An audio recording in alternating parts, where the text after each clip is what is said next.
fix this out right now. I'm trying to figure out where is the stream.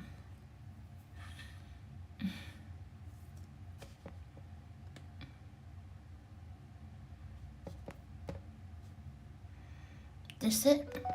Aren't scared to initiate the fights. Oops. Yeah, this is it, isn't it? Hang on, guys. I just want to make sure of something. Yep. Back to the fundamentals. So anyway, It's great to be aggressive, but why are you aggressive? hang on. What are you aggressive for, rather, right? That's the question. Like, are you going for an objective? Are you trying to shut someone down? Because Wait. it seemed like in the way that they initiated the team fights, sometimes it was just for the sake of, yeah. And if you're going to commit to that aggression, who can you afford to be that aggressive against? Because earlier, Make I sure. think staying and being aggressive is Ay. absolutely not a problem. Not a problem. Absolutely not at all. But if they're just really going to commit to the bit, then might as well make sure that they can afford to go after these targets, to really take out. I should fix this. Oh no.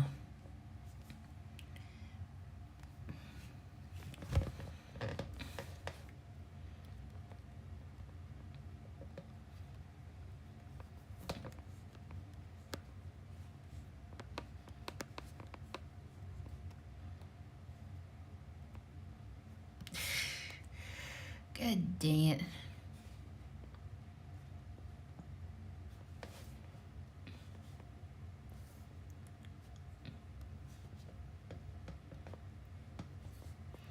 I'm trying to get everything back in. Don't worry.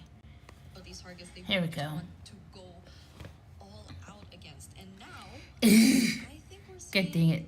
some adjustments from Team Falcons. They did take out. So this is all the ladies. Carry from the offense, So which on the one that's on the left is Falcons, and they're all in purple. Huh. That's actually, do like that. I think Team Falcons is really being nice. And the other side is Sifta Esports. And by the way, if you guys don't know, I'm open at the website. It says Sita Esports. And as of right now, Sita is leading 1-0 against Team Falcons. So I'm just learning to see how this goes. Hang on.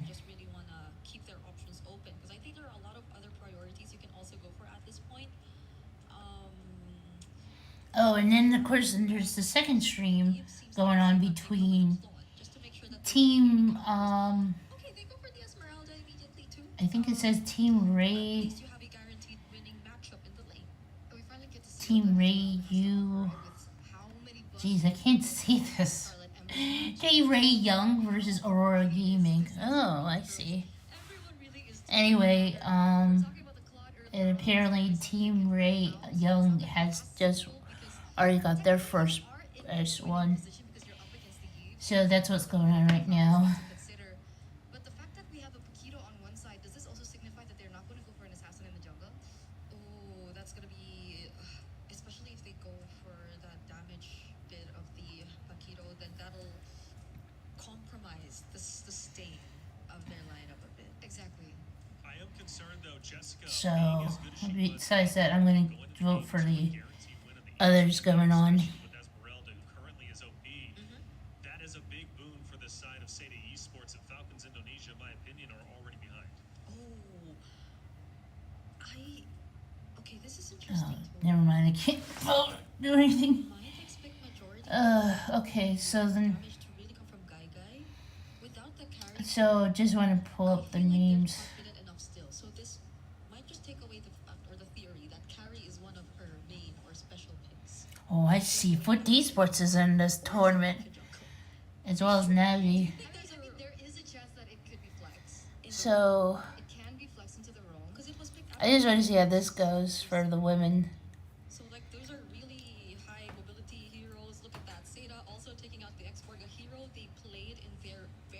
So, qualifiers as well, which is why I think Baxi is going in the jungle. let me see, I can go ahead and pick Taking them. out expert. Okay. Do you think that we're living in a world where Paquito can go jungle? I mean, it was meta before. Or are they forcing it? Okay. True. It could be possible. It could be possible. But technically, Fredrin's still up for grabs. The Akai, but basically hasn't Let's seen the light of see. day as well. Because I remember there was a time too where Hylos could have been the XP lane. We remember that. We remember that meta. There's just Alright. so much possibilities if we're talking patches way back. But if we were to follow what we're commonly seeing nowadays, then Oh, I see what's going on. There's two teams. There's says Team Falcons Mensa, and then there's Falcon Daisies. might just put it in the jungle, so they're That's taking out crazy. some of the other options that could just really Of course, I see Footy Sports on here. Sada. Oh, they're not favored against Gen G. Well, because Wow, this is wild. second banning phase. What's the idea here? Technically, they're put in a tough position as well. Ay, ay, ay. Is that hero pool that you opt to go for the Moscow ban unless I'm just or do they doing feel something right now while I'm fixing the problem. Claude? It could be that, or are they going to put something unique in the gold lane? Maybe an unconventional gold laner? What else, Ay, what ay, else is ay. there? If we're talking Shred, there's an Obsidia, but there's again a Paquito. I mean, Freya is still up for grabs, but then that leaves you with an almost all fighter Freya lineup. against Esme, I don't think you want to do that as well. Okay, does Satan consider the Claude here, or do they have other options up their sleeve? Because we're thinking that the Baksha is going into the jungle. They already have an Esmeralda and the Eve. So much space created. There we go. They did decide What to the go heck? with the Claude. The other remaining matchups are honestly, it's a bit tough to Harith into the Eve and the Baksha. Yeah, I was about to Maybe say. not. I think the most 50-50 would be the Harith, but Guess I have to fix this It's a Baksha and Eve. go It's get a in bug. on my app. What else is left? I feel like they will have to bring out something. do you want Let's to play like see. risky early game? Hmm. Like the Grangers Hmm. of the world? Or do they want to like switch it up? Put Paquito in gold if you don't want to go up against the Esmeralda and put something else in EXP. Well, we're thinking about it really hard, and it looks like they are thinking about it really hard as well. They're taking their dear time. That is a hero that we have not seen in a while. That is Hanzo and the Irital. Hey, unconventional drafts. And could this be This is a crazy thing to watch. to try to defeat Sada Esports, who surprised them so much in that one? I have a feeling there might be a chance because I'm going to see if I can get any information it feels more best of one. about this. It feels more. Well, technically, if you think about it, they're already down 1-0. They lose one more, they're That's going to true. lose a bracket. They got to commit everything. It's a do or die for Team Falcons ID. At least if they don't want to go to the lower bracket and have only a single life left, and say to close it out with a Tigreal. Okay, how could you just go in? Yeah, this is gonna be tough. I mean, the one thing that Falcons ID have in their cards is the fact that there's really nobody to kind of look around for the Hanzo. I guess Esmeralda will have to be able to look for that. Yeah. Okay, I still feel like Team Falcons ID can definitely play around with how unorthodox their draft is currently. The Irithel. So, the player goes by the name of Names is playing, and she's part of Team Falcons. Into a Claude matchup. If it's just laning that we're talking about, but the Irithel moving around these heroes, a Baksha, an Eve, an Esmeralda. I mean, that's she the has tough movement part. speed, right? Yeah.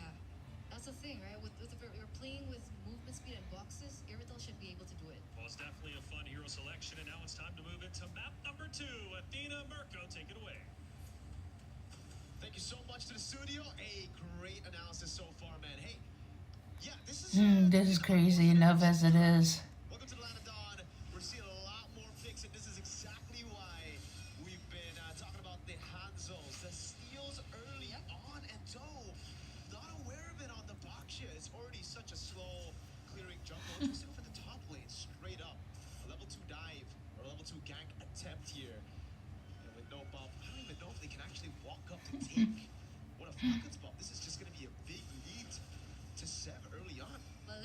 is crazy. Here for Team Falcons ID, as they've mentioned, that it's kind of like their composition is built for a BO1.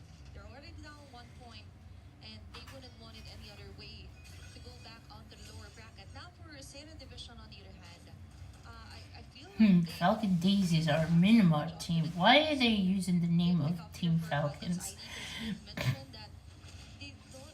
Where's Team Fit? Representing Africa was Pride. Team Falcons men's archery sword of Pride. I do like the uniforms and the jerseys that the girls are wearing. Or sorry, the ladies are wearing, the women. Let's see, how are we doing here? I'm just trying to understand us so far.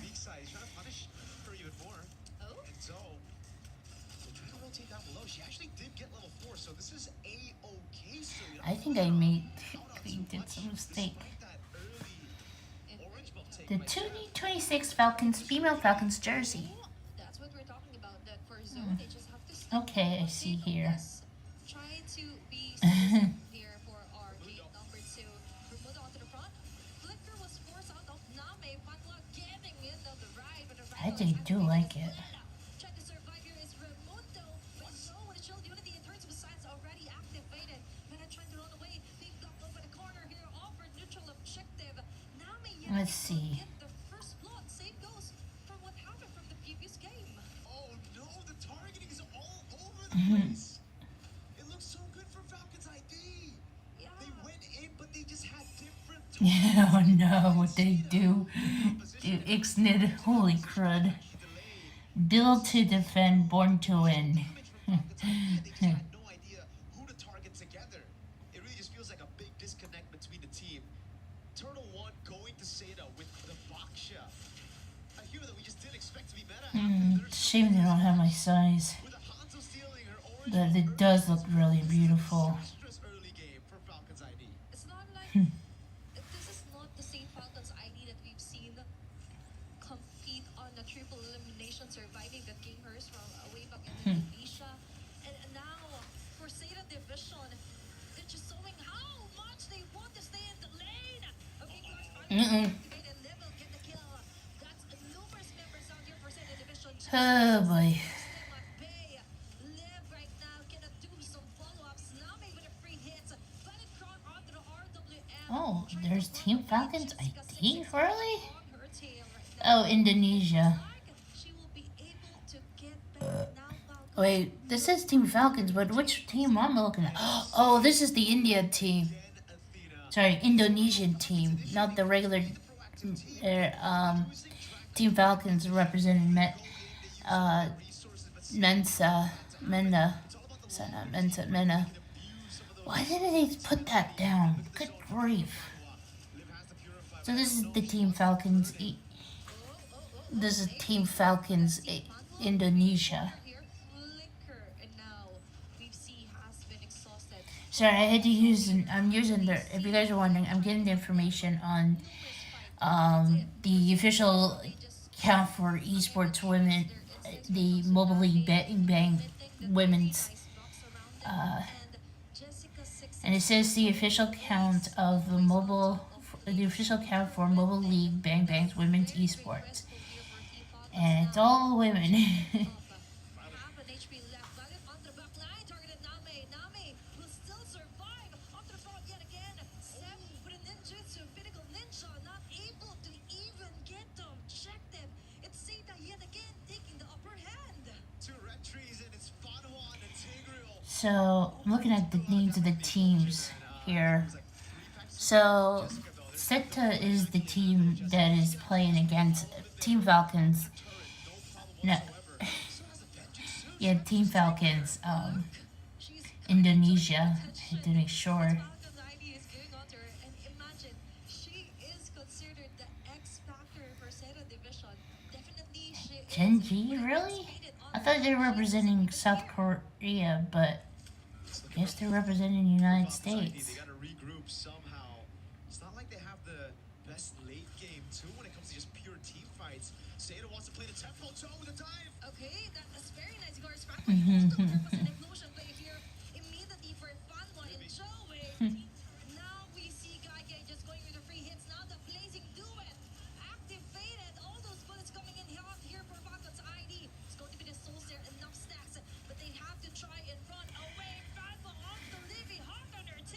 course, trying to get the stream and everything just had to go wrong.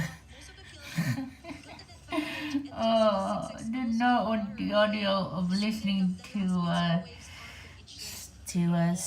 matchup. Seth and sorry, Tempo to feisty that was Seth Nick seems to and create so much for confusion Nat. within Falcons ID. Again, we see the targeting all over the place.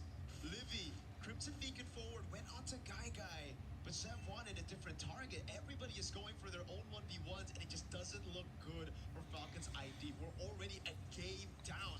Seda are putting Chinese MLBB on the map. Imagine that. First match, opening of MWI 2026, and a win against a Titan. Oh! It's Levian again! We gone! What a great setup here for Fanwa! Now we're talking. Now we see why they've built from scratch instead of just buying a whole new set of organization. From building to scratch, now they've got this blueprint. A wonderful standard here for MLBB Chinese, especially on the FA division, right? They're setting a whole new face here. So I guess I don't know who's casting what. First road here. It's actually Thanks a lot. this year. Chef can't even deal damage to Fanwa. Fanwa's just taking it to go for the poke again. Sev's trying her best to do the best she can. She's the only one of the team who's still deathless. And it's just harsh to say, but right now, Seda are gapping Falcons ID. The Sea Halberd first item to try to deal with Jessica. Still not enough, though, for Violet. Livy's going up as well. No glowing one. It's real. That's no one. I'm dead. Violet so far to actually deal with the sustain coming in from Seda. That's why they can do whatever they want. Yep. Leaf only has a hassle. Understandable. That's why Uh, even deal a lot of damage here on the Seda division. Now they're chasing Raimundo. They don't care. there's a Even if it's notification the off of targets Facebook. available, Just they've got sorry, enough being damage rude. to totally Let's shred see. into pieces. Just as Oh, much hush. as well here for Jessica 6. Anyway, let me go check and see what's the update. So, I guess for Team Ray Young and Aurora Gaming hasn't had any much yet dealt with. So, it looks like to me nothing yet from the second stream game. All the battle spells are up. We're waiting. This is the calm before the storm. A big I one that can think. actually be Seda's first win of the tournament. A loss to the Titan in Falcons ID. A purple buff take by Zoe, by Seda. They're getting control over. Shev has already used the retribution, and it seems like Zoe will try to go into the bottom lane. They had vision on a few of those members. Raimundo Oh, I'm getting so confused right now. live to get out. They're willing to commit even with the revitalize. They just take the bait. That's another additional kill here for Seda Division. And as I've mentioned, Jessica 66, the whole responsibility was that to somehow zone them out and of course try to spot where Seb will come from. But now she has multiple responsibilities and she's doing stellar at her performance. Now another objective is up. Joe as well is starting off smart here.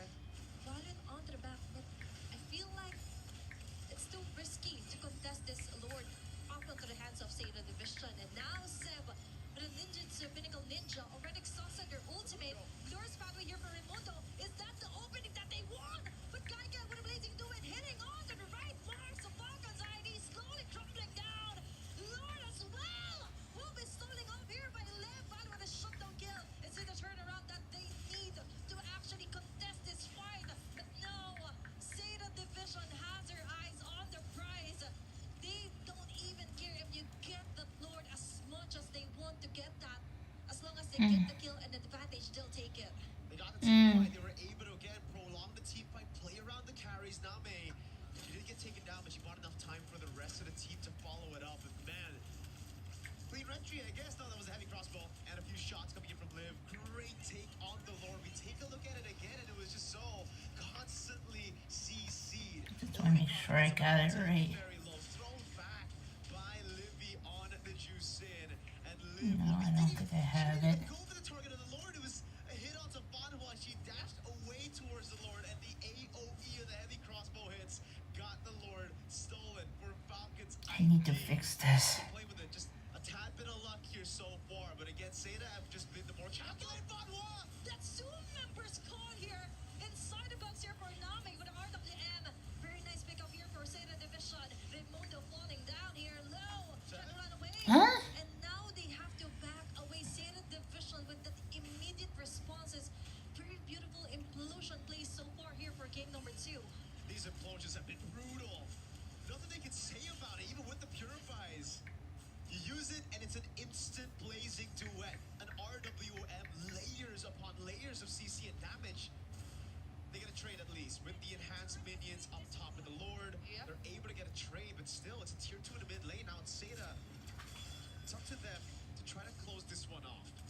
Falcons ID. They haven't looked too good in the last 2 games, Mhm. but they're a team that can show up in the middle of the game as they continue to scale. They're doing some damage on zone.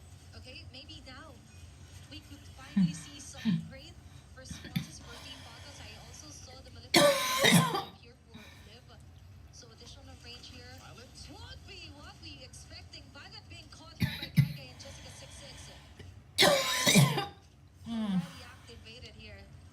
He needs to be really careful. Joe just spots her all out here, but Name gets caught here by Seb. That's a really great trade-off here for Team Falcons. Despite enough time for them to So anyway, let me just pull up the Shining star of Falcons ID. the women's. Violet. Find out where Best disguise on what are we the looking at right now. Everybody invading those crucial resources. Flicker out for Guy. Got Joe in a tough spot as a frontliner so that Name could be vulnerable, and Falcons took advantage of that. It's always been chaotic throughout these games, but now This they is have the embarrassing. go for whoever they want. How could an Indonesian team call themselves Falcon Esports when that's belonging to Team Falcons? Jeez. Have relied on in the past 2 games. Chev, though. It's all about exhausting their battles, press or even OD. They'll take it. And now, still Raimundo being caught. Lures Papi just to disengage. The Jessica. last bits of the RWL will let him. But Jessica 6-6 will just zone out Violet. Oh! But Seb, on your hand, will still go in against 4 members here for Sera. Placing to it here for Guy. Violet will go down. Double kill again for Guy, making the triple kill. Okay, I'm looking at the bracket here for the women's. So this is how what's going on right now. Team Falcons versus Team Falcons Indonesia versus Seta, and then Team Ray Young versus Aurora Game going on. And the next 2 matches will be Galette Cyber Team EECA versus Geek Esports, Western Europe, I guess. And then Virtuous Pro versus Twisted Minds. That's going on with the first bracket. I guess then we continue on with the next day. No, this is all going on today. We have, oh geez, they just won. Okay, so then we have also Gen G Esports versus Foot Esports, Team Vitality versus IBR.laws. Then we have Navi, but they're representing Philippines. Galaxy Phoenix representing Cambodia. Falcon Daisies representing Myanmar, and Team Falcons Mensa, which is representing Africa.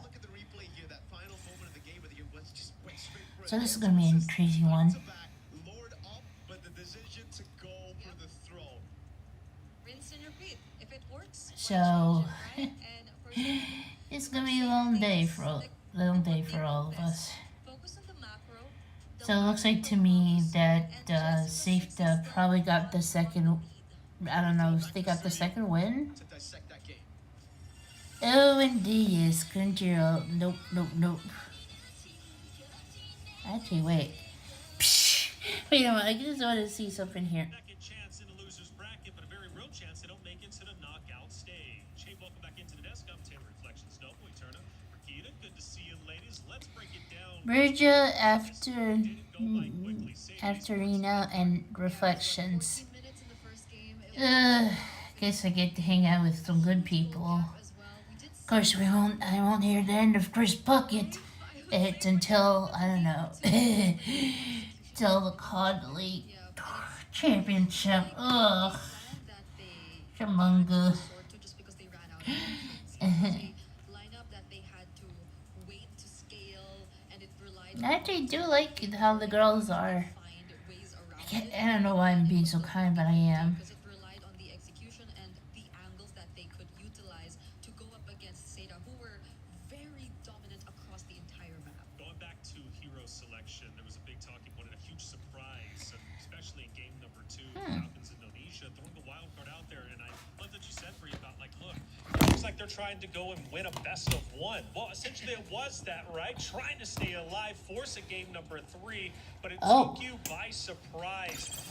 They took a risk, they took a gamble, it didn't pay off. Yeah, and a lot of it, I feel like they tried to address in this game. Like they felt more careful. I don't know if you'd agree with me, but in terms of the more calculated team, it's always Seta on top. Like the way they utilize even the Tigreal, one of the probably the kinds of roamers who have very high downtime in terms of the ultimates, very ult reliant. You see how much they understand how to use it and how good they are in terms of space creation. I think that's one I thing go that out, I'm really sorry. showed up in terms of Seta's gameplay. It's space creation and knowing when to take on the fights. Absolutely, absolutely. Chemistry is also another word that I would definitely put in when it comes down to Seta. And meanwhile, going back to Team Falcons again, we were talking about game number 1 and how their targeting was so off in these particular team fights, and we see the exact same thing happen in game number 2.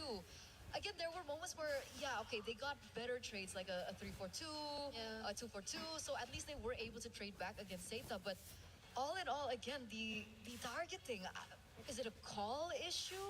I'm not really sure what's going on, but they're definitely all over the place. If we're going back to the topic about the Hanzo, we did see that the Hanzo was at some point actually a level ahead of the enemy jungle. So a level ahead of the Baxia, so that is something that we can consider. There were moments as well where Seb was able to get some good kills in. So it looked like she was going to try, and I don't think it was the Hanzo pick. The Hanzo pick really did work well for Team Falcons, but as an overall team, the way that they played, it was still off. Yeah, and I think there's a big discussion, obviously, about Seta and just how well they were playing. You know, the hero selection obviously is incredibly important, but Seta Esports was just firing on all cylinders. They look like a dominant roster, and it's going to be scary for anyone that has to go against them. I just gotta know later they're on saying in our Seta. bracket. But we had some big moments. Let's talk about our first Saeta. It was like they're me saying Zeta, as in Zeta Division, which I know that's not true. Walk me through what ended up happening. Okay, I think in this moment, everyone was individually just trying to accomplish their job, but it felt like there was a bit of the overcommittal from Raimundo, which didn't really allow. Now I see how this is going. Follow-up. It was just fortunate for Falcons that Liv got the last hit on the Lord, but I think that's what I can just really term for that fight. It was just fortunate because everything else wasn't really on their terms. Like their fight looked very Seta, despite them actually taking that Lord. Well, let me ask this: if you take fortune, though, sometimes you get a little bit lucky. Could that have been a big turning point for Falcons Indonesia? Because they did almost turn things around. At least things started looking up. I shouldn't say turn around, but things started looking up. But they just still come on. break through Seta Esports. Potentially. And the stream goes down. Potentially, because at that point in time, we were getting to the power spikes that Team Falcons really needed for their team, right? I mean, Erythel was starting to do a lot of damage. Perhaps why the Lord Steal eventually happened as well. But if after that they cleaned up the execution again, it's bothering me. Yeah, it is, because I felt it's close. It could have been close. Their decision seemed like, yeah, we got it. So the better and the safer option is to just disengage. But even then, they didn't have the right tools to do it. And even so, if they fought back, I feel like it would have been an even trickier situation. Because typically, once you lose on that Lord fight, you would want to find the trades. And Seta felt like they still had the advantage nonetheless. So they went for the chase. It was a very tough spot for Falcons Indonesia. At the end, though, it was Seta Esports dominating, pulling through, and a massive triple kill led to the undoing of game number 2 for Falcons Indonesia. We take a look back at that big triple kill that ultimately ended up ending the game. This was another, I think, overcommittal from. All right, so let me see what's the she can just go back to situation the whatever, it's the fact that right they now. decided to also go all in. Like everyone else followed. I don't know if you have a term for this in Indonesia, but for the Philippines, it's more of like an audition where you just go in one by one, and it's a very uncoordinated. I guess they're play, talking which while they're eventually cost them waiting the to game more see than if the there's triple any kill, results which felt like it was between just handed Team over to the Ray club. Young It feels like versus okay, you know, to play devil's Aurora advocate, I've Gaming. been talking so much about Team Falcons and ID and how they could improve coming to their next matchup, but obviously it's also something that we need Oh, to they highlight will coming in from improve, Satan. girl. The fact that they were able to make the team fights as messy and as unstructured as that, I would say, right? Because you know, like the Junior was jumping in, and then the Paquito was still in the back line, so it was just really messy, and perhaps it was forced. It was a forced error that happened. Yeah. Well, I mean, that was a lot of conversations about Okay. the Falcons. Indonesia just trying Yeah, to so figure what's Team happening. Falcons Especially in Indonesia the got their aggression butts was there. handed The to mindset was there, Seta. but the execution simply was not. And one of the key highlights was for Seta Esports coming into this, their macros were clearly at the Actually, top this of the is chain. Seta. They know how to break down each and every moment, and they punished Wait, what the Falcons heck? Indonesia. Again, they have a very real chance, but a 2-0 loss is definitely going to be heavy. And then coming up, potentially, whoever it is, it's going to be Team Ray Young. Oof. Anyway, so if you guys didn't know, there was 4 tournaments went down already from last week.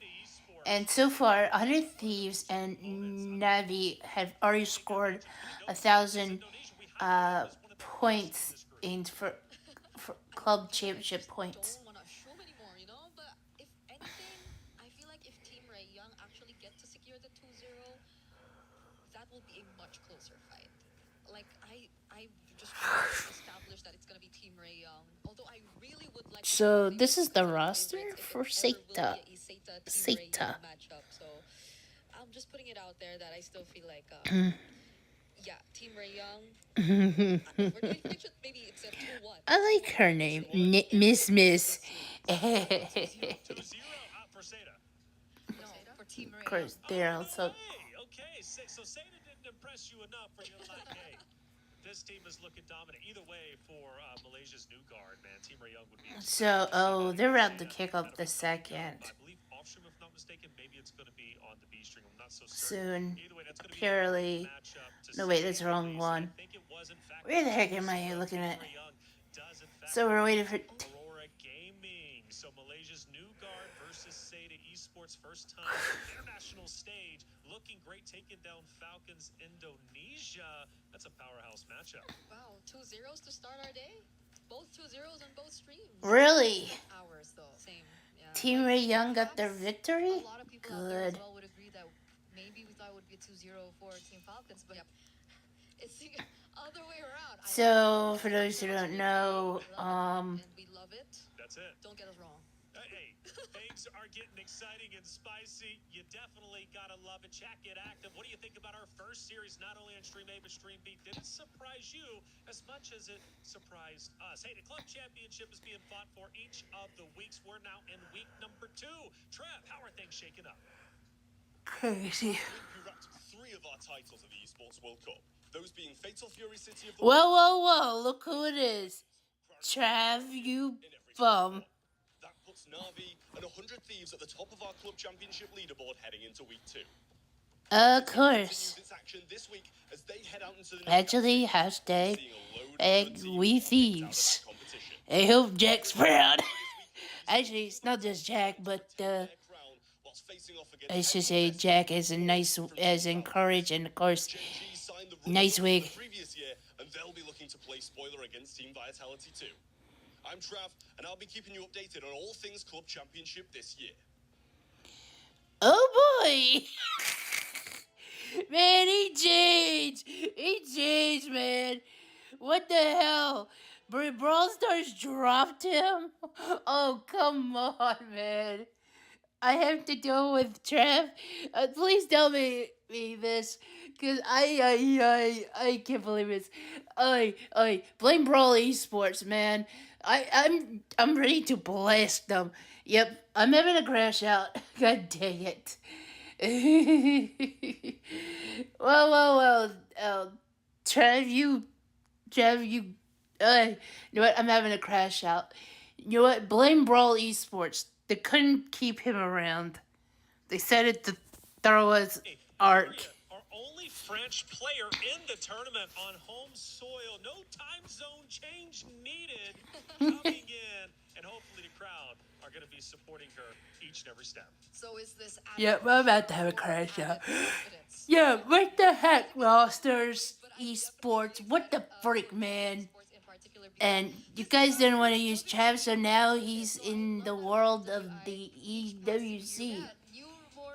Thanks. More faces to look at, and of course more strategies as well. And it's no joke, because these are like 6 players from 5 different countries, which brings you the question: how has chemistry been? How has communication been between these players, and how are they making it possible? Because they've already made it possible just by the fact that they've made it here to MWI. That's a great point, because when you think about teams coming together, especially geek Jeez. being our most diverse, I need to fix my captionings. So clearly they know how to communicate and everything is on par. But what do we know about Oh no. Cyber Team, right? I should have hit that button. Kyo's back! I sounded like a fangirl, really. I think everyone around the world is a fangirl after we saw her debut last year. That's true. The Wait, maybe I could do something while I'm streaming. I can fix this. Oh no, I can't. Oh, you gotta be kidding me. By back, I think it's such a significant thing to talk about because she did stop playing competitively for quite some time. Oh wait, no, here we go. Last time she I can do the editing here. Came back in season 7 and alright, let's change this. Currently it's Lady MVP season 10. Hashtag So she's been playing for 3 seasons straight, only to come back to the world stage, where I believe a lot of people have been awaiting her return. Well, she's back, and now that she is back, is she going to make the most of it? As soon as I mentioned Geltec Cyber Team, you guys didn't see it, man, but our panels, our analysts, Eterna especially, like, put the finger up. It's like, I'm ready to talk about it. So, all right. Gotta hype her up. Of course, you have to, especially if she's coming back. She made a big impact last year. Super exciting stuff. And she's going to be opposite that of potentially Yennefer, right? Who's going to be in her lane, which is not going to be an easy matchup. Now, going to EXP, learning from Jessica earlier from Seda Esports, Ayissa as well as on the other side, Liabon, going to be playing against each other. Now, that's going to be a tough matchup. Who do you have giving the edge in that EXP lane? EXP lane, so Alyssa versus Liuban. Yeah. Well, considering that we're in a meta where Esmeralda looked really good earlier on, I think whoever gets the Esmeralda. Whoever gets the Esmeralda, that's It's true. gonna be as simple as that. Yeah, I guess I just might lean a bit and very slightly just a bit to Liu, mainly because we've been seeing EECA in the MLBB competitive scene for quite some time. Western Europe, again, we did mention that it is one of their first appearances in the international stage, and they probably, or at least for a Geltec Cyber Team, right, they have a bit more exposure, and they get a bit more information from the people around them, even from maybe their counterpart, the men's teams in EECA, and in terms of their gameplay. But remember, Geek Esports, Let's see. they're comprised of these Egyptian players. That's right. We have Electa, we have Yui. I don't know if I should They do are no that. stranger to the international scene. We see them time and time again.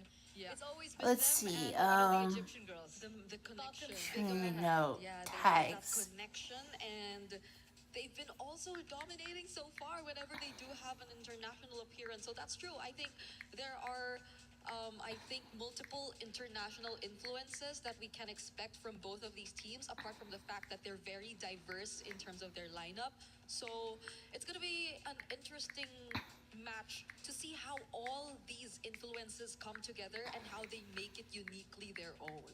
And I guess just a new meta in general. I mean, we already had a lot of learning lessons even from our first series. The second series most likely going to give us even more. And Geek Esports seems to be, I'm assuming, the favorite between you two, at least in this matchup. However, obviously on the opposite side, Geltec Cyber Team, we do have a specific player that you guys are rooting for all the way. But I am Okay, let's see what else I should do. I don't know if I can access this. What to expect, and I don't think we do either. I want to make sure. These two teams after that first hero selection Category. definitely going to be entertaining. Yeah, I knew I But did the Geek Esports categories that strong, was at the wrong roster, one. and definitely a roster roster that can make it through Uh, this matchup and push forward in their respective group. Let's not forget there will be some keys crushed by the end of this bracket. Okay, you will be out of this tournament. You need to be top 8 if you want to move forward. So 4 teams eliminated, 4 teams move forward out of each respective group, Group A and B. Losing your first series sets you behind and gets you that much closer to having your key, your heart crushed in the crusher by So, just jeez, and I feel bad that for Geeky Esports had just a wild Apex Legends run. Go up and potentially Oh no no no no no no no no no no no! Don't do this to me right now. And the stream is knockout now bracket. Early again. predictions from YouTube. PK, Geltech Cyber Team, where are you leaning? Okay. I'm not You want to sure answer if first? Okay, I will have to go for Yep. experience, GK. Okay. I mean, ECA, I feel like I'm contradicting myself because I said ECA as a region, but I think it's going to be a similar storyline to what we were talking about when we discussed Team Falcon. There's their Only now, hopefully, mascot like they plushie. actually get to be the anchor. We're looking at the EXP and mid, if I'm not mistaken, for EK. Okay. I feel like you're a very I'm so Geltech yes, right you're now. very guilty. So I had to balance it out. I am so Geltech right now. Their outfits, have you seen their outfits? They're so cool. Their fits are clean. They had metallic pants and Yeah. then they had like the overalls, Yeah. and now they're wearing like the normal jacket. So I I don't don't say, know. but we saw them in the toilet. Yes. Okay, and the team mascot's obviously out there too. Crazy. On a serious So note, crazy. for Geltech this time around is because of Kyoe, right? Yes, yes, She is the core and was the core last MWI, and the fact Ah. that she's so good on the assassins, and the fact that there is more potential for assassins now to show up back into the jungle. Yeah. The Nolan's coming back as well. We saw her on the Lance before. Hayabusa Fanny as well. Very So- high ceiling kind of player. All right, let me see what's going This on. might be How's just the that? meta for her. Could be, chat. What's your Okay, prediction? I'm gonna bow out. Maybe I'll give I know the my second just a stream little is bit, but it probably seems like going those two on. analysts, they're kind of split. One's going one Let way, me the other. see. You have to choose. Okay, but before I do, let's go ahead and toss to our EWC app to keep everybody informed on everything. Okay, so He thinks he can come in here and play my game. oh god, seriously, Tyler won, bro. You're done. Get out of here, man. This is my ladder. You can't climb it. Oh, Better than me, hard second. they were survival guy for the Mobile League's Bang Bang. Sorry, Mobile Legends Bang Bang. I don't know why I keep saying that. Let me just read this. The Mobile League Bang.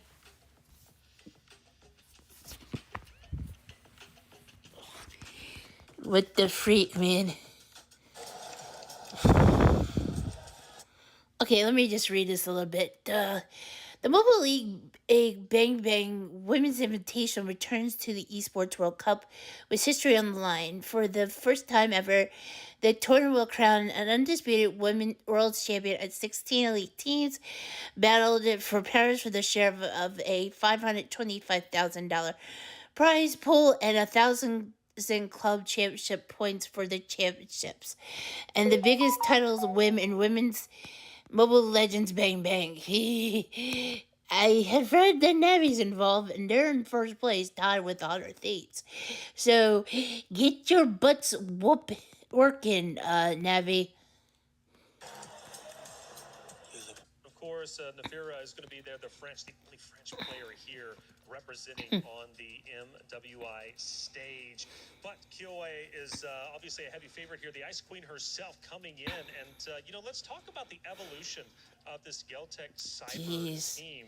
Because they've evolved over multiple seasons of Lady MVP. This wasn't a roster that was just put together specifically for this event. This is a roster that has gone through many iterations, but most importantly, many evolutions in a positive direction to be where they currently are. So for Geltech Cyber Team, Kyoe, obviously we're looking at her, but who are some other star-studded players you're like, okay, this is a good compliment to the Ice Queen? I think we're all eager to see like the quote unquote debut of these players because it feels like Really? recap in a sense from the last time that we saw Kyoe alongside these players because again they or she herself took a break like a 3 season break before getting back into competitive gameplay And was under a different banner. and was under a different banner too. So I guess we're still waiting. I think one of the questions that we are also having before the start of this game is the fact of whether or not this is a lineup that gels together much better than the last time we saw. Because I feel like it'll be great to see another standout gameplay. This is going to be where very Kyoe much shines, interesting. but it's also great to see the same level for the others, where it's more of like a team effort that we get to see from them. And team effort indeed is needed because our club championship is well underway. So much money on the line. And if you don't know what the club championship is all about, let's fill you in.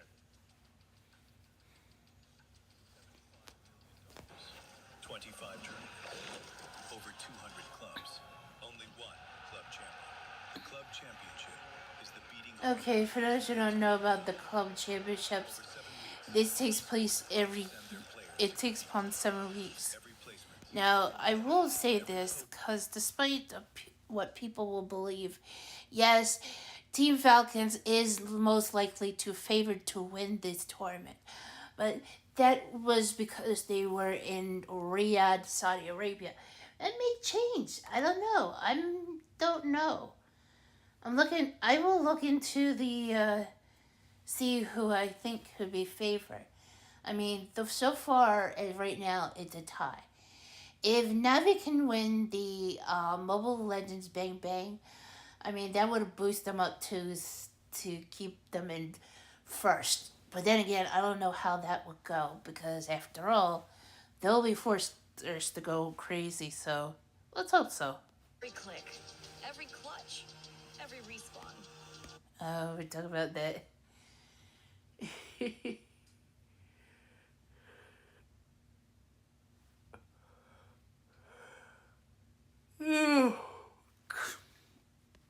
were there for Okay. the greatness deserves a stage. Lenovo Legion. Oh, dang it. I hate to see them. Those boys. Those boys of Optic. Again, the club championship. Of course, CDL championship will be really crazy. Puts the respective org that much closer to securing club championship points to ultimately win some much needed money, especially for many of the orgs out there. I mean, we're talking a ton of life-changing money indeed, even for not only the players, but also for the orgs themselves. I mentioned coaches a little bit earlier and how much of an impact that they can truly have with each roster. For Geltech Cyber Team, they've got a guy called Coach Osprey, who has a long lineage in the scene of just competitive MLBB as a whole. Say what? Like, how much of an impact Their has he made coach, for his this name Geltech is Cyber Osprey? team? And how do you think he can lead the Oh, charge you for gotta these be ladies on this kidding stage? me. I mean, on the way to MWI, definitely Coach Osprey had a huge role to play. I think we'll just really have to see whether or not he's remaining active alongside Frost or has Coach Frost taken over. I think we are yet to confirm, but if we know one thing for a fact, it's that Osprey and his experience as a coach is undoubtedly one of the longest running Wow. ECA coaches who's had lots of international experience as well. Yeah, he's definitely not an unfamiliar name, especially if we've been following the international scene. So if we take a look at how everything has really unraveled for Geltech Cyber Team, especially during their qualifiers, I would say huge, right? I mean, they were able to get all the way to the finals, and then they were able to defeat Aurora Avalanche 4-3. And being in a best of 7 is also definitely very taxing. Like, you would need extra mental fortitude, and I think that plays a lot, and it requires a lot from the coaches as well to kind of guide that through. Yeah, that's why we listed down the names and kinds of coaches that you tend to have when it comes to an LLBB team, because really there's so much. There's definitely a lot, especially for I think are players who are currently part of MWI, because how often do you see them given an opportunity to just come together and compete internationally? I think the most significant is definitely this, but other than that, it's like we rarely get to see them meet each other on the international stage. So these are like one of the few times they can really just show up and really prepare for and make a name for themselves internationally. So they definitely just really wouldn't want to miss this opportunity. For sure, and for DK Esports on the opposite side, they are obviously debuting here for the MWI. Now that is a big deal for this roster, and we kind of questioned the same thing, right? For Seda Esports, how well they would be able to adjust to the international stage. Clearly, very, very well. For DK Esports, I'm thinking they've got some surprises up their sleeve. Of course, being the first ones here, it's kind of hard to play around. You've seen what they've done, obviously, to the lead up to this point, but maybe they've got some tricks left in their bag. Yeah, because majority of them are rookies. Even our French player, even Furia is a rookie, It's right? 3 out of 2 that are rookies. 3 out of 2 are a rookie. So, if it's in terms of unexpected, then yes, maybe in a way, like we are yet to figure out their main comforts and if it's a bit too different from the meta, or if they're already really used to the meta. Because I think based on some of the information that we got, Freya does play meta, but occasionally brings out the likes of a Melissa or an Hanabi, Which just got buffed. which is good. Melissa, right? Yeah. A Hanabi, we're not so sure because there's an Esmeralda, so maybe not. But It's true. Melissa, maybe, just maybe she also has other stuff we are not that familiar with just yet. Which I'm actually a big fan of. So, I mean, how often you come MWI, this is our third one that we've had, or at least on the WC stage. I do wonder, do you see a lot of new rosters, fresh faces coming up, or is it some of the old guard typically coming in? Mix. Thanks. It's always a mix of both. Yeah. Like we always see a plethora of different players, whether it be veterans, returning, looking for redemption, Rookies. We finally get a story of revenge that is from a different region, I Yep. would say now. Yep. Like between NA and Indonesia. Like that was very new, because before that, when we thought about revenge, it was between both Indo representatives, Falcons Vega and Team Vitality, who have been always top 2 for the longest of times, and it's always the same storyline before, like Falcons Vega, always number 2, looking to be number 1. And eventually that entire dynamic shifted into what we have now. So it's so exciting. I think the change of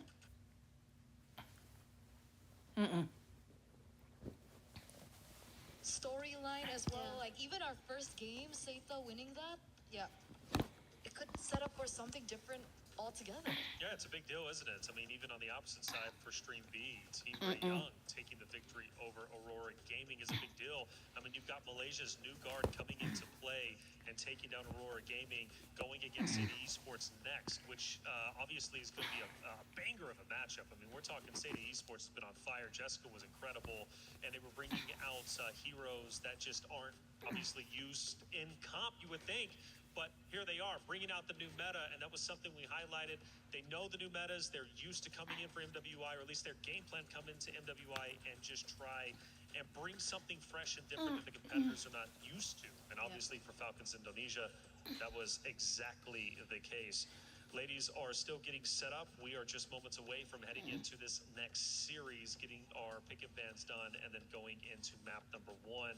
And obviously, I asked the ladies, I said, Geltech Cyber Team, GK Esports, who you going for? I never gave my prediction. Yeah, we were waiting for that. I know you're waiting for it, all right? Now, I'm thinking, I gotta go GK Esports. I'm thinking GK Esports, and I'll tell you why.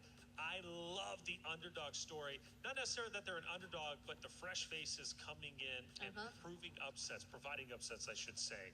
I'm a big component of that, and I think for GK Esports, they have it. Just like Seda, right? If you would have asked my prediction, I'm going Seda. Granted, Falcons are a strong organization across the board throughout the entirety of the Esports World Cup. But week 1, they didn't get a lot of club championship points. They've got 2 great teams here that could definitely fight hard and hopefully at least make an impact. They need to get those much-needed club championship points. For Falcons Indonesia, though, they're going to have to fight extra hard throughout the lower bracket not going to be easy by any means. I guess Reflections is always gonna go for the less favored team then whenever we are gonna see a matchup. So we are. I don't know, man. Once Vitality takes that stage, I might be going with the easy pick. That's all That's I'm true, saying. that's true. It's gonna be a tough choice if it is gonna be against Vitality. But I agree, because these Right. are 3 versus 2 rookies that we mentioned, and hopefully is a more successful iteration of more veterans guiding the That's team. right. Well, hey, from what I'm hearing, Rose is over on Stream B. Rose, what's happening over there?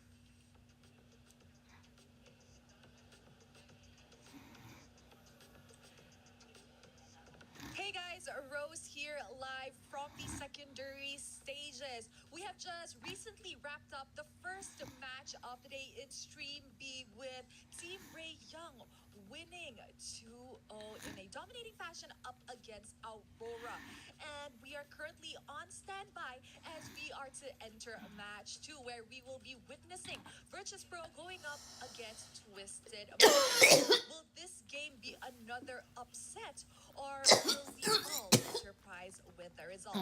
That is it from us over at the secondary stages. Throwing it back to you guys. Thank you for the update, Rose, over there on Stream B, laying down the law. Team Ray Young, as we mentioned, a 2-0 win over Aurora Gaming. Coming up next on Stream B, Virtus Pro versus Twisted Minds. Anytime that I hear about these two organizations going against each other in any esport, I can't help but get excited. Me too, me too. And this was one of the teams that I mentioned earlier on when we got into the broadcast, right? Twisted Minds, Yeah, a very same. unique team, being able to go through from the Mekong qualifier. And they've incorporated such a unique lineup, very Yeah. Indo-coded. Jin Chao's there in the gold lane. And we got to actually see them, I actually saw them at the airport. And I was like, you guys confident? Yeah, it's been okay, but I've been hearing that there are communication issues. So no matter how professional these teams are, no matter how professional these players are, when you unite a particular team under different banner from different regions, communication is going to take its toll, because their coach is also Indonesian. It's Nasi Uduk, Coach Nasduk. On paper, though, they seem like a very terrifying lineup. Like, their mix of players consists of players with very remarkable experience. So you know for a fact that Sa, she's also made waves even in previous MWI. Chin Chow, again, we're so used to seeing her rivalry within Indonesia, but now she's exploring outside. Chin Chow and Shell. Yeah, that's another layer to the story that we're currently talking about. And the other players as well, Mei Lane, Daisy, Kao, every single one of them, and the kind of flavor that they bring to this lineup and the difference that they make. So I agree. For sure, for one, communication might be likely an issue, but it's nothing that cannot be resolved completely. I feel like even for adjusting imports, there are just really like common and basic go-to terminologies, because the fundamentals are pretty much already established. Like, you know, the structure of a game and how it normally goes. It's just the team and their unique approach that they usually have to deal with eventually. But we get to figure that out later on. That's a Stream B thing. So again, if you Yeah, guys that's are true. watching, please. Only problem. That's a Stream problem. they got, Stream A don't got that problem. We have a different. We have Vitality later on. That's right, Vitality, and then also Geltech Cyber Team, GK Esports, and Kyo obviously getting a lot of attention over here, especially from the side of Eterna, right? Being a big fan. And you know what? I can see why she's a fan. I mean, she was awarded as the finals MVP. She was making great clutches in a previous tournaments, and a 7-game grand final playing Harley Leomord, right? She obviously has versatility. She can go in and make objectives hers, which clearly, as a big impactful player, I can see why she's clearly going to be a big impact for this Geltech Cyber team. But is it enough to take down GK Esports? Because we mentioned the veteranship earlier of, I believe it was Violet, right, coming out from the side of Falcons Indonesia, but that wasn't enough to take down Seda Esports. The veteranship sometimes can't get your team over the edge to take down the newcomers. Yeah, which is why I'm really hopeful. I'm really hopeful this is a more successful version. And that's what makes this matchup really interesting, right? We've been highlighting KOA for the longest of time, but on the other side, it's Electa. Do you remember Electa? Electa Final Blow? She also plays the Benedetta. I remember that nickname. I like the final blow. Electa final blow, Seda Esports, the final blow to Team Falcons Indonesia, who drops down. And we've got our first decider matchup to protect the key and your heart at the Esports World Cup. Team Falcons Indonesia versus Aurora Gaming, who also suffered a loss 2-0. Both teams have yet to win a map. Oh, that's tough. I know it's just been the first series, but you're already seeing an elimination match coming your way, and I believe these are being broadcasted tomorrow onwards, because today we're focusing on all quarterfinals for the first round. Yeah.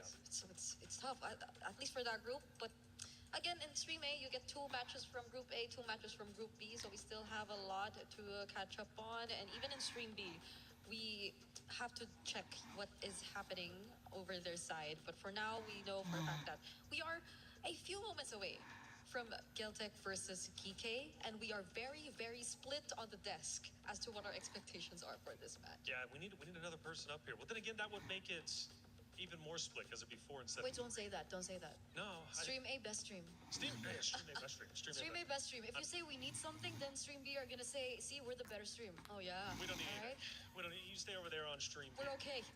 That's right. Exactly. Although they do have a bigger matchup, VP versus Twisted Minds is definitely going to be pretty incredible to watch. But we'll get one of those teams a little bit later on. And even our third series of the day, Vitality takes the stage. We'll get to see what form they're going to be in with the new meta. And things definitely will be heating up from that point forward. Geltec Cyber Team versus Geek Esports. We are just moments away from our pick and bans, which has been quite exciting to see, again, with the new meta, to see how these teams are going to ebb and flow, obviously, to play against each other. And, got to say for Seda, they definitely opened up the hero selection wide of what we could be expecting. I mean, it was truly exciting.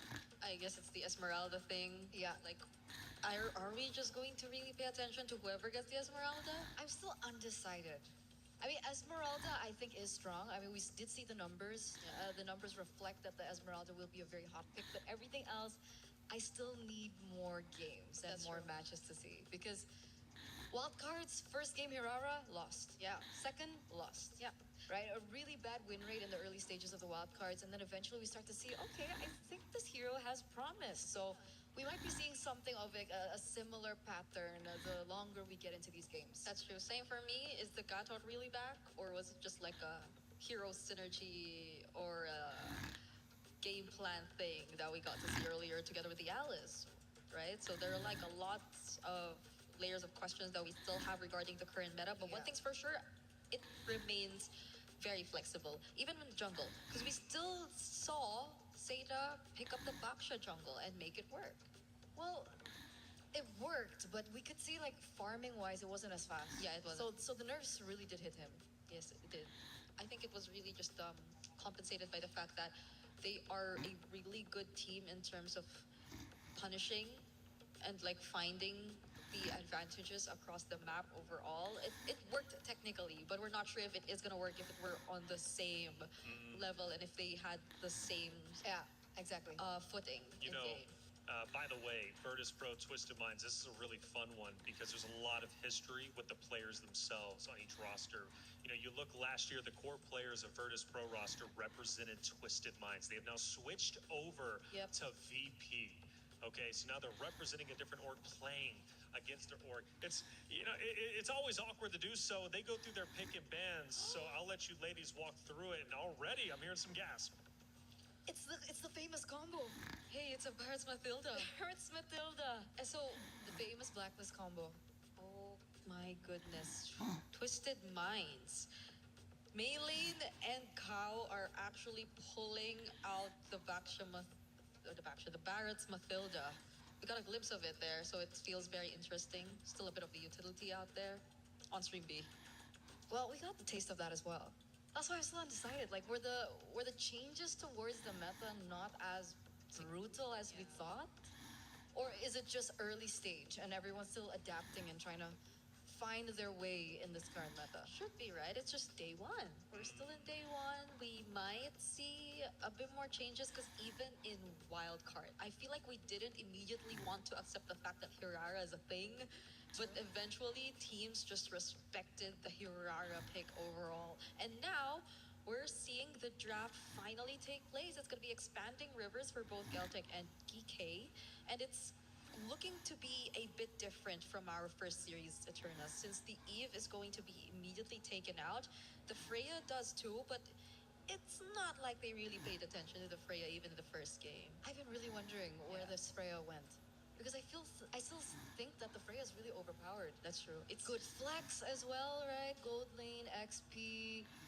It's a good hero all around, and I think we finally get to a matchup where they respect the power of the Freya. The Marcel also goes out in the first phase. It's a hero that uh, ever since its debut has been really making waves. There have been patches and changes towards the Marcel hereafter, and it made the Marcel ever as strong.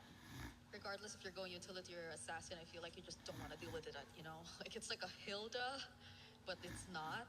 Essentially the same in terms of what they want to achieve, but okay, Kike, early respect. I think they're taking out some of the more known Kyoei options in the jungle, Nolan being one, and considering the meta, I agree with this choice because it's a recently buffed hero. Yeah. You would want to see The, that. the changes towards the Nolan is the fact that he's a lot more sustainable in these team fights because of the energy consumption or the mana consumption that has been put Adjusted, down. yeah. Like adjusted, like it's really good. Like he can stay in these team fights a lot longer, isn't as reliant on the purple buff. Obviously the purple buff will still be a huge factor towards how strong the Nolan can be. But the fact that the Nolan can rotate very fast in the early game is definitely a hero that we are looking out for in this current meta. Yeah, similar to the Hirara in a sense, which by the way gets picked first by a Geltec Cyber team. We're seeing Kyoei Hirara in as early as game number 1 in this best of 3 series. Probably the closest to a Nolan that you could get since it's been banned out. But for Geek Esports on the other side, Jusin, Eve out for the options, but they do secure the Esmeralda for themselves. Another Baksha game. Immediately prioritized for GK too.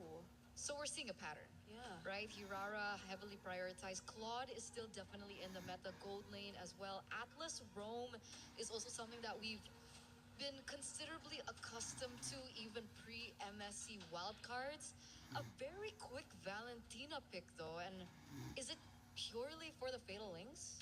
I think Valentina might just be next in terms of the mid prio if we're talking about the mid lane picks that we actually really want to prioritize in the current meta. Since the Jusin and the Eve are out, Valentina might be their next best option, aside from the fact that yes, Geltec have already secured or shown us a roamer which could provide a really good option for their IMU ultimate. So now they take away even the Gourd and are just probably really making sure that Yui will get the better matchup in the mid lane, because things so far are looking great. They can expect so much help from the rotations of both the Esmeralda and the Baksha. These are really fast rotating heroes you're seeing from Geek so far. Which is scary. They need to figure a way how to slow things down just a little bit for themselves, right? If we're looking at the bans, it does seem like Geltec is heavily prioritizing the gold lane matchup. Clint goes out. Wow. I'm wondering if they want to go for their Harith ban next, but I guess they can't go Harith because of the Esme. Do you think it's too much magic damage? I think it'll be the safe option, but it also, yes, might compromise their damage spread a little bit because they've also already went with the Valentina Esmeralda, and we are yet to see where the physical damage is gonna come from. Okay, you know what? Let's skip physical damage and jump straight to true damage. And this is a very interesting pick because back in the day when Claude was the most number one priority pick, which is kind of similar to as it was now, Leslie was the counter pick towards the Claude. But Yeah. with so many changes to the Claude, with so many changes to the Leslie, is it still the case? I just played Claude into Leslie yesterday. The laning is still not fun. Ah. If it's the laning. But there are other factors that we have to look at because it's a fast rotating Hirara Atlas 2 on the other side for Geltec. So we also are yet to find out what the mid lane pairing is going to be together with the Atlas, because following this, what else is there? Like if you want to just match them head on, there's a Lilia. Oh, Okay, this is okay. This is a really good pickup. It looks very annoying for these close ranged heroes that DK have actually picked up so far because you're leaning into Baksha and the Valentina.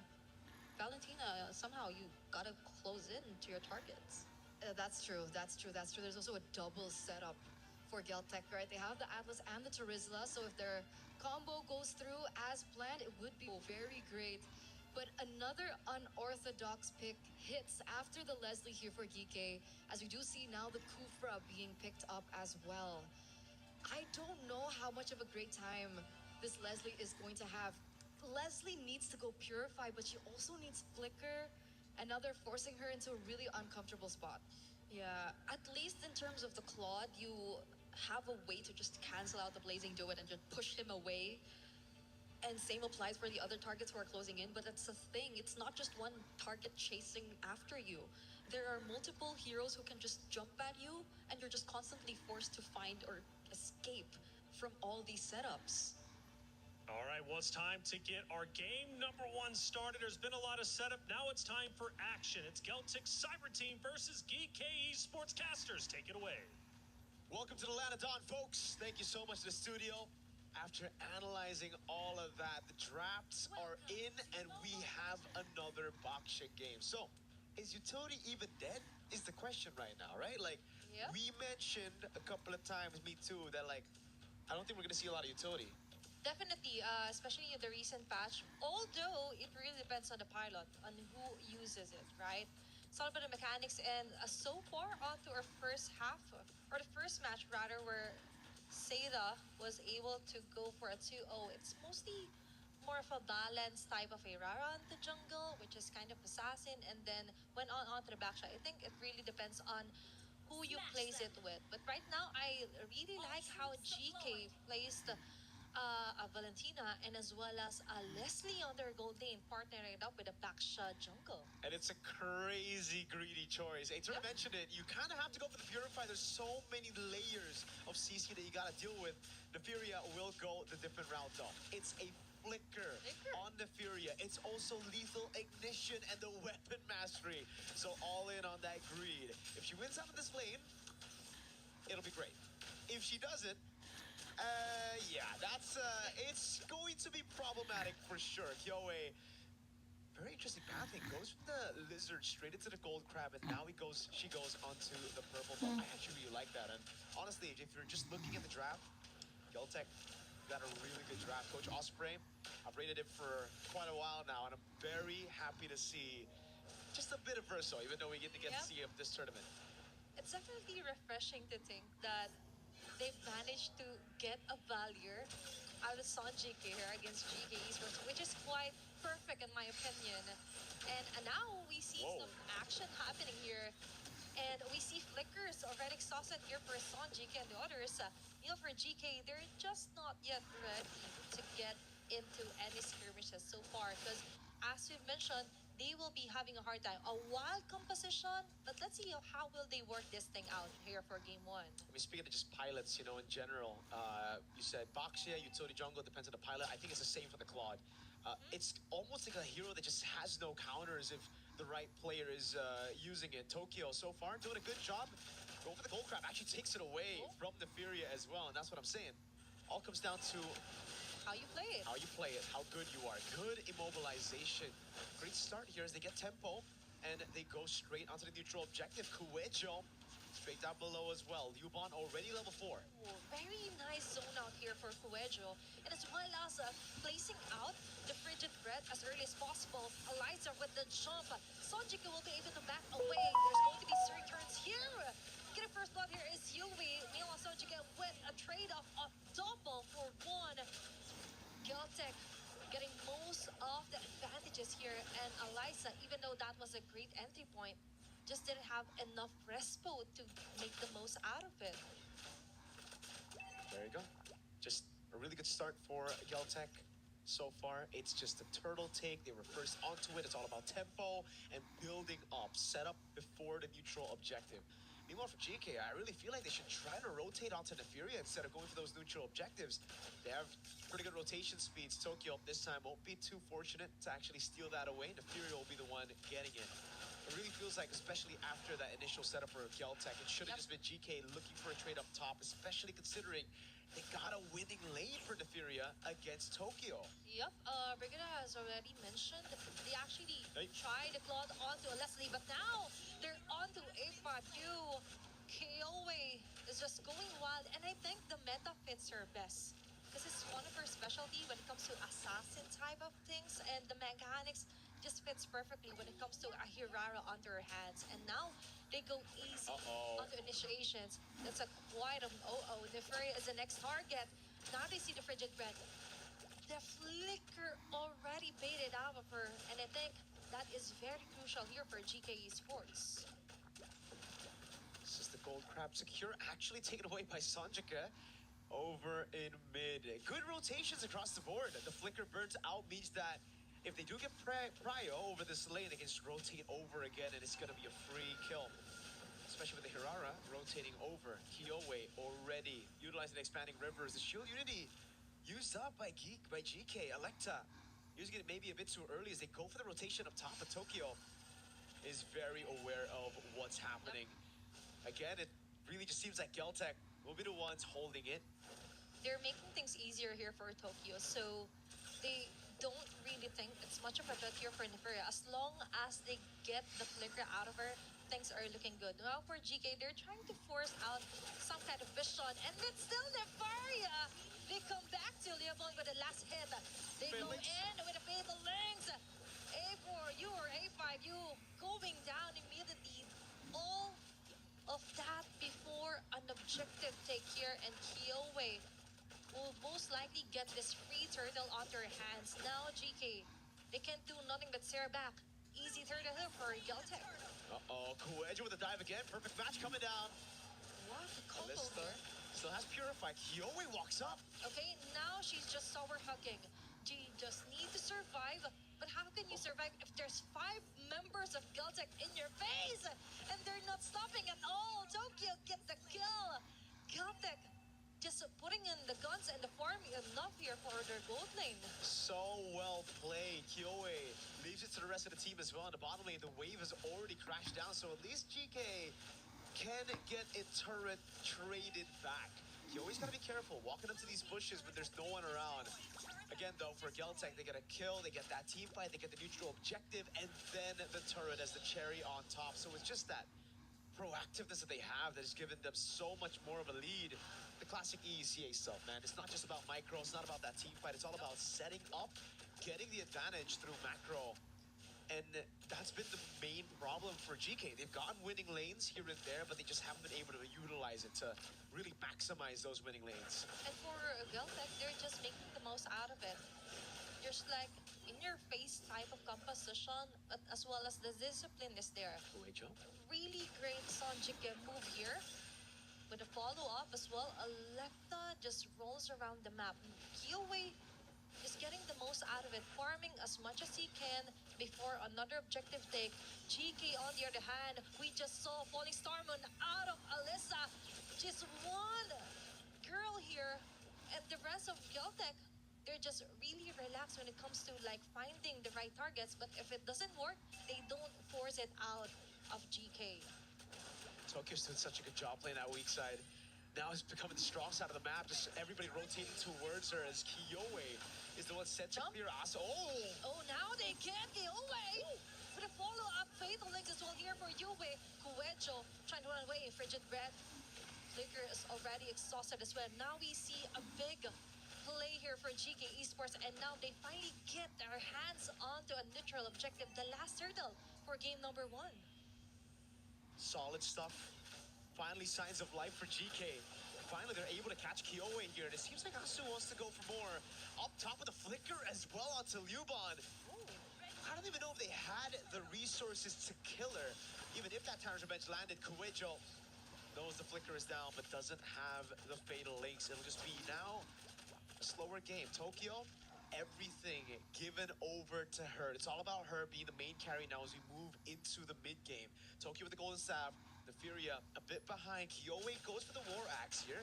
Right after the Hunter Strike, a bit more of a safe approach. No Sky Piercers for the Hirara so far in MWI. And it's the rush for Electa onto Radiant Armor, which is quite interesting. I understand, you know, Sanjik has been a big threat, but Tokyo and Kyoe I thought were going to be the main ones that you have to deal with as Yeah. a frontliner. I think that is somewhat a tunnel vision here for Electa to just solely focus to the defensive build, but now for GK Esports, maybe that's the plan. They go for the mental mind games. Alyssa forced out of her Purify, and now Geltec just focus fires onto taking down a turret here. Falling Star Moon just to Wait. clear up the last bits of minion wave, but that backfires on your face. I think this should have just gone out and back away, given that it's already obvious that the turret will be taken down by Geltec. Now they go for the mirror move here onto the top lane. But for Geltec, they still have this in the bag. Advantages, most of it is on their side. Yeah, Kyoe wants to get a bit more into the bottom lane. Nasu's getting chunked. Okay, Rigid Red. No can do. Electa just slowly rolls away. And Kyoe deals with the wave in the bottom lane. That's a holy shield taken before the First Lord even spawns in the game, which means, hey, if Geltec gets the Lord, this could be a free base turret down below. Depends on how they siege it down, right? They have great zoning with the Terizla and the Atlas. Kowejo with a face check. Tokyo forced to back away with the BMI. It's all about mid control right now. Alyssa's trying to form a slow push down below. Kyoe's just farming again. Alyssa's got to be careful, though. Purified down for another 20 seconds. You don't know where Kowejo is. Lubon's going to handle the wave up top. And it's all up to Tokyo to utilize the expanding rivers. So for GK, they see the claw down below. Do they try to go for the Lord straight up? I think they want to rush this one. Alyssa? Okay, now they see Kowejo with Alyssa going all in, frozen as well. But Kowejo caught off guard with a fatal lace in your face here for GK Esports. Will they get the trade? No can do. Alyssa falling down. A5U as well. Nefrir with a shutdown kill. They're trying to chase down Yui as well. Tokyo with the last hit of the bullet. That's 3 members down here for GK Esports. And right on time, Tokyo even manages to get 1 kill out of them. GK are playing it well. They've gotten some great initiations. It's just they don't have enough damage. It really just seems like they're banking on the Furia to slay these guys up front, and it's not working out. Everybody's going back and forth so well for the side of Geltec, and there's not much they can do about it. They're just going in back and forth. There's that untargetable skill from Kyoe as well. Tokyo's going back and forth with the BMI, and so many more initiations you got to deal with those penalty zones, the fatal links coming around your way. I understand what the composition is meant to do right now, but it just seems like these back and forths and these angles that Geltec are using to initiate on GK, it's a bit too much for them to handle. Exactly, because for GK, they weren't Wedge able up. to actually use their own crowd immunes here. But instead, it's them using it just to escape from the wrath here of Geltec. You have plenty crowd controls here. You have the Falling Star Moon. You also have a very nice transition with the Tinus Rage, Tinus Revenge for A5U, but that isn't happening. Because the moment they're seen on the map, Geltec just goes assassin mode immediately. And now, conceal play yet again. Lord onto their hands, slowly making their way around the bottom base turret. A5U with a jump. Now on the different angle, it would look like a great initiation, but no! Kowejo with a fatal lace gunning. 2 members here, Tokyo with a blazing red follow up, and the rest of the gang just gives it their all. Very nice return, bursting fireballs here for Sonji K. Geltec immediately, as you mentioned, take down the base turret 12 minutes into the game. The objective conversion of Geltec, fantastic this time around. 12 to 3, but it's how they actually managed to get leads across the board. We get to see the replay again with the Holy Shield down earlier, set up by Kyoe. They can just brute force their way into this turret take, and what a play by Kowejo. Baits out the Purify. There's another fatal links coming around by the IMU of Yui, but it's just not enough to deal with him. And again, we see the same problem for Nefiria. She's doing damage. She has some of the items ready, but it's single target. These guys, these women from GCT, they're able to go back and forth so well that that single target just does nothing in these team fights. And for Geltec, they just have to like juggle around on who will get the first bullets from Nefaria, and that's it. And then another one comes in like Liubon, and the rest for GK Esports can do nothing about it. This is the thing about being two tunnel vision. Linear damage as well is a problem here for GK Esports. The item build earlier as well was a bit of a question here for Alecta, but now we finally see an Antiquaris onto her arsenals. And for GK Esports, they just need to hold on. For Geltec, we see Coejo as well. Landing another fatal links onto A5 yung Alecta on their front line with a shield unity. Their sons activated as well. But look at Liuban and Kiowe as well, ensuring those bullets and the fans hitting her in the face. Alyssa trying to run away. Basic and for Tokyo will be enough. A mega kill. 3-for-1 trade of Geltec. Still good damage. It's really just a battle front to back. That was a very questionable initiation that worked out anyways. It was an all-in over onto a rover, Asu. The rest of the team followed it through though, and they were able to get it done. Again for GK, Nefuria's been free hitting. She's just safe in the back, hitting, getting all these shots is the reason Liubon actually fell. So damage is there, items are ready. It's just now, how do you get past your front line, getting bursted down before you can actually burst some of the other front lines? And the fact that they just have so many ways to get away. Look, again, Nefuria free hitting this entire fight, but not able to shred these frontliners down as fast as Geltec. They were the ones going at it. Look, right? Kiowe gets away just in time. Tokyo walks up, and by the time Nefuria walks up, they're already gone. Okay, for GK Esports, we understand that they more on the dive type of composition. But what's a great mage to deal with those kinds of in-your-face jumps? Sonjika's Valier. She just pushes them away from the targets, and then the bursting fireball. Man, that's so wild.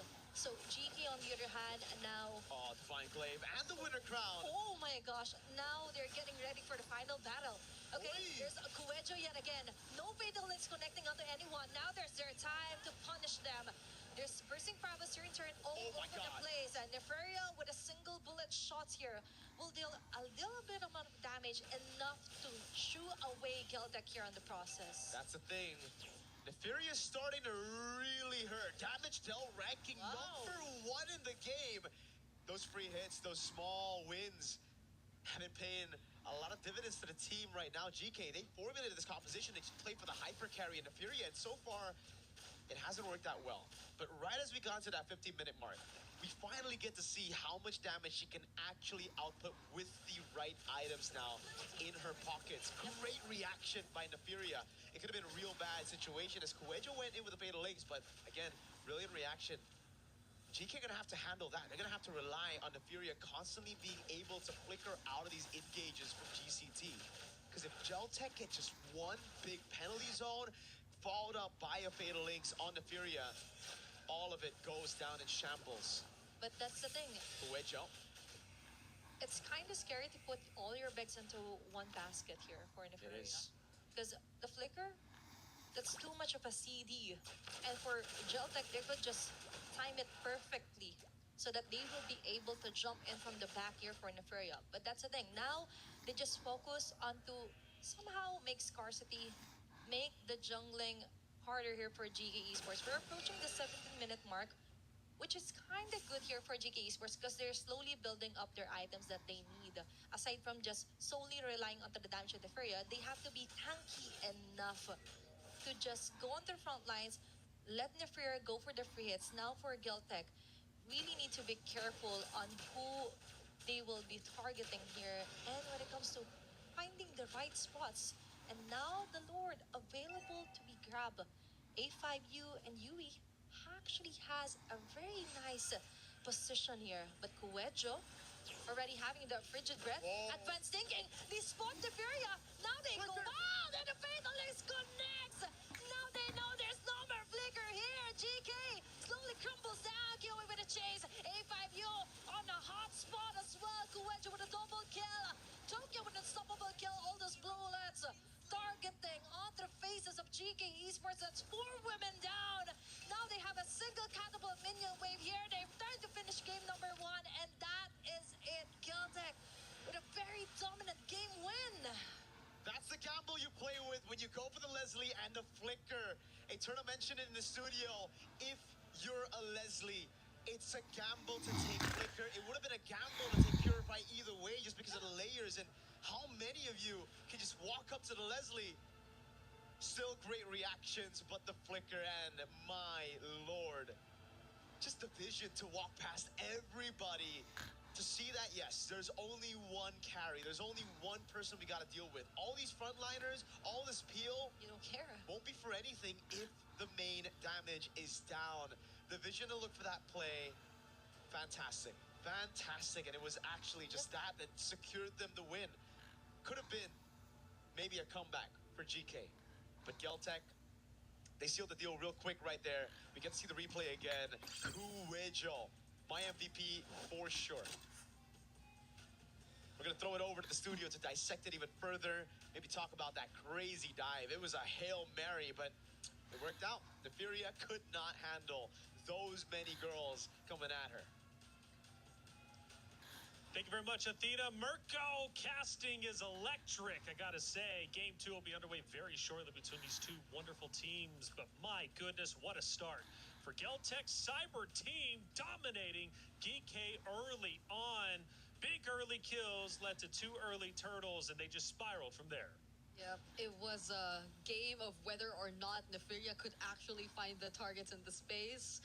Because especially when, Wait, hold on. is going Actually, on? did you change your pants? Why'd you do that? I got so excited as I was watching, I spilled coffee all over my pants. So I don't want to talk about it. But I did a wardrobe change. Yes. It looks great either way. Whether it's does. white, whether it's jeans, hey, you're crushing it out there, okay? Hey, they're quick. A lot happens in a map, not only the gameplay, but also in the wardrobe changes. It's quite wild up here. Hey, it's been a lot of fun, Absolutely. though. It's been a lot of fun. It really has. And I've been learning from you, too, and I really appreciate it. Again, first time entering into a MOBA, MLBB is incredibly exciting. I'm really enjoying the action and the gameplay. And Geltec Cyber Team truly took advantage of their hero composition, specifically, right, Atlas, as well as the Valir. You mentioned controlling the mid lane. I felt like they did that very well. That ultimately, like I said, led to the Turtles, which gave them a gold lead early on. Like I said, I'm trying to learn. If I sound dumb, give me some leeway. We're going to get there by day 5, okay? But that early lead was quite significant. And on top of that, the early kills, because I think at one point, what it was like 9-3, very quickly. And now one thing you mentioned, though, Bree, coming up was Leslie, potentially an uncomfortable spot, and Kufra as well. Value reduced due to the single targeting. These team fights just did them no justice. Yeah, I agree. I also had to look for ways that they could really make use of this Tyrant's Rage and Revenge combo, because hypothetically they do find a setup. The damage is expected to come from a very single target hero in the form of a Leslie. You do have a Valentina, but the Valentina at that point had very little scaling accomplished due to the fact that they had to manage the matchup so much. Like the laning or the mid control, as mentioned here by Reflections, hasn't been as easy for their mid duo compared to what we saw from Geltec Cyber team. Well, we set up not only this match, but also Stream B. It was Virtus Pro going against Twisted Minds. Rose, how's that series shaking up?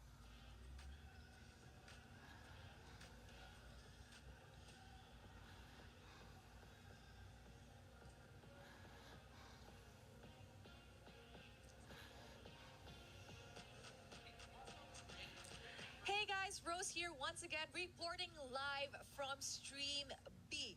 Just to keep you guys in the loop, Twisted Minds has just won up against Virtus Pro in a 15-minute game. And as we enter Game 2 in this series, will Virtus Pro be able to equalize the score, or will Twisted Minds sweep their first match this MWI? That's it from us in Stream B. Throwing it back to you guys. Thank you very much, Rose. Again, 2 streams happening, multiple matches taking place at once. Make sure you have 2 monitors, 2 phones, whatever you need to stay up to date with everything MWI and Esports World Cup. Twisted Minds taking an early lead up 1-0. Virtus Pro, do we believe in them to come back, force a game 3? What are we thinking? Eterna, come on. That's my girl. That's my girl, Chin Chow. I don't know what happened in that game, but I'm pretty sure she had something to say about it. Yeah, she's pretty historic, right? I mean, I was looking at her stats and looking at her history. Like, she's got a lot of history when it comes to MLBB as a whole. She reminds me of Roger. I don't know why. Jin Chao is like equivalent to Roger. Really? Yeah, that was her hero back in the day. Yeah, I remember her going through so much hair color changes as well. Like, I think Keep it she's fresh. been here long enough to have like multiple changes in terms of her hair color because that thing doesn't wash away as quick. So yeah, she's like considerably a veteran Yeah. in the scene, and I agree. She probably did shine in that series, and Right. the trend so far has been 2-0, but I don't know if VP could break it. I don't know. By the way, speaking of hair color, I got a couple of grays coming in. I might have to take some advice from you ladies and get rid of these grays so I can look 22. I think that's what I am. Hey, check The it out. age gap. That's right. It was a great series, though, for sure. But it really was. GK Esports consistently trying to come back. We get Yeah. down to our final moments, and it was Geltech Cyber Team just closing the door shut, and it was just a brutal team fight. That was beautiful. That was beautiful. I think Miracle mentioned it as well as he was casting Cuejo on the Atlas. Now, this really reminds you of how much of an amazing hero. This was the play. That was the play. Yep. That really sealed the deal there agree. for Geltech. The fact that she was able to find that flank, understanding that Neferia did not bring the Purify. She still had to force the flicker. Considering, the Leslie doesn't have Yeah. an escape tool, which is why I was so worried about the Leslie pick earlier on. She was able to utilize that to her advantage, take her out, because at that point of the game, Neferia was dealing so much damage. But luckily enough, they tunnel visioned on that. Yeah. And I think it's been another example of the EXP lane and the roamer just really being the anchors of the team and doing such a good job at finding these perfectly timed initiations. In that particular example, again, it was Neferia who barely had the means to get out because even if she did still have a flicker left, she had to use it to get away from the Atlas who was chasing her. And afterwards, you still have a penalty zone. So Yeah. there's just so much chase that you had to get away from, and it was not an easy task. And to add to that, I think that was the first time we ever saw the Esmeralda finally shut down because we True. didn't really get to see the Esmeralda perform as much. It's not a matchup thing, I'd say. Like against the Terizla, who people really consider to be just an NPC or a filler type of EXP laner to just get the job done. It's not really a matchup thing. So I think it was really more on the execution and just Geltech being the better team in this particular game. Yeah, because I think it was Jessica, City Esports, who was utilizing Esmeralda quite well, Yeah. right? And clearly doing it very well. Esmeralda is probably going to be a pick we're going to be seeing quite often. I am sure of it. Harara as well. We've now witnessed that twice as the first pick during the hero selection. I'm sure it'll be much the same going into the next one. And speaking of the next one, obviously Leslie, a lot of criticism towards Leslie, a lot of criticism potentially towards Kufra as well, just not getting as much value. So now for GK Esports, what's the adjustment? I would say drafts.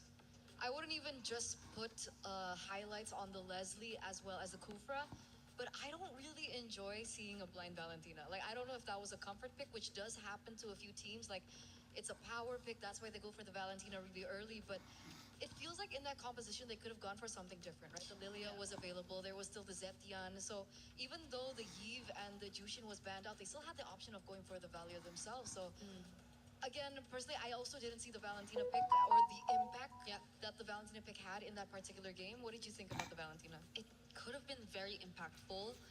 I understand it was a blind pick. Not a lot of us are fans of Valentina blind pick, but at the same time, it felt like the next best option since the Juicin and the Eve were already out in terms of the current meta, at least. But the fact that they decided to pair it with a Kufra, I think it was very limiting in a sense of how aggressive they could play the mid river, like the mid duo, like their combination together. Because Kofra is a roamer, you just expect to really catch you by surprise, Sure. go for the setups. It's not the type of roamer to play aggressive, and it's not the type of roamer that's in your face who's just constantly trying to annoy you every single time.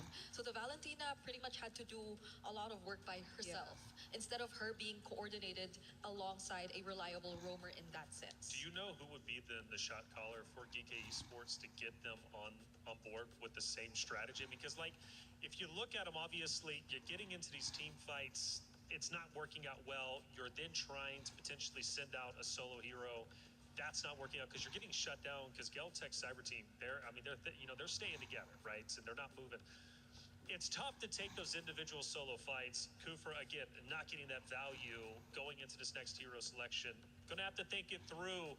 But then again, you go back to our previous series, Falcons Indonesia. They came out wild, right, with their hero picks, and they overcompensated trying to make back the lost ground that they lost just previously. And I'm really hoping Geeke doesn't get into that because I felt like they played decently well. They did, in fact, it worked a bit during that first series, or that first map, I should say.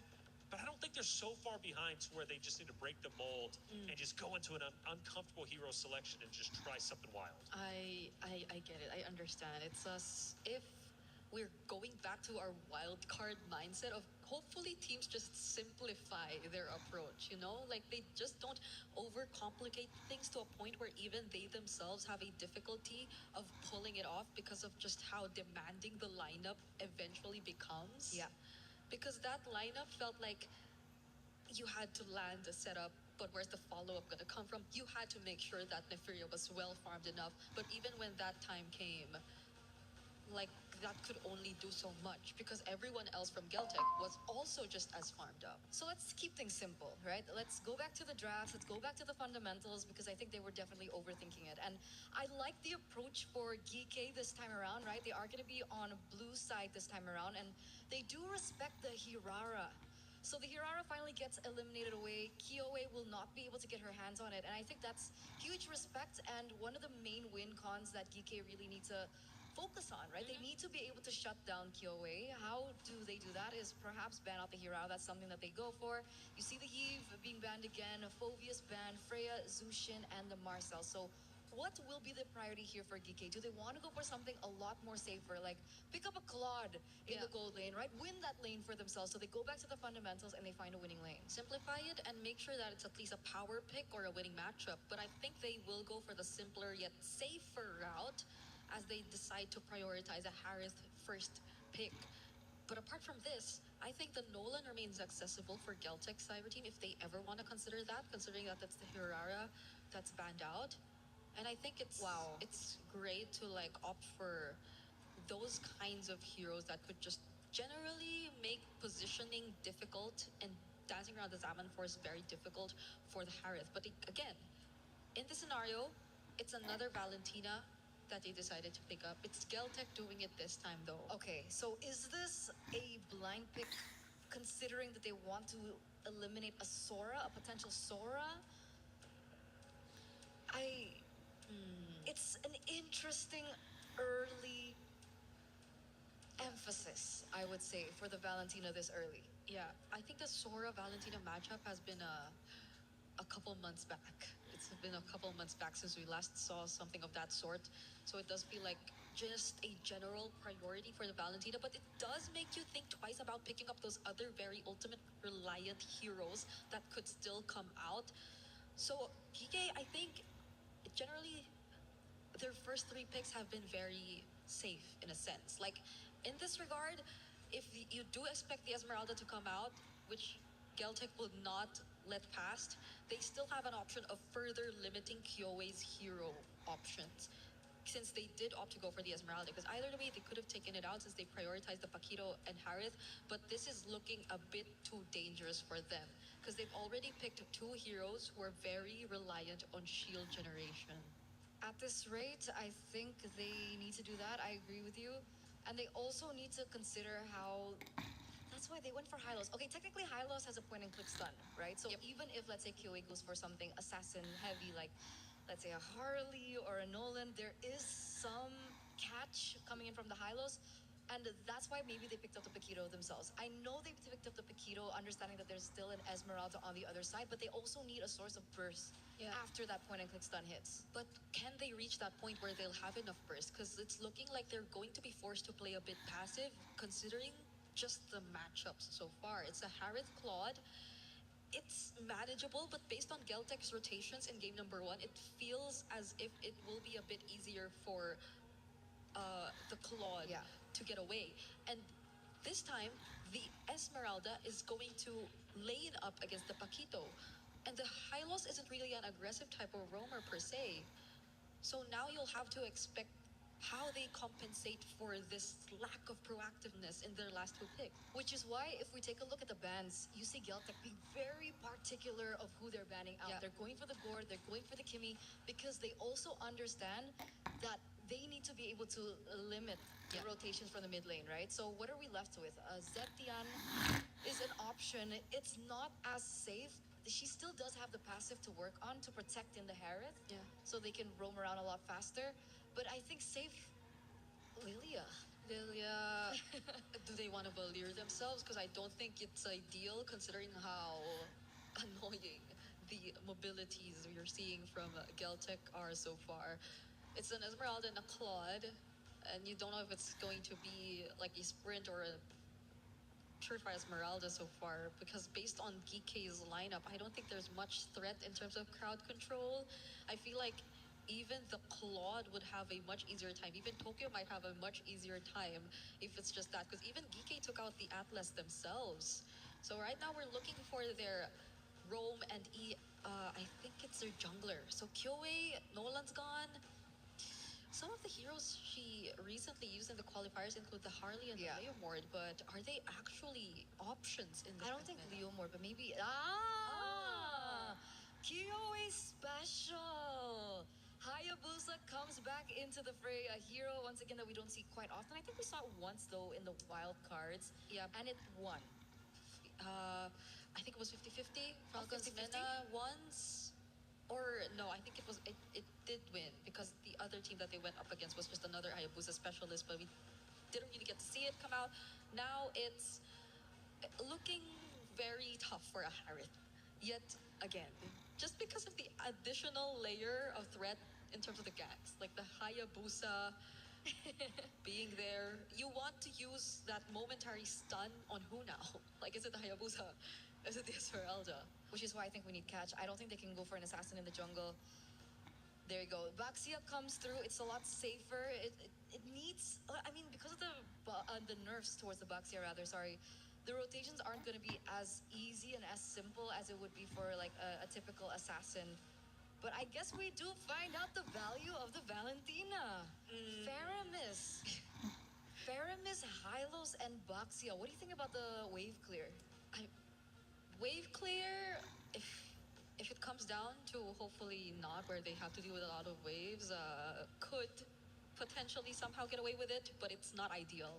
Things aren't looking ideal for Geek Esports. How long has it been since we last saw a Faramis into a Valentina and them just really voluntarily doing this to themselves, right? It feels like they've just added so much more layers to how we're expecting a much more passive gameplay from Geek rather than what they should be playing if they really want to take control of the game, because they're being limited in terms of their matchups already. Yeah. On top of the fact that Celtic last pick a Bellerin. It's beautiful. It's beautiful. It's a cherry on top, right? There's the composition entirely for Geek is they need to dive in. They need to go in to these team fights. The Belleric is just the cherry on top, going to be able to really deny all those initiates, I would say, in these particular team fights. I think, once again, this could be a 2-0. It could very well be a 2-0. However, can we see Geek Esports fight back? Let's find out. Athena, Marco, take it away. That's a good question. Reflections. We're going to jump into the land of Dawn here to answer that question exactly. What do you think, Athena? Is it a 2-0 or do you think GK can do it? To 1-1. be honest, in this composition, I think it's a 2-0, especially onto the hands of Kyoe's Hayabusa. Dang. Remember, it's one of her specialty. But let's see, maybe the willpower of GK will be enough to kindly stretch this match onto game number 3. Yeah, the only question I have is just like, is the box just still good is the question right now, right? We've been seeing it a lot so far. I Yep. think we've seen it like 2 times, right? One time it won, the other time it didn't. And Kyoe's just been having a blast on these assassins. Another signature pick here today. Lethal Ignition is the choice for Yui though, so not really just a full utility type of Faramis. It's all in for damage on top of it. Speaking of damage as well with the Faramis, it just gives more value onto Sonjika's Valentina. Eterna has mentioned this, and it give Geltec a really nice advantage too. But let's see. But now, we appreciate the effort of Leobon just spawning out here with the started dances as well. But A5U would have needed first blood. Surprisingly, is GK Esports getting head-to-head this early onto Geltec?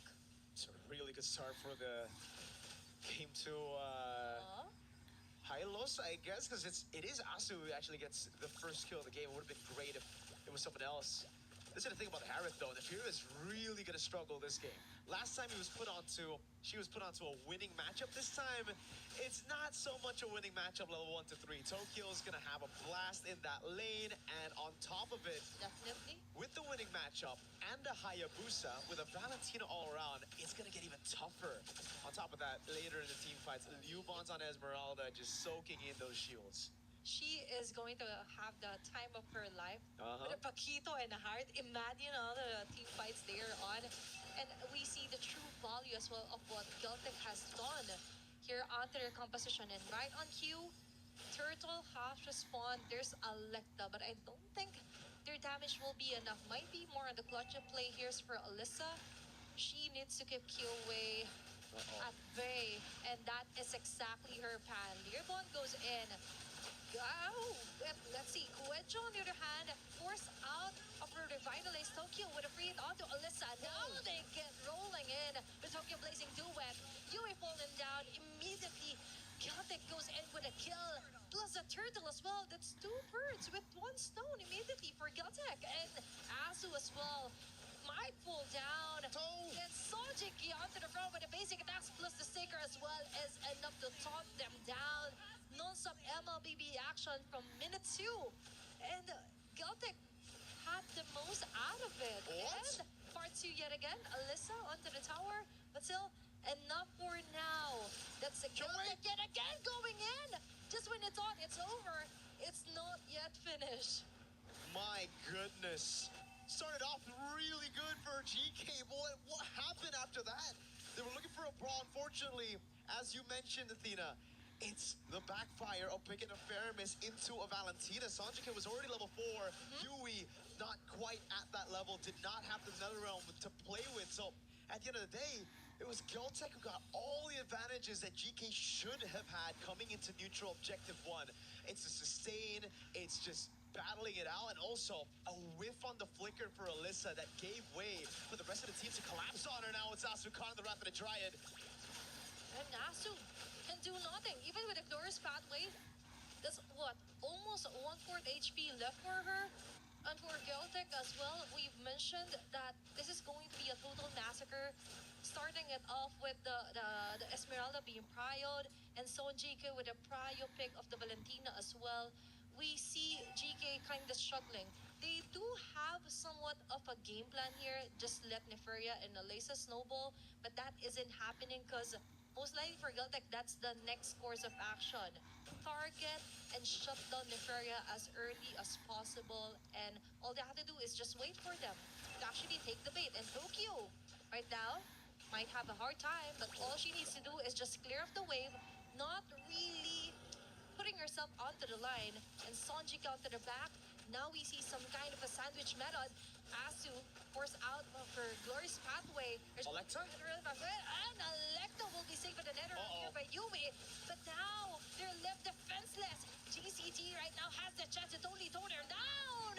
He with a diamond force, Nefer is forced to back away.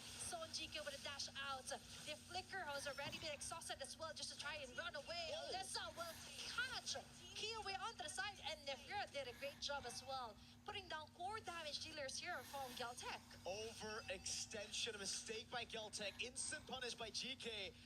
As they're looking to play it around again, this time Yui has another realm, right? That was the big difference from the first turtle, and you could see how much of a difference it actually played in that skirmish. GK was able to just prolong those team fights, play around Neferia, and peel for her while all the frontliners took the damage. Alyssa, great flank, caught Kyoe off guard as well, rotated quicker as she cleared in bot. Now for Geltec, I think you can actually add a bit of a question mark there. Coach Osprey, very detailed when it comes to just win conditions and playing around those objectives. Geltec could have just taken the free turtle for a dive on the weak side, but they instead tried to go for a fight. They wanted to save Tokyo up top, and it costed them a lot. And that is why you have to stick to the plan. Be disciplined as well here for Geltec. That is too much time wasted actually onto chasing down members of GK. That's why they were able to maximize their sustain lineup. The free hits here for Neferia. And now Kyoe still will secure the turtle. Plus now they slowly disengage. Neferia with a Salmon Force not able to really put a dent onto Leobon's shield as well. It's all about surviving first for GK. Plus, I like what Alyssa is doing. Just pushing off the waves here against GCT, forcing up to their top. She's been doing what Keto hasn't been able to do in day one of MWI so far. Splitting the team up. Liubon. Whoa! Okay, that's a force copy. Another here for Sonji K. Kuwejo on the tight spot. Neferia will get you with a 7 force. Clutch there around, but Tokyo still gets in with a blazing 2-web. Now Alyssa goes in with a punches. But now for GCT, he slowly retreat back, but Sonjika is still alive with Key away. Dashing in through the members of GK, but that is 2 members immediately down here for Geltec. Sonjika with a clutch of flicker just to escape on that impending danger from GK Esports. Now they target the mid lane turret. Geltec caught off guard there onto the jump from GK. It's all about waiting for the Netherrealm and then the Zaman Force, right? Because as long as the Fury plays around as Zaman Force, as long as they have the Netherrealm, they're completely fine taking these fights head-on against Geltec. Again, Turtle 1, it was just GK not able to fully utilize their composition because it was a Yui that was still level 3 without the Netherrealm.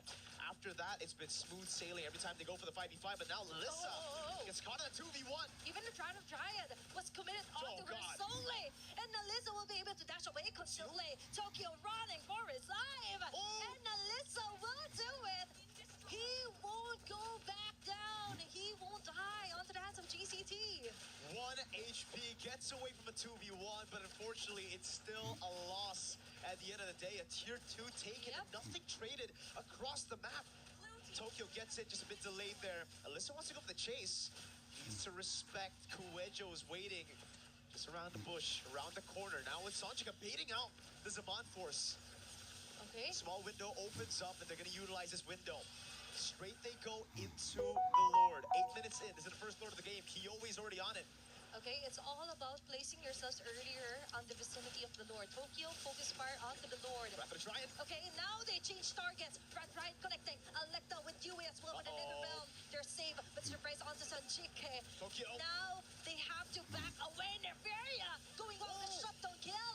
And they go in. Kyowe as well will get the immediate takedown, but Alyssa goes in with a trade. Oh, that's a very nice bowling star here for Liubon. Yui trying to run away. It's going to be the Ghostbusters here. Asu for the save, but it's Liubon onto 2 members. I think this might be it. That is going to be a kill here onto Liubon. Meanwhile, onto the mid lane, it's Electa slowly retreating back. It might have been messy, but I think GCT still got the most out of it. GK's box was scattered by Geltec. They had so many angles to attack from Tokyo. Great discipline this time around, really learning from the mistakes of the last few skirmishes that didn't go their way. It's all about waiting for the Netherrealm and the Zaman Force, forcing them into these really weird situations where they just can't utilize their resources together. Once they're scattered, it was just GCT pulling off the Blazing Duet, getting those damage. Oh, the poke over on Yui. Too much. Either way, for Geltec, all they need to do is just wait for either the Zaman Force or the Netherrealm, as you mentioned. And all they have to do is just wait for the perfect timing, wait for the perfect person to show up on the mat. Random Drive here for Kuwejo. Even the Revitalize has been activated. Netherrealm's clutch here for Sonjika. The suppress is enough here for Electa as well. And they go in, Neferia with a free hits with the Zaman Force, but the jump from Leo will stop them on their tracks. Tokyo with a blazing do and chase down onto Neferia Electa. And this will hit right onto their heads. Sonjika with a dash as well onto the side lane. Alyssa. Now, the ball is on their court. Will they go for the kill? Yup, but the BMI is there. Tokyo won't fall down. Sonjika with a kill. Neferia goes in with a trade. That's too much of a mess. But Kyowe, out of all that has happened, will focus on to getting that Lord. Oh, GK, I see what they were trying to do there. They were trying to just go in straight up, brute forcing their way into a 5v5, but they get caught in Kuwejo's Wrath of the Dryad. The Revitalize gives her just enough time for the rest of the team to follow up. Great Netherrealm to again delay the death of the frontliner, and all that time was used with the Zaman Force on. A window open right as it was gone, right as it went on cooldown, and Geltec saw the vision, went in, and punished GK out of that team fight. A few desperate moves here and there as they try to recoup. Alyssa went for the flicker, trying to go in for the kill here, but Tokyo gets out just in time with the BMI. Great read as well by Songjika is able to provide enough heal. You can see the built-up frustration from GK. It looked so good up until it just all fell right in front of them. And that's the thing. For Deltec, it's all about the mechanic as well and how well they will survive the incoming attacks here for GK. Lord onto the top lane. They don't have the best of They've clear. already managed to tore their way down. And Kyowe, the shadow kill, almost half an HP left here for Nevaria. That shows it will be enough. Tokyo immediate takedown. Guejo with a Wrath of Dryad. It might not be enough. And now they slowly make and crawl their way back onto GCT. It's 3 members down. Liubon, okay, with the Cyclone Eye. Nefer with a chase down. Zaman Force as well. Shield is enough. Just brute forcing her way out of this with a flicker as well. That's 5 women chasing her down. Still surviving, but for GK, all that matters is that they could push back onto the turrets of GCT. That's true. They just gotta make sure they don't stay here too long. That wave up top is looking juicy, and they call it off. So wave up top, gonna build up, and that's why Geltec want to stop these recalls. They want to have those minions be a threat all the way while regaining control of the map. GK, this is very scary to play with the whole wave crashing down again. They're forced to walk back to base all the way to the top wave. And it's Geltec who wanna capitalize on this. Purple buff still secured by GK, so not much was taken away by Geltec, but still, despite all that, despite a big win, 3-0 in that defense, they're only able to get a tier 1 in the mid lane, and now it's Geltec back with the map control. Yep. Tokyo, though, way too aggressive. I know she was trying to get that turret down, but you have to respect the damage of GK. It's just deja vu to game number 1, where the Furia started to get those items rolling on the Leslie. This time it's on the Harith. Damage dull ranking, the Furia is very close to the rest of the team. Tokyo, Sanjika, obviously still top 2. Kyoe is just doing assassin job, right? It's all about cleaning up. Tokyo, you might have the damage, but remember for GK Esports, they're slowly crawling their way out. So they still have enough of skills to totally sort out on who to target. And now for GCT, we've mentioned, even if they lost on that specific takedown onto the turret, and GE was able to take down a turret onto the mid lane, the good thing is that they still had the lead. And now they're forcing their way again with Guejo's Wrath of Dryad. Electo right now, half an HP left. Crucial save here for you with Netherrealm, but that's it. GCT will stake still the risk here. They know there's no more plan B for GK Esports, but Neferia goes in with a plan A, which is to totally annihilate members here for Geltec. Now they slowly back away. That's a 1-for-1. Electa isn't having any of it. Guejo might fall down. Alyssa targeting Tokyo with a blazing duet. And she will be doing it. What a save, what a kill here. But no, Sanjik is still alive and kicking. Neferia. Now Neferia is left alone here onto the mid lane. Will she risk it? I think that's enough of a gameplay yet here for GK Esports. They need to relax. They really do. I mean, at this point, they need to start brawling more and more. Live from Paris, by the way. Got a few stars in the building here watching. Shout outs to them. Very entertained already. Geltec, back to the point, it really comes down to how they utilize the spar lane up top. They have the slow push constantly going in. They do not need to go for the fights. It's on GK to force a fight away from them. So for Geltec, it's all about playing the slow game. Yes, Alyssa's on the Paquito. She can go up top to handle the wave, but having that man advantage, hold on, Geltec. They're looking for the sneak. The Harrods up top, the expanding rivers. Okay. Gives him a bit of a boost, but Joey just... Oh! Alecta! Okay, that's crazy. Electa just again with a drive-through. Retry still. Guejo with another dive. Now Geltec is forced to tore them down.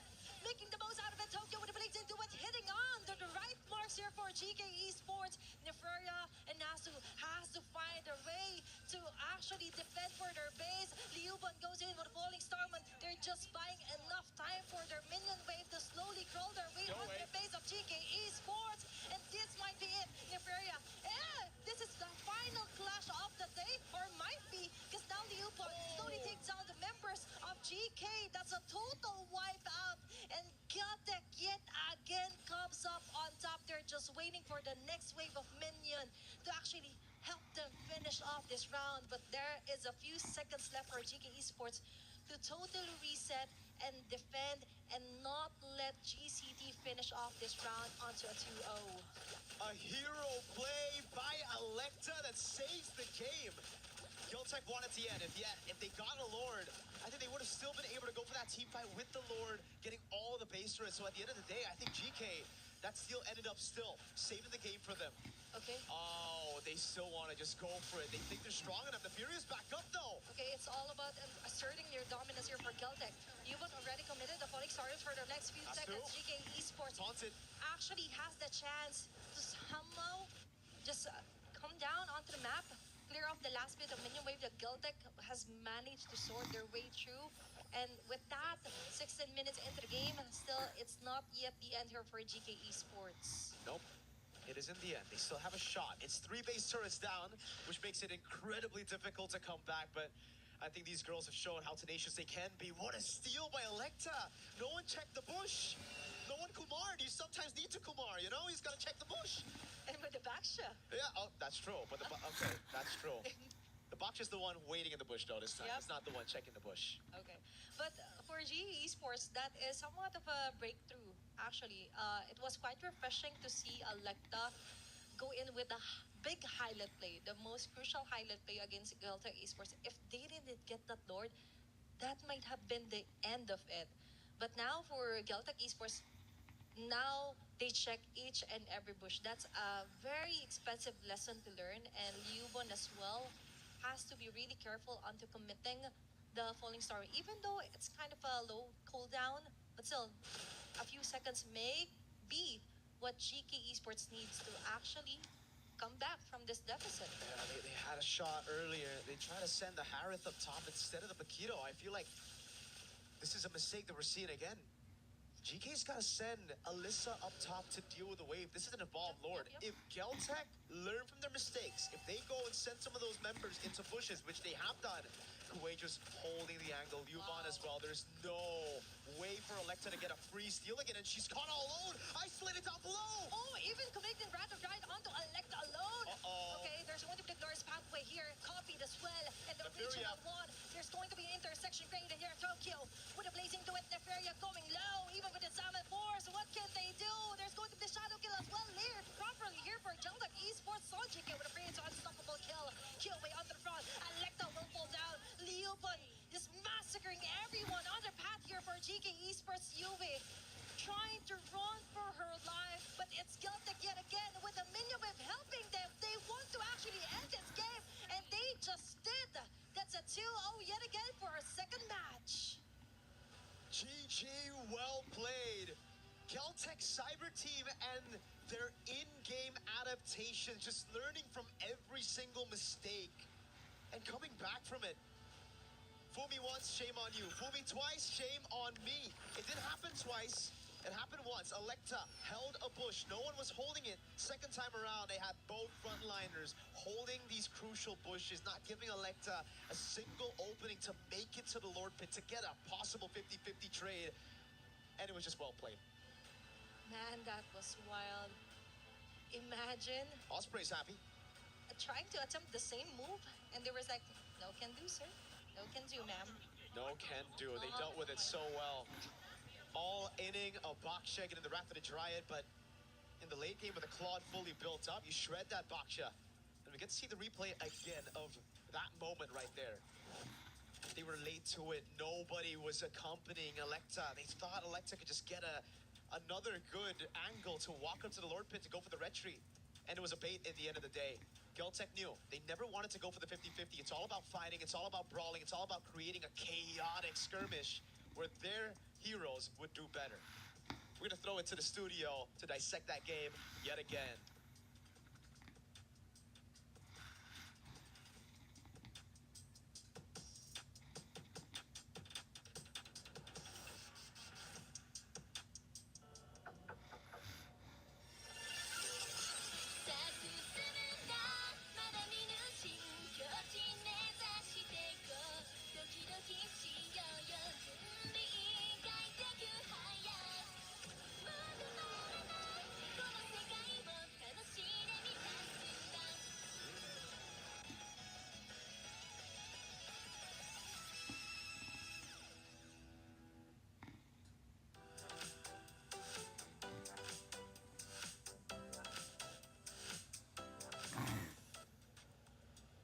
There it is, Celtic Cyber Team get the job done, 2-0.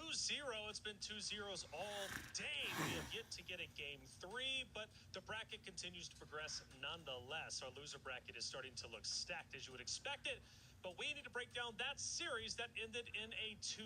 Celtic Cyber Team looking unstoppable. Hey, I'm Taylor Reflections Noble. Of course, we've got Eterna as well as Brigida. Good to see you again.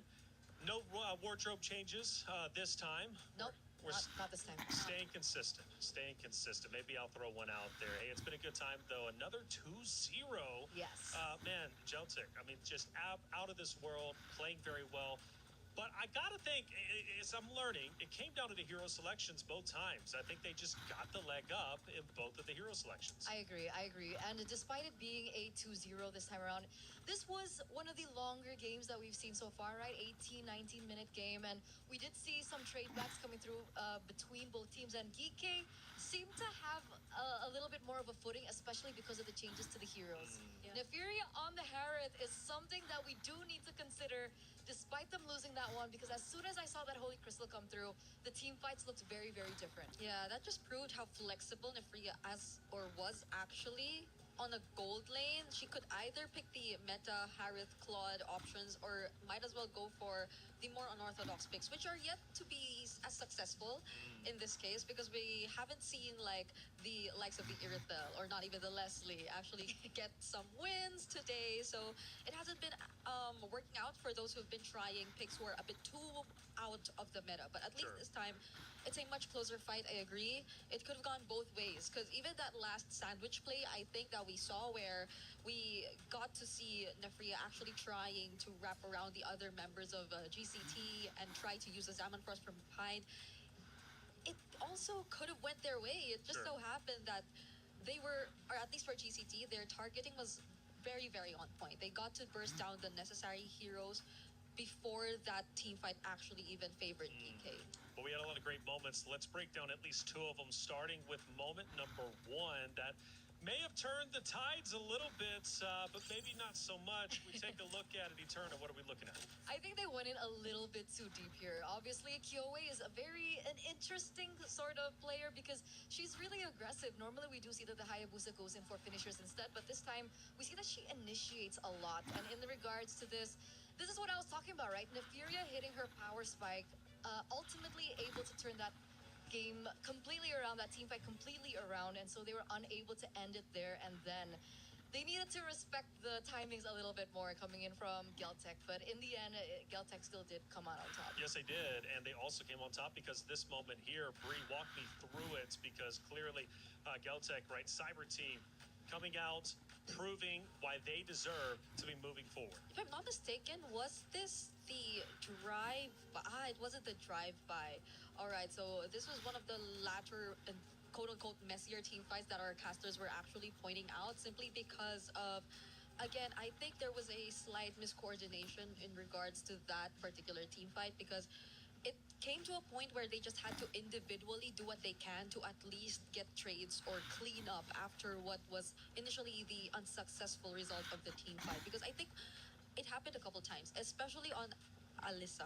Alyssa, a lot of times on the Paquito, had to come in quite late, understandably so. There is a way around the Paquito wherein you just offer the late entries, especially if you're building around damage and just trying to go for cleanups. But in this scenario, against a lineup who had equally the same, if not better mobility overall, because again, you were trying to chase up against the Hayabusa, a Valentina who had dashes herself, and even then Esmeralda, it wasn't as easy of a task for Alyssa. It felt like she had too much to accomplish by herself, and it's not like she could just completely rely on the high loss either. It was a very, I think, an individual assignment that Alyssa had to do as the EXP lane, as the Paquito. Yeah, I felt game one was just a blowout, right? I mean, it was Geltec Cyber Team doing incredibly well from the very start, getting the early kills, getting the two turtles, ultimately going to the Lord, and then winning the round. But then I did look at game number two, and honestly, I felt Geeky played a little bit better. You know, a little bit of a longer round, showed a bit more life, which is positive heading into the loser bracket. Absolutely. It should give them a little bit more confidence and obviously something that they can take away from this game for them to learn in their next match ahead.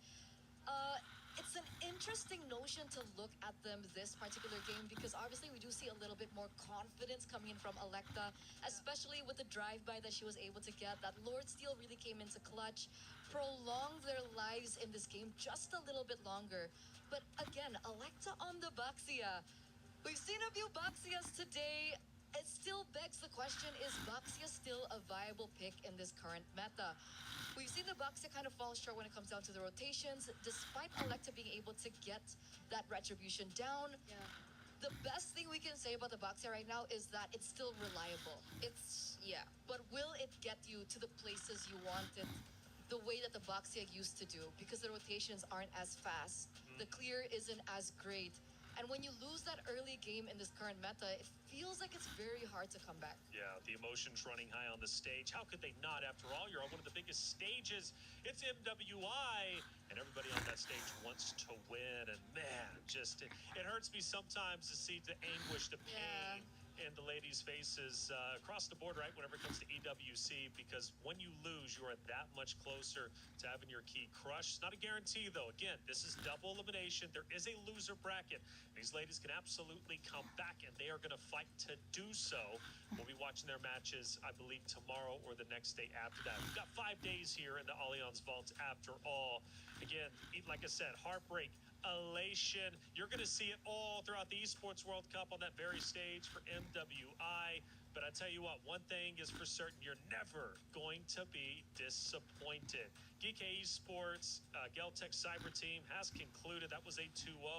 On our Stream B, Twisted Minds getting a 2-0 themselves against Virtus Pro. They will also move forward, which sets up our winner bracket to be quite stacked. It's going to be Twisted Minds now going against Geltech Cyber Team, which is going to be a brutal matchup. You're actually quite excited about it, it seems. If you asked us who we would be predicting for, I think we will take a bit of time before we get to decide. Okay. I think we need to review. Oh well, we get to see it in person now. Oh, that's I was great. about to That's say. great. Yeah. I think I would really need to review What exactly happened in that? What? Oh What? man, that's a signature 1-1 pick on Chinchao, but it's a very unorthodox pick too. Yeah, I know it's signature and I know it's comfort, but we've been always debating on whether or not comfort can get you as far in this current meta, but they've made it work. Even getting the Mathilda in their hands, not entirely sure how the draft went, but that looked like a lot of comfort for Twisted Minds. And if I'm not mistaken, Sa too, I think there's a lot at stake for her. She's been very emotional in the previous MWI. She definitely wanted to win it there. She was so close. And now it's great to see her back with, I think, a lineup that they're very comfortable with. Just look at them, all smiles. For sure, how could you not? You just 2-0'd your opponents. You were up, 22 kills to 14. They played incredibly well. We're seeing some heavy hitters for sure. Ultimately, though, these 2-0s, they can't continue, right? We've got to get at least one game 3. I'm sure it's going to be coming up relatively soon. Let's take a look at our bracket because I was breaking down at least one of the matches. Let's get an overall understanding of what's happening not only in the uppers, but also in our decider matches down below. We've watched now all the opening matches. Basically, we move forward now. Geltech Cyber Team going against Twisted Minds. It's going to be Seda Esports versus Team Ray Young. The drums are out. It's starting to get loud out here for Team Vitality. I can't wait to get this next matchup, which is going to be coming up next, as I said. But for the loser bracket, it's Falcons Indonesia, Aurora Gaming, our first decider match. It's going to be taking place. And of course, we wait for GK Esports. Who's going to be playing against them?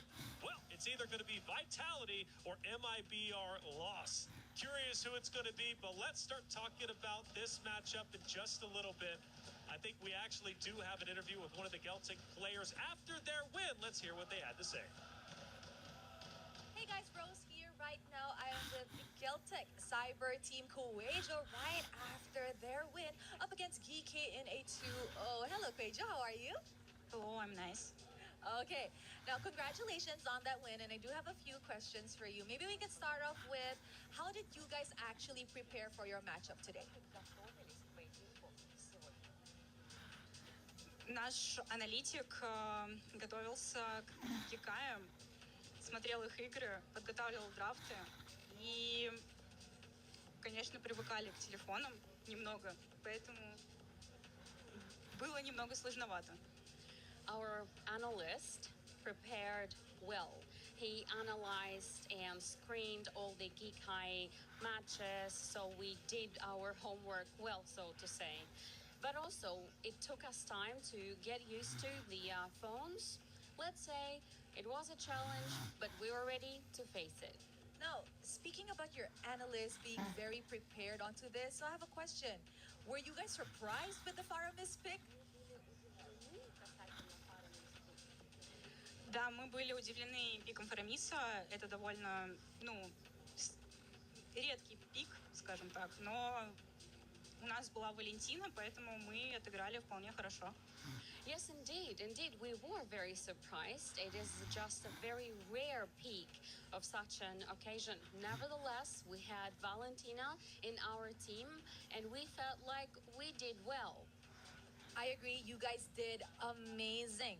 But I think another question to ask would be how did you guys remain composed and, chill throughout the game, especially knowing that Kike was slowly starting to gain momentum and could potentially even come back that second game?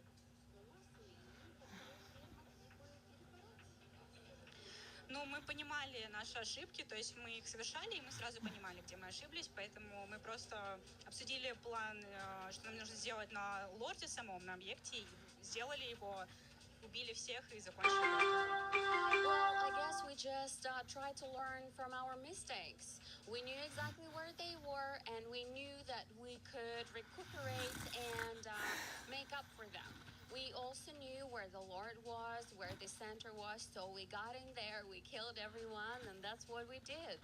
I love it. Very, very self-aware. And you know what? Last question. Tomorrow, you guys will be meeting Twisted Mind, who also just won in a 2-0 sweep over at Stream B. Are you guys ready for that?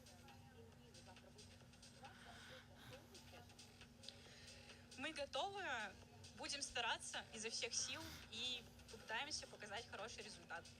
We are so ready. We will do our best to win, and we will try to demonstrate the best results we can. I love it. So much girl empowerment over here at MWI. Thank you very much, Kuejo. Thank you. Thank you. And that is it for the winner's interview. With that, let us show it back to you guys. We're there. For every click, every clutch, every respawn. We were there for the years of grind. And we're here. Now. The proud founding partner of EWC. Powering the biggest event in gaming. Shoulder to shoulder with the world's best. Making history. Greatness deserves a stage. Lenovo Legion. Reach your impossible.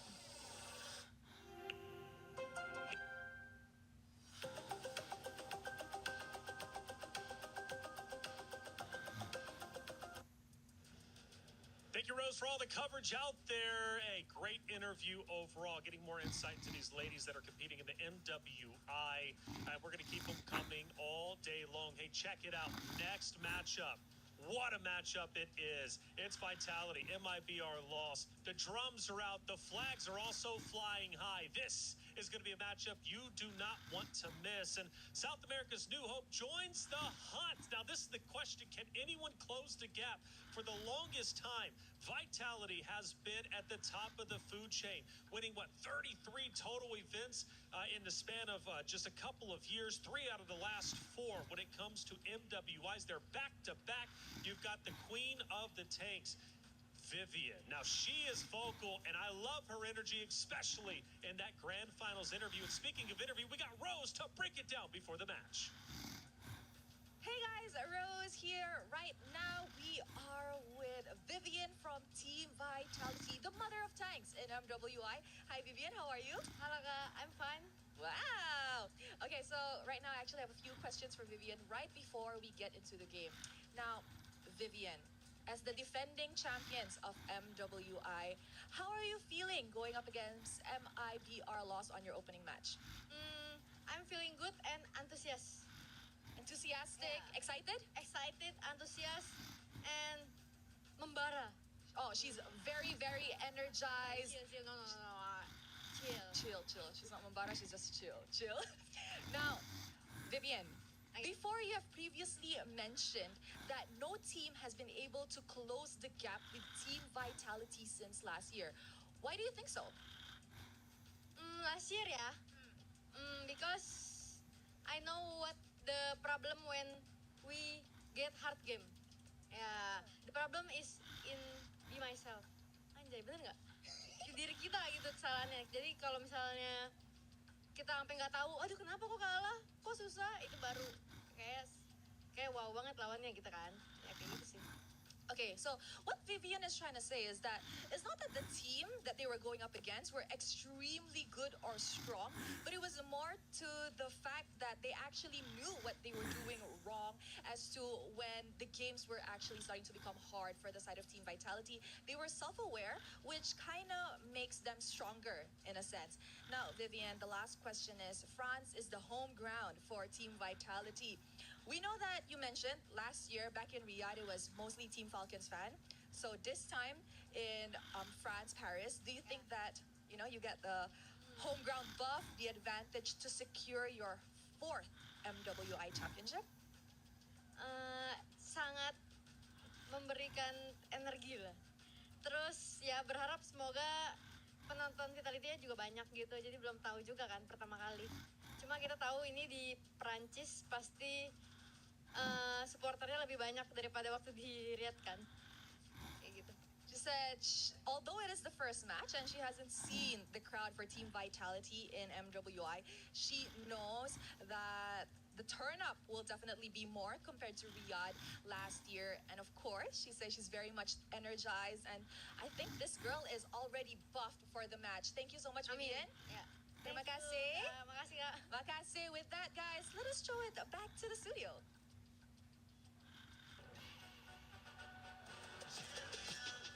This ain't no regular thing. Came for the ring, you know what I mean. You see my name in the lights, better get right, champion.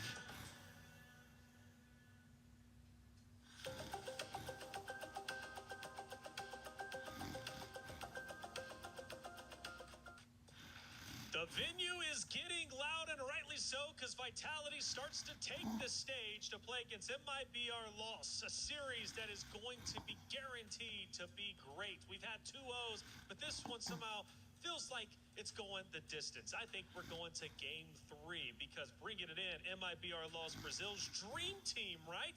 They're not going down without a fight. They're empowered by the returning player of La La Land. That's a major thing that's coming through, right? Yeah. It's one of the major stories for MIBR Loss. The fact that La La Land is returning, she's definitely a staple when it comes down to international female MLBB. And other than that, I would say for Mikiari, this is a huge deal, right? She's on her redemption arc. We've seen her with the STMN girls back in 2024. She was a part of Corinthians as well in 2025. And the thing that really hurts me the most is the fact that we got a fun fact in that she wanted to quit after that. Oh. That's tough. Yeah.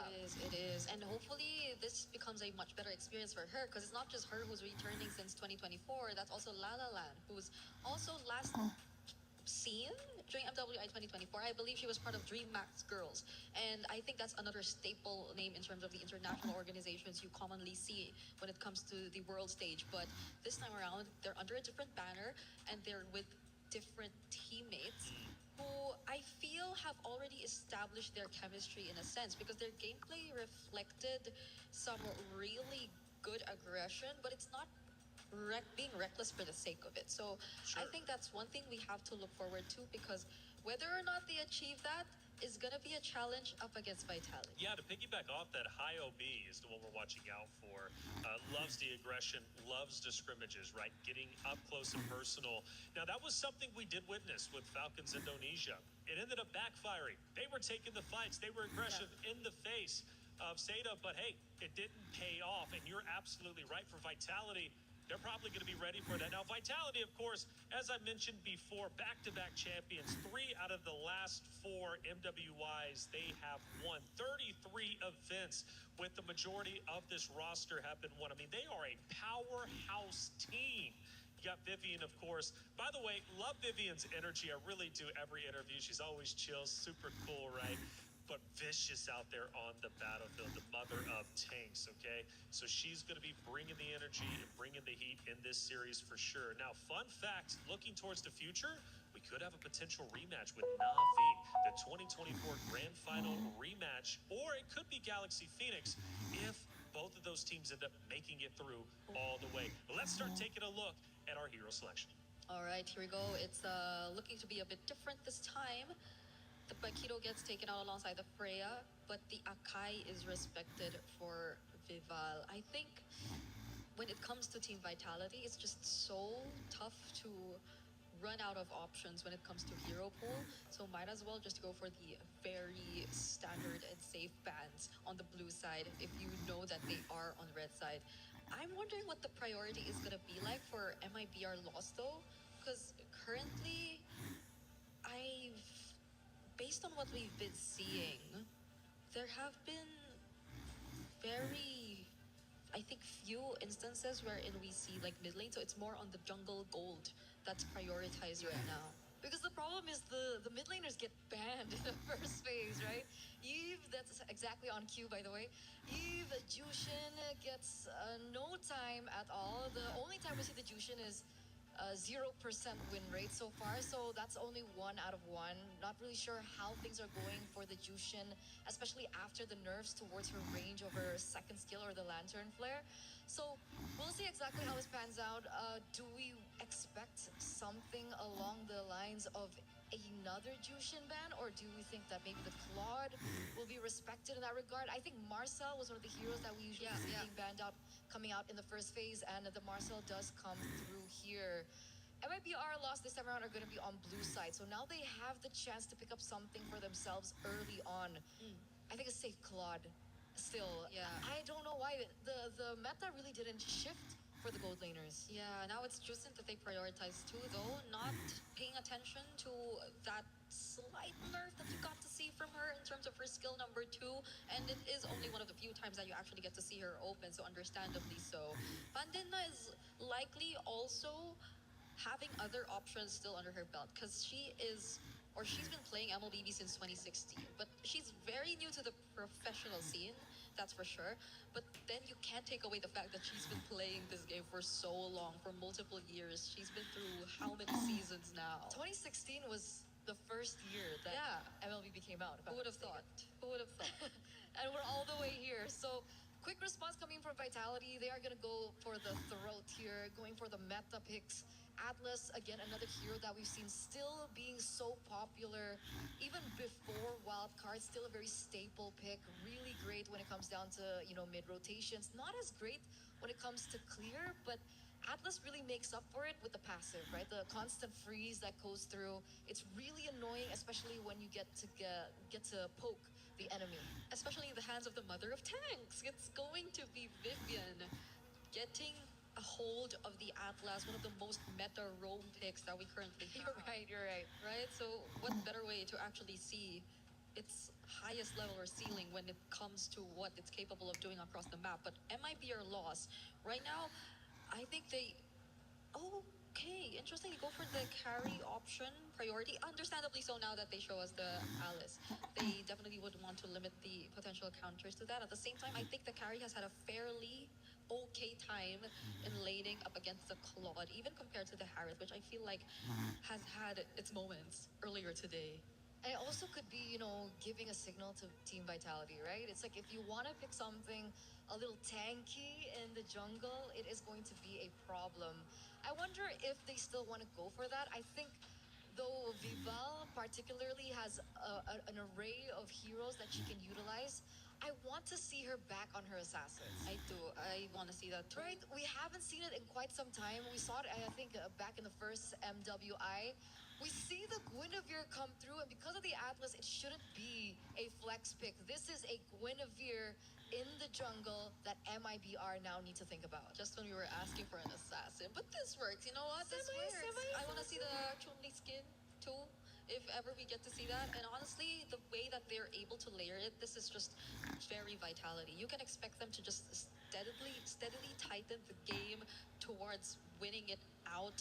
And I, for a fact, think that this would be an okay jungle regardless of what kind of roam pick could eventually come out, because we still are yet to figure out what the roam is going to be for Ray, whether it's going to be a heavy on invades type of roamer, because as of the moment they're just really banning out the Belleric. And I feel like this is also a tell of what Team Vitality actually want to accomplish. They just want to go like straight for the aggressive plays, just want to go for the commit and the dives with the spatial migrations and the fatal links, and they don't want something or any hero that's necessarily going to stop them. So I think maybe a hero that we should be looking at for MIBR loss would be the Gatot Kacha. Like I think match number 1, we saw the synergy between the Alice and the Gatot Kacha, the Yeah. Thorn of Ruin into the AOG. It was a symphony of skills that really worked out when it came down to team fights. They don't actually deny that away just yet, as they do see the prioritization of the Matilda ban instead before we get to that. So it's still an option for MIBR loss to utilize. Meanwhile, for MIBR, a very, very heavy signal onto Cine, right? We do see the Gord, the Kimi being banned out. And remember, for the past few tournaments that they've been in for Vitality, it has been Cine that has picked up the finals MVP. Oh, and I think this is a great start for Cinia as well, because you get to pick up a mid lane that's equally aggressive. You could pair it up with the Atlas and just be as annoying and the mid duo up against, as of the moment, it's just the Juice in. So you could just really go for the reach, and MIBR loss. What are they planning to go for in the roam? Is it going to be a proactive type of a roam for Ray? Are they willing to do that and risk that up against the lineup with a utility like a Guinevere, who's just not the best target to go for if you want to go for reach? So other options if they want to like keep it safe? Yeah, that's why I think Gatot.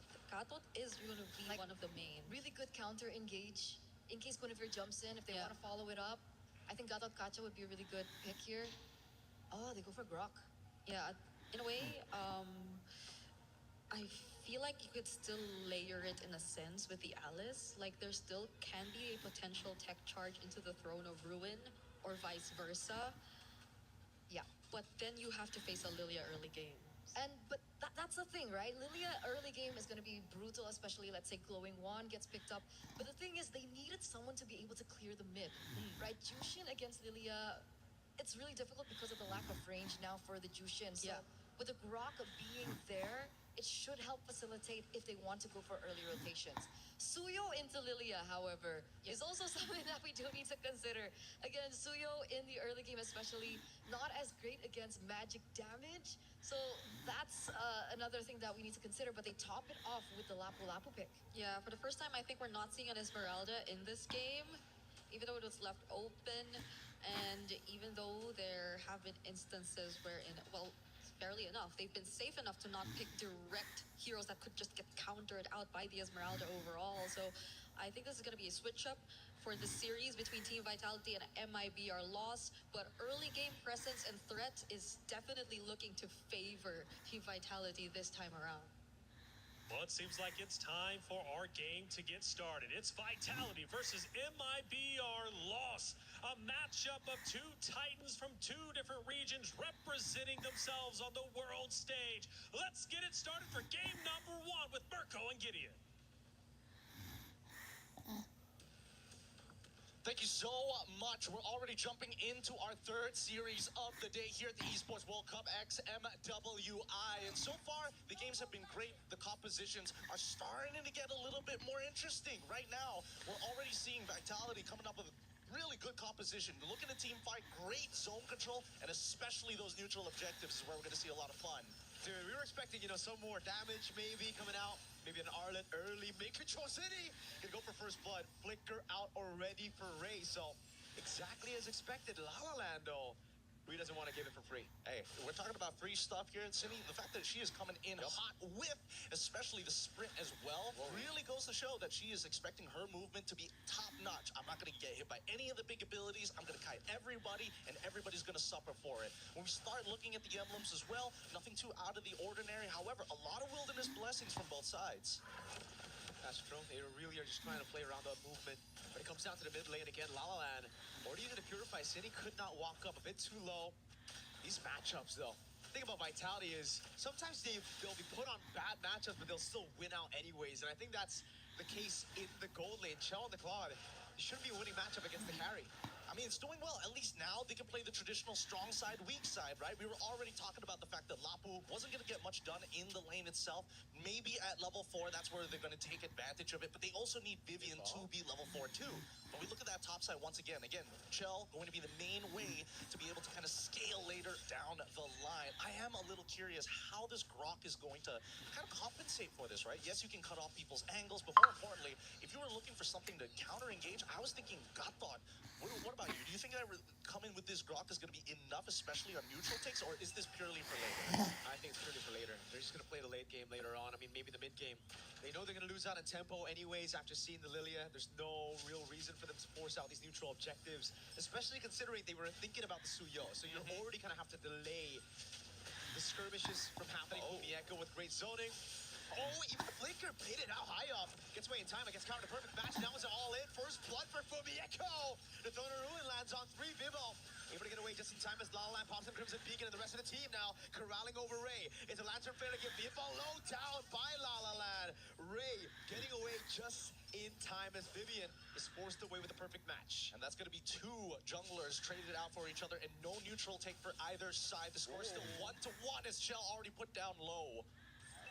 We've seen a lot of upsets today. We saw just one earlier, a Titan falling in their opening match against a newer region. Could it be the same here? Vitality, usually with a lead like that in tempo, when they're winning these lanes, when they get to the neutral objective first, it usually just ends up with them steamrolling through. Unfortunate. Hit with the first tech pause already, but hey, I will say that Stream A so far, all the games have been going 2-0 all the way through, and these are not like, overwhelming victories. Some maybe, but most of the time, it's pretty even, and I like the ideas these women are coming up with. Great picks overall, with solid ideas. Some may say that they've got maybe more progressive ideas than some of the main events. I concur. You concur. I concur. That's all you got to say about that. That's all I got to say about that, right? I respect that. But overall, I do think that right now, as we are, waiting for the games to continue, it's a good time to start talking about the mid lanes here, because Lilia has been shown up more times than I would have liked to see, and even looking over at Stream B, it seems to be the same case. Yeah, the mid lane is just all about Juicin. Even after the nerfs, dude, like, how long has Juicin been meta? 2 years? A whole 2 years. No, it can't be 2 years at this point. Did she come out last year? Oh, she did. You're right. It is 2 years. It's about to be 2 years of a whole, like, Juicin prio meta. It was always first picked at M6. It was always first picked at MSC 2025. It's always first pick even now or banned, which is crazy. Even after the nerf to her Rage, which I thought was really going to hurt her.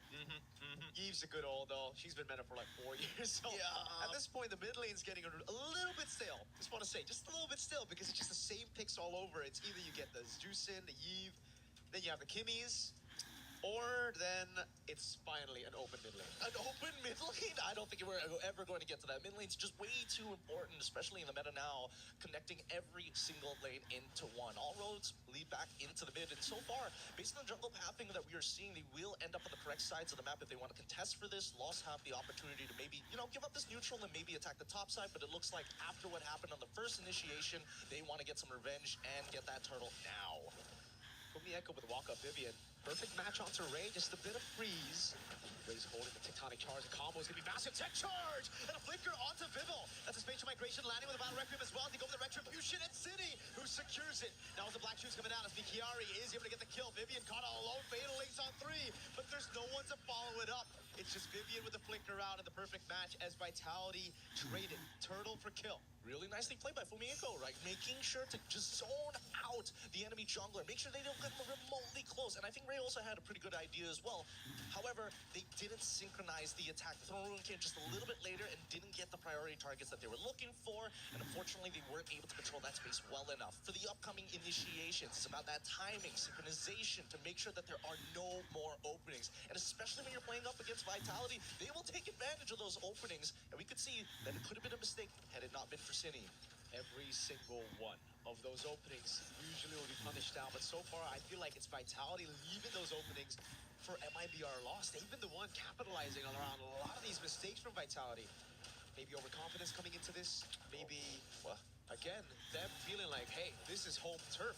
We got the crowd supporting us. We can go all in, all out, even with a semi-late game composition. That would be a bad idea if we saw them actually aggress. And that's what I want to see, right? Vitality, despite the fact that they were able to get at least one turtle, they're still technically, when we're coming down to the gold, a little bit behind, right? My guess for their main force of attack, they're just gonna keep on, hey, we don't need the lanes. We don't need to affect them. We're already winning them from all across the board, right? We just need to get these neutrals, and by mid-game, this should be done. You really got to be careful of the Chiari, though. Those Throne of Ruins have been massive, especially with a tech charge. Great steal with the Queller on the XP Crab. Now, we were already talking about this all the way from match number 1 where we saw the Suyo. It ain't that good of a pick against a lot of the magic damage that Vitality has. But so far, a level ahead of Bivol, despite not even getting the neutral objective. Probably the best scenario, especially since he's got a pretty good clear in comparison to the Guinevere. But now they are starting to take the space, and I like seeing this because Vitality initiate. Fatal Links, Tectonic Charge. Oh, it's the all-in Bivol. Takes the kill now. City, no Black Shoes, able to cut away with a sprint already as they go all in again. Those raging slashes taking Pandinia down. The Blazing do it onto La La Land under turret. Now that's the Vitality we were expecting as Vivian stays alive with a flicker out of the tier 1 in the mid lane, and Bivol will snatch that purple buff away. If I were Leo, I would say that's Grand Theft Purple. That's class. That is real class coming out from Vitality. Again, great initiation, but most importantly, the fact they understood what needed to be done. We're not only going to raid, but most importantly, we're going to put the enemy behind. All right, sure, you're already level 8, 1 ahead. Look now, 2-2, already 1 level ahead, and now looking to go even further with their advantage. There were so many whiffs. While we were talking about it, you do not want to leave these openings against Vitality. Possibly the best women's MLBB team that has ever existed. I don't even need to say possibly. I think that's de facto at this point.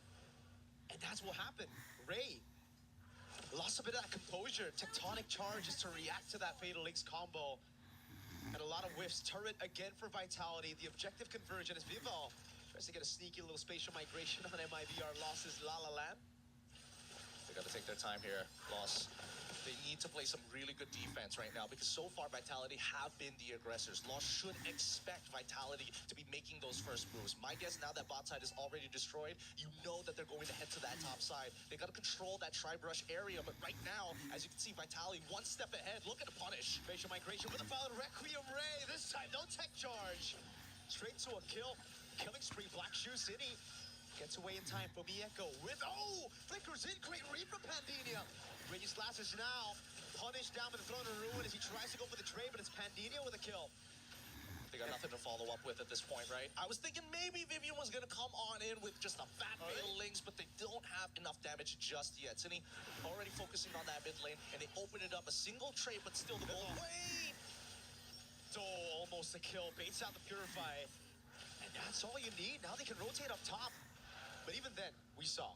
They went in, they whiffed the initiation, it's A-OK. It's instantly, what objectives can I get around the map? 4 Fumi Echo's death, and Cine spotted it. That vision into the mid, gets to tier 1, goes back up top now, trying to get that tier 1 up top to really just force MIBR to play away from the Lord. I love it. I love it. Not only are they looking to play tall, but they're also going to go wide, right? Finding as many openings as possible. And Lost, the defense is good when it's against the tall, but against the wide, they have to be a little bit more aware. Now with Lord already in play, you can see that Lost is going in a sweeping motion from mid to clear up as much area as possible from Vitality as they are trading cooldowns against each other. Vitality first onto the neutral objective. The story of the game so far. 2 turtles.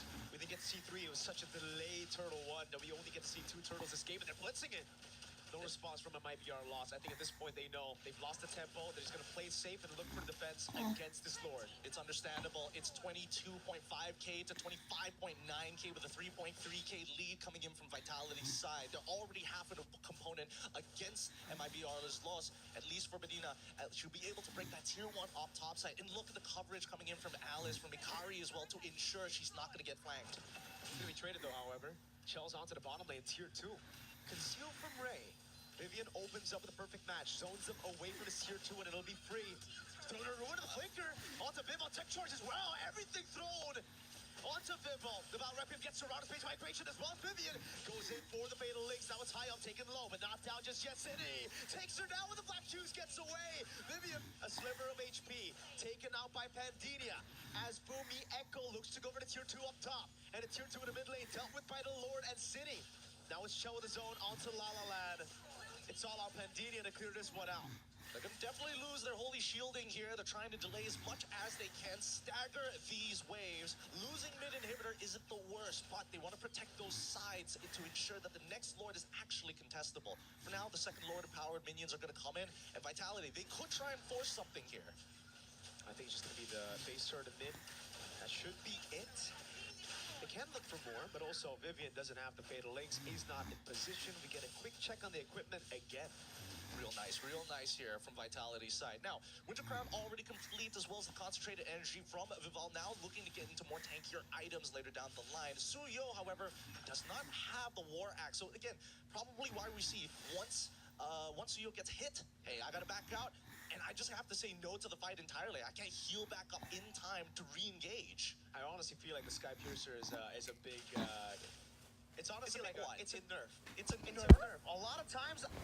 Hey, You would prefer two swords. no, it's not. Yes. But also, this is very relatable. I do really well. I go 5-0. Then I get the Sky Piercer and I start dying, you know? Not a single kill after that. I think that's pretty relatable for a lot of Suyos out there. The curse is real. The curse is real, whether men's or women's. Both are tough to deal with. But at the same time, right, there's a couple of members that it makes a little bit of sense to get a Sky Piercer. For example, like Cine, right? You catch her before the black shoes. Even if you don't have that many stacks, it's possible. It's just tough, though, now, right? Because you don't have the War Axe. You can stay in the fight like you mentioned. And there's just so much going on for Vitality. They can play the long game with the damage coming in with Lilia and the Claude. And for MIBR loss, it really comes down to that cycle of skill. They have consistent damage, but not enough to deal with Vitality's consistent DPS coming at you. And look at the setup. Just crisp clean by Vitality, as we just expected from them. Bottom lane slow push. They don't give MIBR loss a chance to deal with it up until the Lord spawns. 10 seconds. They are utilizing Expanding Rivers, taking control of the entire map. Chell, not even willing to give up on those stacks. She wants to keep it at 5 all around so that she can go for this. That's an all into the back. Vivian walking up as well. Oh, they go for the damage, but Pendina is already down. Now the blazing duet by Chell. Spatial migration combo. City's putting the glooms down.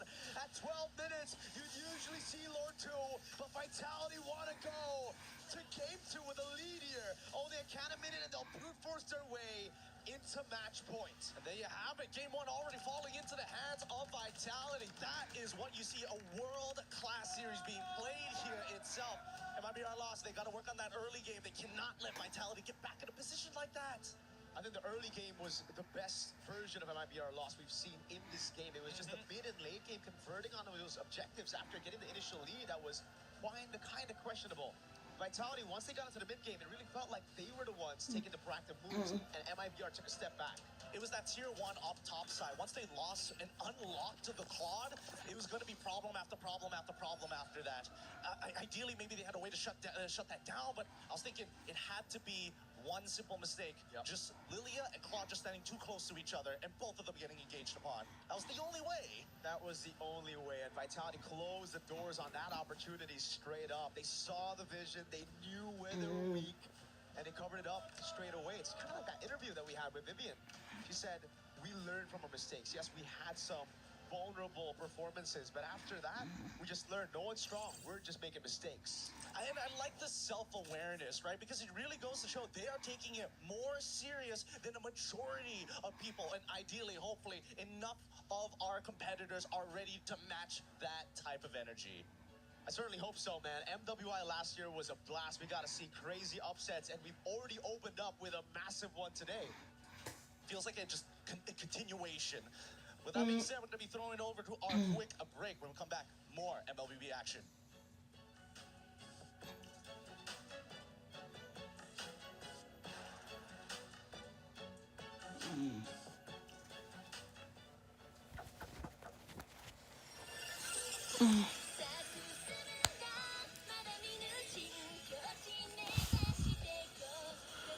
Ay, ay, ay.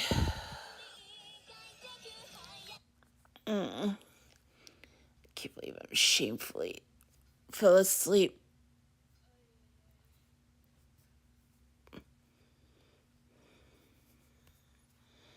Session with Baseball Lifestyle 101. Vitality proving why they are the defending champions, taking map number 1 and potentially ending this series in a 2-0. However, I know it. It might be our loss. They are not going to go down without a fight. They're looking to come back. Hey, welcome back into our studio, I should say. I'm Taylor Reflections Noble, Turner, Regina. Good to see you both. Great game number one. The fans going nuts. The drums are out there. The flags are flying high. Vitality looking great. I actually was surprised with the amount of confidence that you got to see from MIBR Lost too. Like it reflected so much in terms of their gameplay, and there were just so much coordinated plays and skill layerings that I did not expect to see in as early as game number one from these two teams. Like both had their unique ways of dealing with everything, like the tech charges into the Throne of Ruins from MIBR Loss, but on the other side, I think we saw a bit too much of the synergy with the spatial migration from Team Vitality. A lot to ask both of you, of course, but for all of you out there in chat, check it out. We've got our new in-shop. It's Rhino Day. The brand new interactive effect for Rhino is available now. Check it out and join the celebration. New in-shop. We love our new items in the shop, do we not? We do, especially when we want to flex onto our enemies or we want to be a little bit, cheeky against our enemies. We love those stickers to, give out more emotion. That's right. It's Rhino Day. Check it out. Let's talk about our first highlight, though, because there was plenty of them throughout this map. Number one, of course, between Vitality, MIBR, Lost. Bree, what are we looking at? Oh, this was the first one. I was talking about that fatal links into the spatial migration, which I think set up everything that happened afterwards in this fight. Because if not for that early pickup that we got to see towards Pandina, I don't think they would have proceeded with this fight because it was a bit of a 50-50 still. There were still some moments wherein we really got to see MIBR Lost really clap back, and it's great that they started that way. I hope they still don't lose hope and carry that over to game number two because they had a really good start up against Vitality in that game. By the way, that was, I think, you mentioned about the confidence coming in from MIBR Loss, and that's when we saw the early game be a little bit kind of shaky for Vitality. But that was really the moment. That was like 5 minutes, 6 minutes in of the turnaround where they finally were able to find their momentum back and, regain the confidence coming into the mid-game. Well, let's look at moment number two between these two great teams. Again, plenty going down. We now start to get later into game number one. We're now at the 9-minute mark. The transition over into mid is there. The Lord fight starts to take place. What This is, again, a really, really great show of, I would say, chemistry coming through from MIBR Lost initially. Like, it looked really good. You could see Mikiaru, finding her moment, looking for that back line, and she finally gets it. The follow-up as well was really greatly timed. And then Team Vitality just comes back. It was a Winter Crown play. My goodness. Like, who'd have thought that she already got that Winter Crown too, right? Like, I honestly wouldn't think that because she seemed to be alone. Vival seemed to be alone. Exactly. She seemed like the best possible target in that moment, but they still didn't get her. Hey, Adjustments. That's right. The adjustments, indeed. And that's something Vitality is so good at. And even with the interview with Rose with Vivian, it was like, look, when things get tough, we know how to adjust. And Vivian recognizes that, sees it for sure. It smiles on the side of Vitality, and for good reason. They continue to win. But some good moments for MIBR Loss. Still in good spirits despite taking the loss in game number one. They're going to be just fine hopping into map number two. After all, it was a great game. It did go the distance, and I'm not losing hope in our Brazilian team of MIBR Lost. Let's see what they can do in map number two. Now, coming into this, the narrative was MIBR Lost tends to be quite aggressive. They love the skirmishes. They like pushing fights and engagements. Did we see a lot of that from them here? So maybe get a draft that can facilitate that, right? Because we did mention about the Suyo in the drafts, the fact that the Suyo is very susceptible to early game magic damage, and they picked up a Suyo into the Guinevere. Like, we were already saying that up against the Lilia, it's already going to be so tough, but up against a Guinevere as well, it's tricky. It's tough. La La Land as well on the Jushin. If we're talking about, early game rotations, if they want to be very aggressive, they need a draft that can help accentuate that. And they weren't able to get that.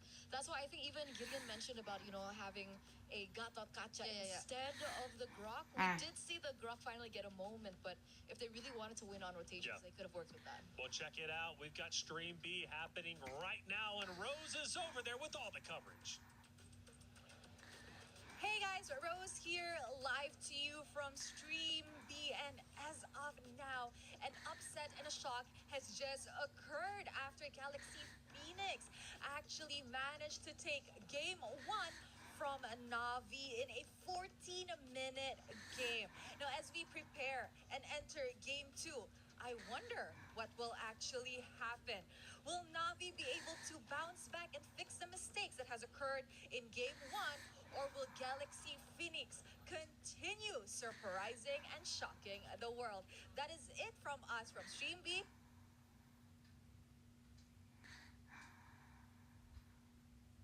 Throwing it back to you guys. To move, not trapped at a desk in one singular posture for 12 hours a day. It's time your chair evolved. This is Secret Lab Titan Evo.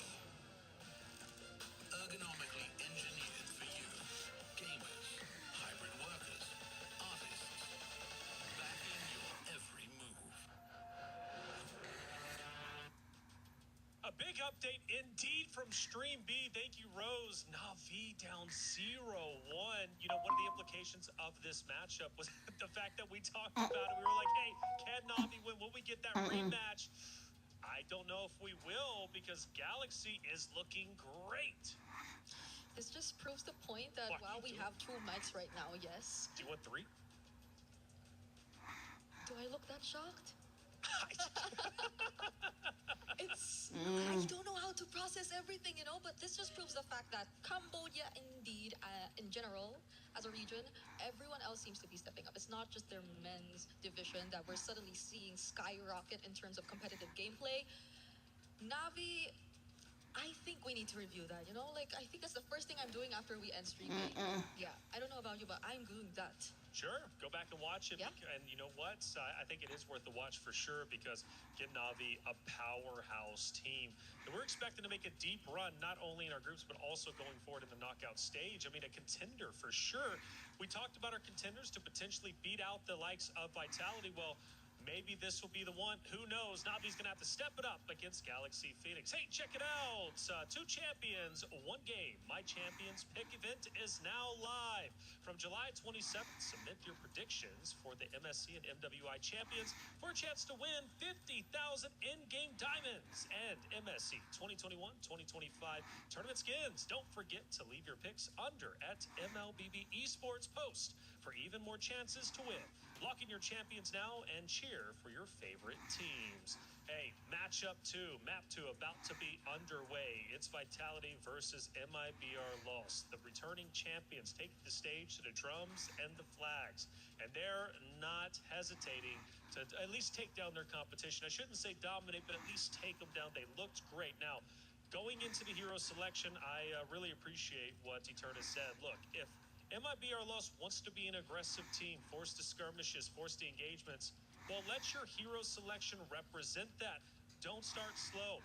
Go back to your bread and butter of what you're good at. And I don't think you can afford to play slow against a team like Vitality, because they'll just constantly ramp up the pace until you cannot recover from being behind up against a team like this. So it's a must that they stick with really what works with them or for them, and what really brought them here, which again is very systematic and aggressive gameplay that is deceivingly reckless but is actually not. So I hope we get to see that from MIBR Laws heading into draft number 2, because was that broken walls that we're seeing? I believe so. It's time for Johnson.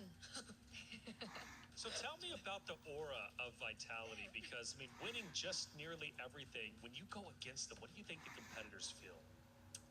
The aura, exactly as you mentioned. Like, it's something that inevitably gets to them in one way or another, but hopefully not much to a point where they tend to overthink and just react to whatever Vitality is doing. And I think it's great. MIBR Lost didn't seem like the team to be like that. They weren't as reactive to just whatever Vitality was doing. They were trying to do things by themselves. And I think that got them some small wins across the map a couple times. So as of the moment, I think we're seeing a very similar trend in terms of the bans so far. Likely to see another Marcel taken out alongside the Eve, and maybe another mid lane, either the Eve or the Juicy. yeah, we're waiting on that right now. If they want to go for a little bit more respect, or do they want to go for the Akai ban as well? It's still something that's still so up in the air. Like, is the Akai still a viable choice? Is the Baxia still a viable choice? Is the Fredrin still a viable choice? I think we only saw the Fredrin banned once, and other than that, it was left open completely, and nobody really picked it up. It's always been just like the Harara. I wonder if the Nolan will come to light this time around. Yeah. And obviously, it's an interesting question about the gold lane matchup as well. Carry and the Claude. Last game, we did see that the Claude was able to be a little bit more versatile when it comes down to the team fights because of the mobility, the BMI, and so on and so forth. But when it comes down to laning, like, is it worth it to go for a carry early? I think it's not that they just wanted to pick the carry into the laning for the Claude. It's more of them picking the carry alongside the Alice that they also prioritize in the first phase. Because if they actually... No, actually, it's not that they had to do that too. Because I believe Claude was actually first pick, right? It was Zushin, Atlas, Claude, and then the carry pick. Right. Wait, so they got the Juicin first, Yeah. and then the Atlas Claude was revealed already, right? So they didn't necessarily have to do that. So yes, I think that was the mindset. So it's not really more of a safe option for them. I don't know if it had something to do with comfort, because again, there were multiple other gold lane options still available, Like the Harith. like the Harith for Pandana. But let's see if there are some certain adjustments that come into play this time. Because again, the Esmeralda was never really touched upon in game number 1. Not sure if they have it in their kit or if it was just something they disregarded because of the nature of their lineup. But as of the moment, Vitality has no Atlas to prioritize, and the Akai you mentioned. It's a power pick. It is. It's a hero that we saw last year, actually, at MWI. One of the heroes that really gained popularity, and obviously, Team Vitality were one of the teams to be able to utilize it properly as well, especially in the hands of Vival. Now, is this a flex pick? Is what I'm wondering. Because there's also a Mathilda that's still available if they wanted to like pair it up with the Akai in case that they does get left open for them. Because MIBR loss, I think that was one of the bans that Vitality actually used against them in the previous game, but that was towards second phase because there were a lot of other priorities first. And speaking of, the Claude is also still available. Oh, they go Kimmy Grok this time for their first 2 picks. I'm so used to seeing like the prio of a Kimmy Gatot in terms of like the combo in mid, but now it seems like MIBR Lost just really want to stick with the Grok, I guess. At this point, I think it's comfort. Yeah. Right? Either comfort or power, but either or they're prioritizing the Grok once again in a situation where it perhaps doesn't need it just yet. But now we know a little bit more about MIBR loss, so that says something. And of course, the Kimmy is a strong pick considering that the... Wait a second. Yves and Jushin are still up and they go Kimmy. So that's also quite peculiar. And they don't consider it for Team Vitality either. So they just lock in the Valentina, which obviously, as a response to the Grok, will be one of the better options in the mid lane. And the Claude we earlier mentioned for MIBR loss is now taken by Vitality. It seems like slowly we're getting to understand what the comforts are and what the priorities are for MIBR loss. It's not like they really are after the most meta in the gold lane, even if they're given the opportunity. They're more comfortable with the likes of the Grok and another Suyo game, which they're seeing right now. And this time around, it's not as bad, I think, right? I mean, the Suyo does farm quick, right? And this time it's up against a Valentina. So depending on how Cine plays it, it also will share how much of a threat that magic damage will actually give over. I'm still wondering if this Akai is flex. Yeah. Let's leave it to later. We're going to the bans now. And Belleric does get banned, so they are assuming as well that this Akai is still going jungle. Yeah, and they might as well want to just force it there if they want it to be like a more expected matchup, because of course the Suyo into the Akai kind of tricky, but the Suyo is known for just finding ways around heroes with really heavy crowd control. So especially in terms of objectives, because I feel like MIBR loss also based on game number 1 is the type of team to just confidently take on these objective fights. They're not necessarily just like backing off or settling for trades. But the Esmeralda finally gets taken out. Ooh, what could this mean? Are Warthog actually does too. That's actually a really good call, I think, for MIBR loss. Just really recognizing the power of the displacement coming from the Akai and how it synergizes well with the Arlet. It's again another thing that we saw from MWI 2025. Yeah, what could be the option for Fumi Echo at this time if they took out the Esmeralda? Because the Paquiro's gone, Freya's gone too. If they want Scepter, they can go for something like, the Terizla. Or they want another Alice. That could also be possible. Because I think that backline would be... Oh, they banned it out themselves. Because backline, I think, remains a question mark for Team Vitality at this point. Not unless they just really want to go from front to back. And they're a very systematic team, so it's not surprising if they just want to stick with that. And it's also a respect ban coming in from Vitality, right? Yeah. We saw the Alice earlier on in the hands of Mikiari. Exceptional work, by the way. Being able to, look for opportunities. What if it's like a damage XP lane that they're considering for Team Vitality? I mean, right now it's Uranus in the EXP lane. Do they really want to go damage? Oh. Okay. Against the Uranus. They can't afford to. Do they want to go dead lane? Do they want to go Benedetta in the EXP lane for Fumi Echo? Because we're looking at the role XP, and these two picks really set so much of how, the game is gonna pan out for Team Vitality rotation-wise. Okay, a bit of both worlds. Lapu Lapu gets locked in for the EXP lane, but Vivian, or is it Vivian? It should be. Should be Vivian. There's do they go CC again? I mean, they can go for something like a little bit more, show Matilda. Matilda. Right. There you go. You mentioned Matilda earlier on. Good call. It does come through now for the Akai. I forgot it was open. I thought my second phase they would have already taken it out, but yeah. MIB are lost, looking to lock in their last. Whoa! Against an Akai lineup too. Plus a Valentina. Lunox has Shred. Yeah. Definitely a little bit more versatile when it comes down to the mid laners. The big question is, will she be able to get the itemization fast enough? Because I think that's always been the problem with the Lunox, right? Early game, the damage really isn't there, but she does have a lot of tools in her kit to deny a lot of the offenses that could potentially come from Vitality. Plus the positioning.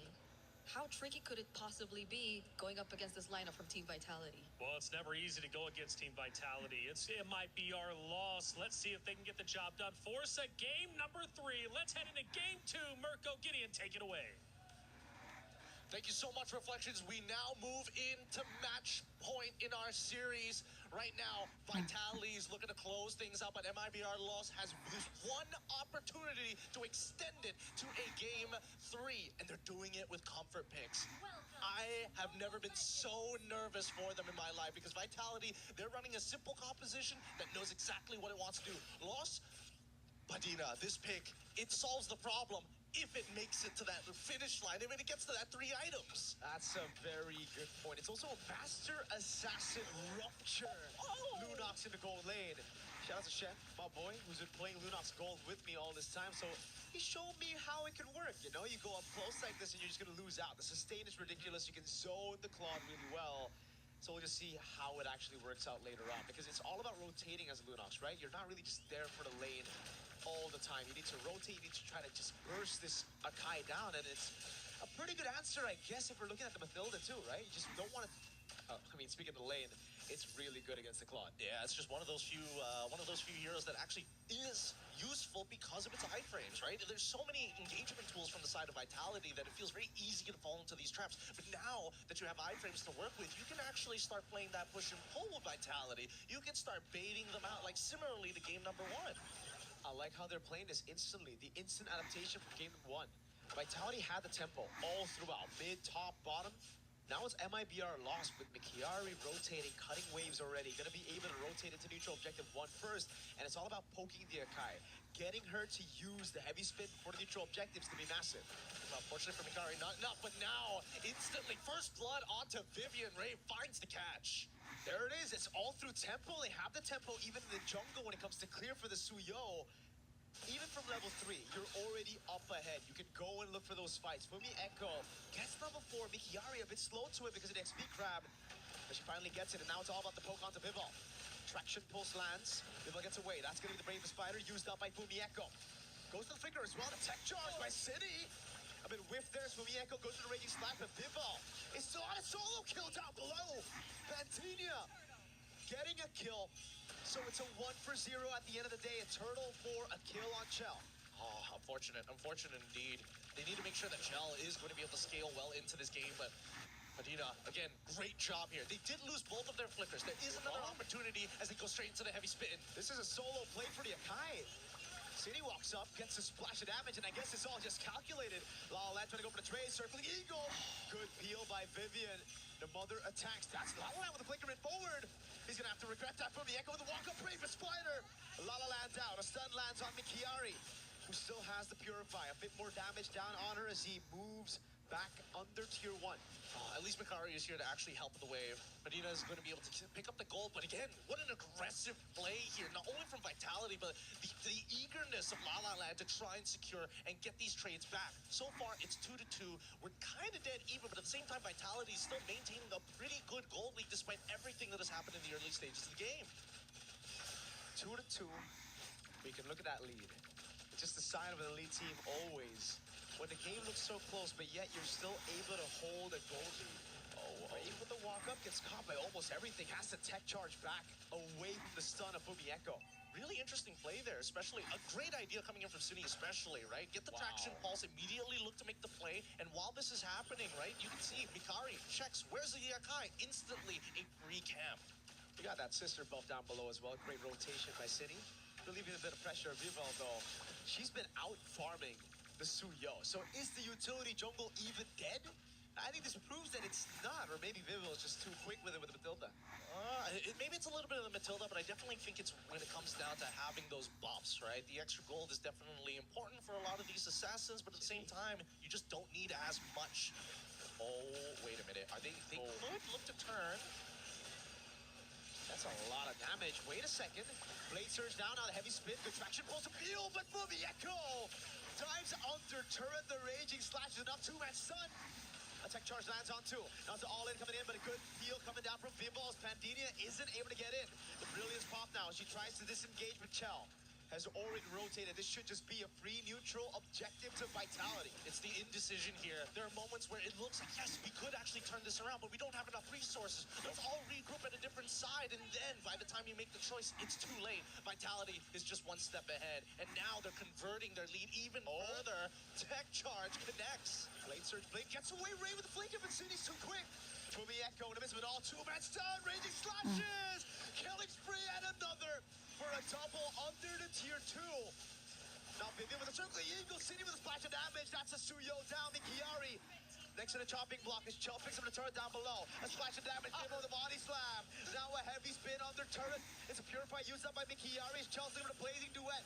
She's gonna have to wait. Pandinia splash down by City. City is playing out of her mind. A creative play with the IMU and the tech charge to follow it up. They still are unable to break this mid-tier 1. Even Vivian in the middle of that fight was proxying the mid-wave to try and break it open. Vitality are covering every single one of their bases, and Lost, unfortunately, can't see the bigger picture. With a Mathilda and expanding rivers, these rotations are coming at MIVR loss with literally no time to react to it. Now they rotate into the bottom lane. They make some proactive moves, but they're going to have to lose some in the process. Pandinia already down with the Brilliance. Fumieko walks. Blood goes under tier 2. Raging Slash is kited away by Pandinia. Finally a shutdown, but a tier 1 finally cracks. Blazing duet though with City. The Executor taking La La Land down. No more damage from Mikiari and Ray. They're just going to have to back away.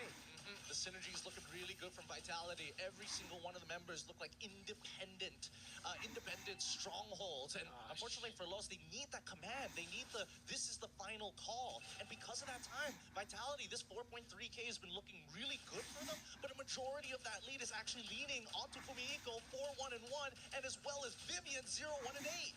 That was a big shutdown. That was a big one given over by Fumieko. It was a very unnecessary dive as well, but it looked really cool, right? It did. It's style points, especially here with all the Vitality fans. Luckily, though, it's Mikiari who got the kill. Whoa, Circling Eagle coming out now onto La La Land, but again, is this a punish finally? Nope, it's a stun, Raging Slashes as well. Just a bit of fun that they're doing right now. Good immobilization. Fumieko instantly with a response to body block the shots from La La Land. They get tempo down below, but Vitality have all the control to just get this for free. Absolutely no chance for High Up to walk or rather even blink towards the Chell with a BMI forward.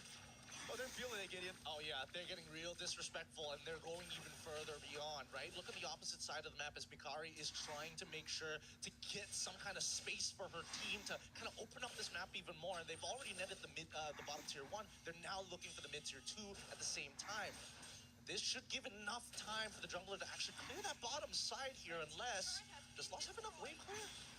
They should have, right? I mean, if they proxy one of the waves, then maybe, but it's starting to look a little tough. Uh-oh, Brilliance used up. Fraction Pulse lands on Vivo. Fumieko sent bound down below to clear out the wave against Mikiari. He's gonna have to deal with another wave, and this gives tempo over to MIBR Lost. A fight from Mikiari. Not much you can do though. Not a lot of initiation tools. Pops into Consecration, great read by Vitality. They just go and isolate Mikiari for the rest of the team. No way to respond it over. Purify. And still, it's Vitality with the kill. Vitality with the kill, but more impressively, at the end of it all, I mean, Vitality got some great... Oh, the tech charge from City catches 3! Uh-oh, tech charge back. Hayab gets her first kill of the game. A Queller. A bit of disrespect to go in for Mieko now. All the way, raging slashes. Taking her down, a stun as well, but Hayab gets a second of the Sky Piercer now with Blaze into it. Guts on La La Land. That's Blade Surge and a triple for Hayab. Finally, Hayab, I got this War Axe. I've been stacking it up all this time. I'm just waiting for the wave to get a little bit closer. And again, honestly, considering everything that has happened, this is probably the best outcome for Los. And those are Sky Piercer kills, Gideon. Those are 3 big stacks that she just got. Huge stacks, in a matter of fact. Now, for this upcoming Lord, I think this is where... before, I thought Vitality has got this already, but now it's a different case. We get the DHS purchase coming in from La La Land as well. The Demon Hunter sword is going to be dealing that max health damage. So, people like Val got to be careful. But let's look at this replay one more time, because it all started with the initial play from Fumieko, trying to force it forward even further after City goes for the engage. But immediately they realized, wait, our entire composition actually depends on actually having cooldowns in comparison to Kimmy, who can fight forever. And you can see the emotion already, man. Oh! Big fight of the Lord. Vivo just picks it up. MIVR Lost will give it away. They still have great clear. And I think it is the better choice right now to go for the defense, especially considering you have Mikiari who can actually just delay these side lanes from coming into the base. People start pulling attention here as they look for mid-tier 1. Oh. City, tech charge offensively, circling Eagle on the backliner. Tech charge from Ray! Vivek is taken low, gets away just with a sliver of HP thanks to the FOTO. Oh, man, that's got to be a little frustrating. Probably thinking about maybe getting lethal ignition next time, but, this is going to be enough. That already sends the message, and now the Lord is coming from the top side. Now, the waves are definitely going to be a little interesting to deal with. I want to see whether Lost decides to give up at least one inhibitor here, or are they going to give up all their outer inhibitors? Sorry, outer turrets. Mikiari in the bottom lane, just holding that wave.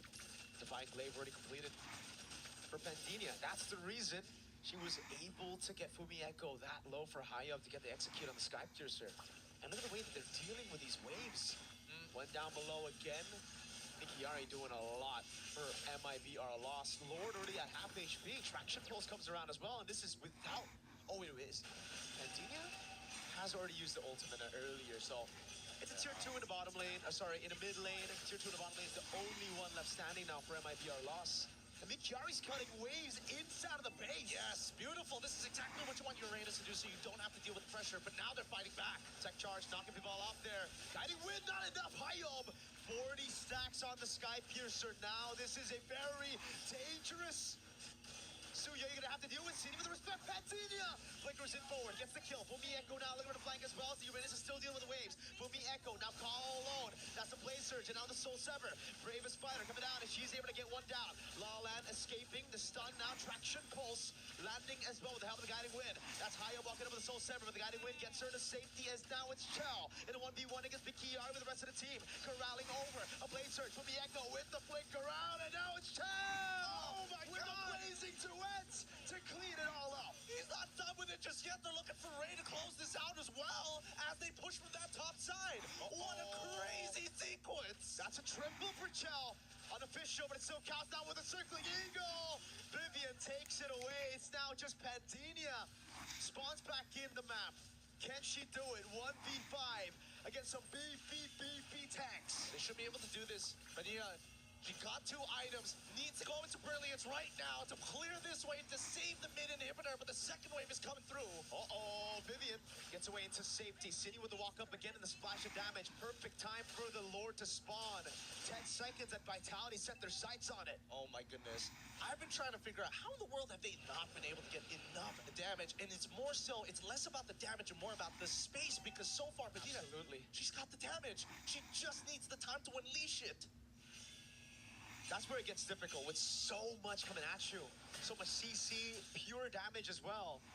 And it's a glass cannon build. Now without the brilliance, Mikiyari's getting shredded down. Has to use the consecration. No purify for another 16 seconds. The waves are not in a good place as well. Lost has to make a choice. Either you force it now or you give up this Lord and focus on clearing those waves. They're dealing with bot side. There need to be some attention towards that top. And you can see here, Vitality, they're backing off. They know they've got that huge wave top. Mikiyari, no consecration. They're going to go all in on her.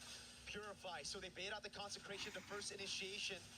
Now it's the purify down.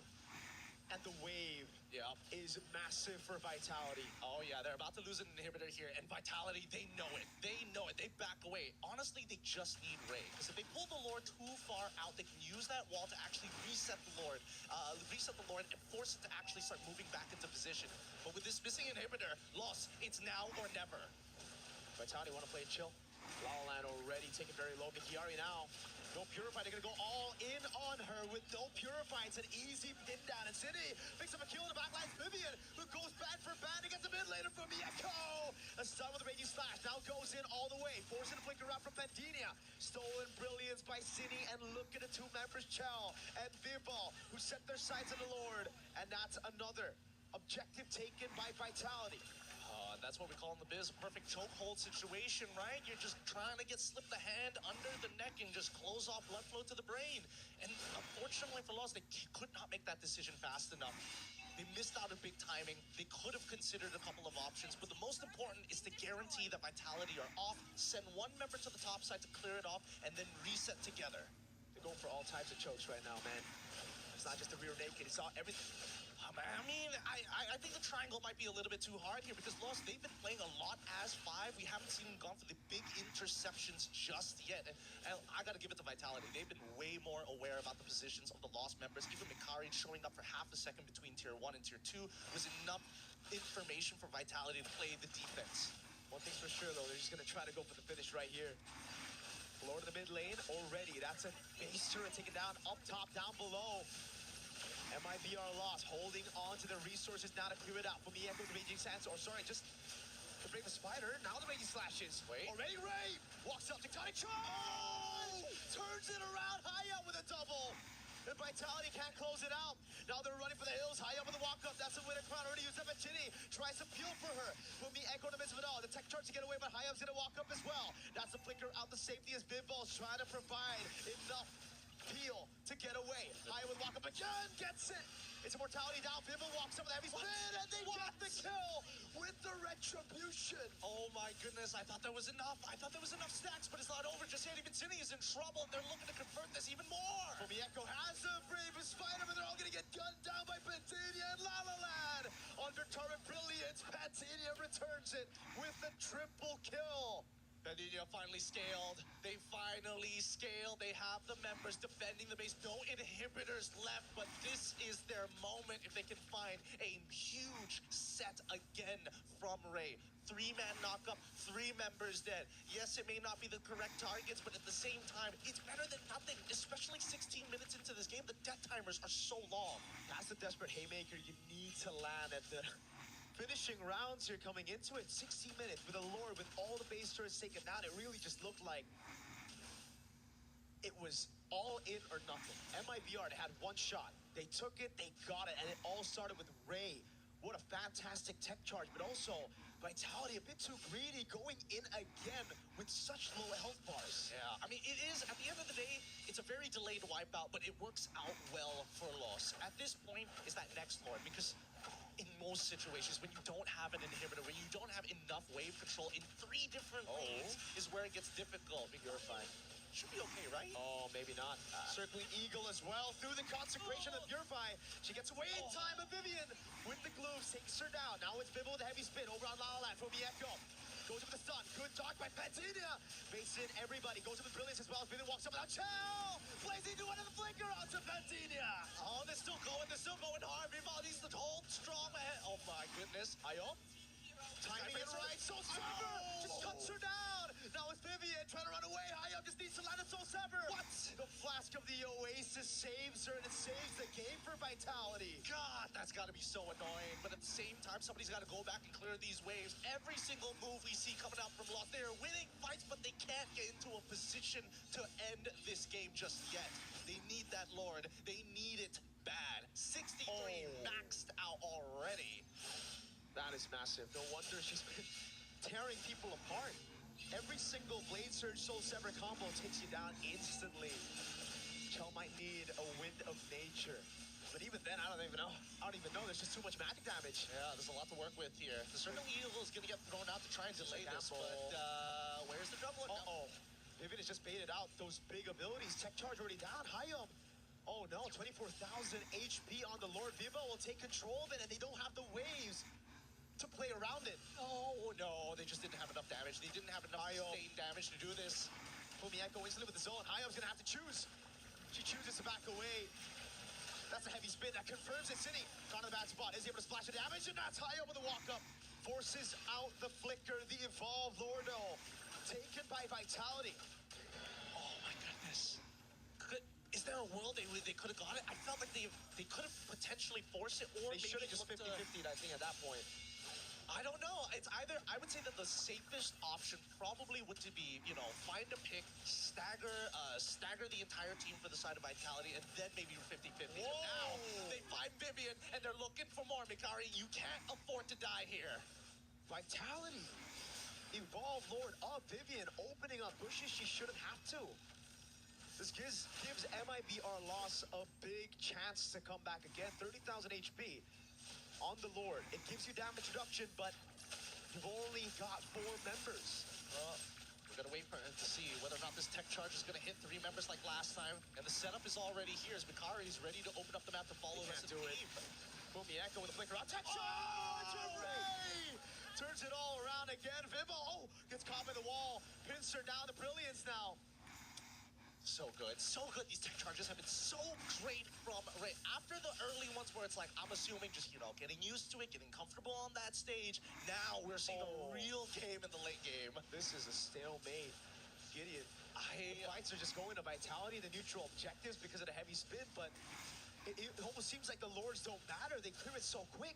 I agree. The Lords kind of don't matter, but at the same time, really, what they want is just the Lord-empowered minions and the Lord itself, and even the damage reduction. If they get hit like that, there's really not much you can really do about this. I think that even from the POV of City, who's supposed to kind of control the rock, that anti-CC in the middle of that tech charge, you can't stop it once it's been unleashed. Chell. Should be okay here. Hell of a poke. I mean, it's one hell of a poke, but at least... Wait, do they have a Guardian Helmet? Let me just double check here on the item list. And it looks like, despite being full build, no Guardian Helmet here. Might need to consider that, but at the same time, anybody could just explode out of nowhere, right? There's just no vision to play across this map, and that's forcing Los to stick really close to each other. Mikari has no clue right now that Vivala City is there, and now the interception! This is greedy. Mikiari has the Purify and the Consecration, but no one's there around to save her for now. That's a slow coming down. Mikiari gets away, and now it's a re-engage. Ray, brilliant position, gets the wall, tech charge, but it only lands on Vivo.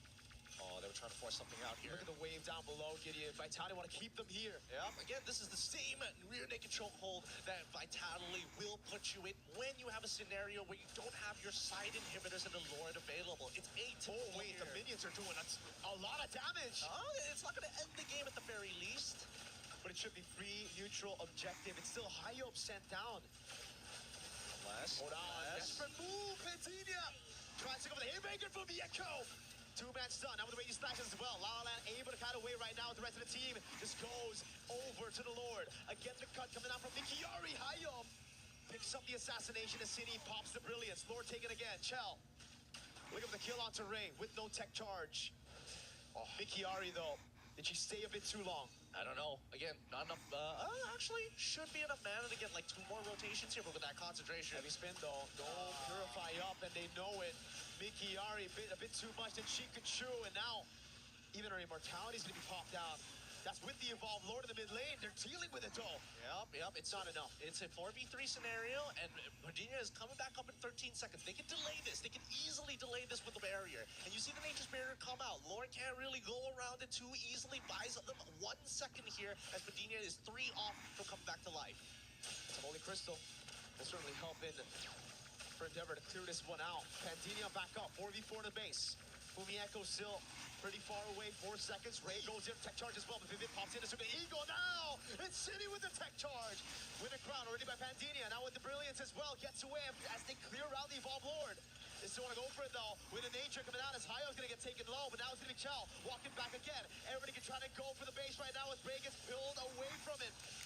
Wave in the bottom lane, crashing down again as Chell gets a bit more healing with the photo. That's Pandinia with the chaos, and now it's Hayo with a crazy move as MIB are lost. Stay alive. I don't know how they're defending this every single time. And honestly, Vitality walking into enemy territory, it could have been a savage if everybody just clumped up together to let this Suyo get the Sever down. Oh my goodness. But I think that the damage, majority of it, it's coming from La La Land as well as Medina. If we look at the damage ranking, yeah, that's what I thought. She's cutting people down. It is ridiculous. Nobody can deal with her darkening at this stage of the game. And I think even for Cine, like the tech charge is the safest ult to take. Everybody's so low range as well, right? For Vitality, everybody needs to get up close and personal to deal damage. And against Pandinia, against even La La Land, there's just so much utility to save her from that almost to kill Chell. A pixel away from death. Oh, they gotta play this macro style. I think the Vitality, they've almost guaranteed themselves every single Lord in this game. The only way that Lost catches them is if they set something up. If they're able to get that 3-man knocked up, or again, as we've seen, the tech charge. Tech charge by City, though. Hayo with a blade search. Good game sense, very good game sense. They notice Ray walk out. There's probably somebody nearby, right? Didn't want to overextend here, but now that top wave still the same problem. This is a great call by MIB are lost. They see the claw down below. Mikiari still has a tempo advantage over her. But the traction pulse doesn't land. Doesn't even bait out a Bravest Fighter from Fumieko. Now they're going to reset the aggro once again. I mean, yes, it's great for Vitality, but at the same time, Lost needs something to work with here. His top side needs to get cleared up. They find the timing to go down below. Circling Eagle onto Mikiari. Purify still up.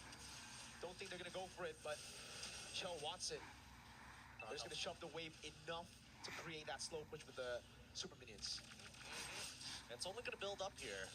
It's dealt with again by Mikiari. I mean, Mikiari is going to always try, right? It's not the most efficient way to clear the waves, but somebody's got to do the dirty work. And unfortunately, Mikiari is now realizing, wait a minute, they made a call and lost. They might just force this. Wave and mid cleared out, though. They got to pay attention to that mid wave. Vivo, heavy spin, bait it out. That is a massive ability. City gets away with guiding wind. Look at the mid lane. Waves already crashing at the base. Massive tech charge, but there's no follow-up. Now the rest of the team coming down as the guiding wind comes over to bring City. Waves now in the bottom lane and the top lane. The base is down to half. It's a desperate move. Pandinia walks with a flicker as well. Vivo is going to have to lose her immortality. Waves in the bottom lane, waves in the top lane. That's going to be Chell. Looking for the mid wave as well. Fumieko tries to buy some time. City in the back line now, trying to go for the splash of damage. La La Land with a flicker rockets coming. Amazing duet of Chell. And the wave in the bottom lane. The minions are just going to crash into the crystal.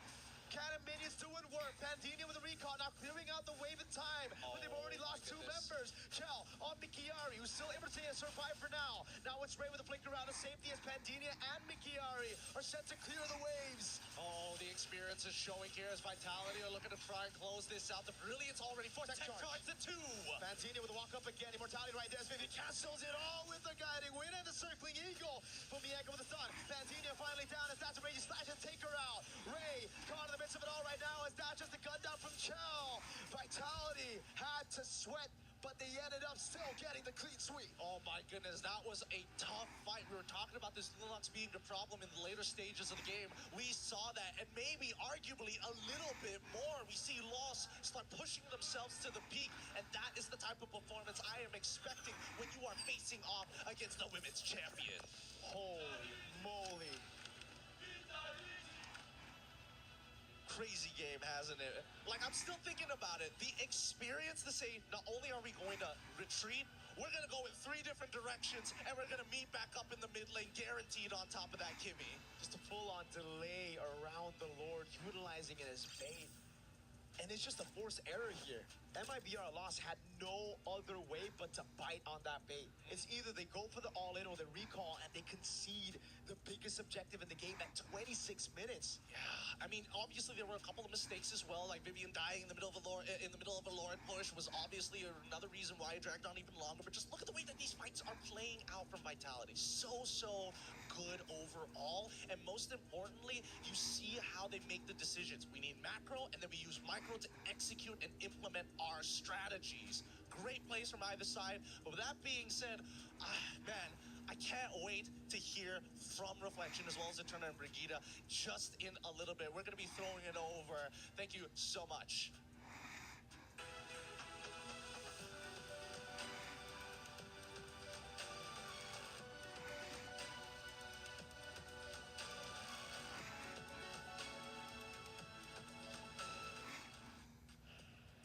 What a series. Now I can see why MLBB is so exciting. MWI is lighting up. The series ends in a 2-0. Yes, but it's not representative of what just went down. It was incredible. Let's talk about it, ladies, because my goodness, a 26-minute match. I think it took 6, 7, maybe 8 pushes on the base in order to finally get the win for Vitality. There's so much to unpack. Yeah, because he said 6, 7 pushes to the base. Stop it. Oh, I didn't even know.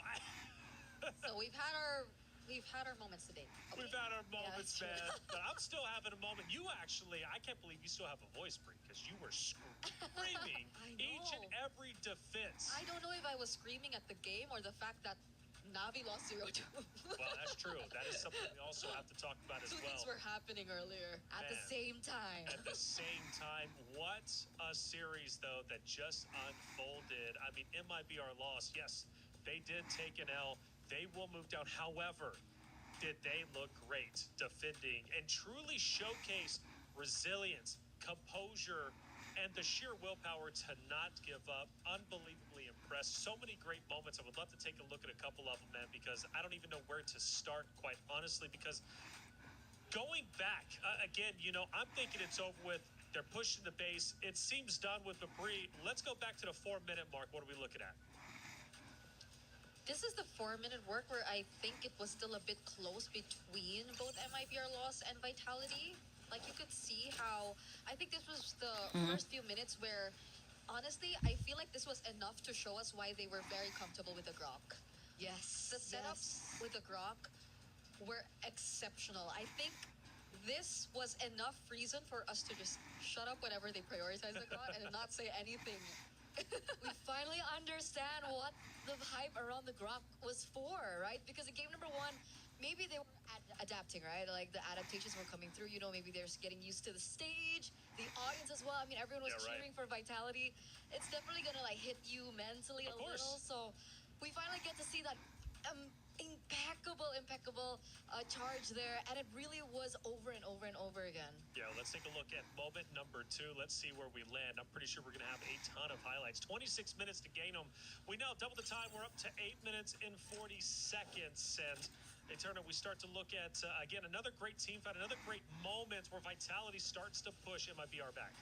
Yeah, this is like one of those moments where Team Vitality are just looking for some highlights. Sure. Right? You're all just trying to lay out, pad the stats. Like, I understand that. they definitely didn't need to dive that deep. I think there were so many moments, especially in the early game and the mid game, where Fumi Echo went a little bit too deep behind enemy lines. So I felt like in the early game there was a little bit of disrespect from the team. Like, there were so many Vitality. pushes that they didn't really have to go for, and then it ultimately gave so many leads over back to MIBR loss. But obviously, we can't deny the craziness coming from MIBR loss from them as well, because they were able to capitalize over the mistakes of Vitality. Well, I'm hearing this next highlight is long, Bree. Let's take a look at it, because this has to be the push and pull fight for the base.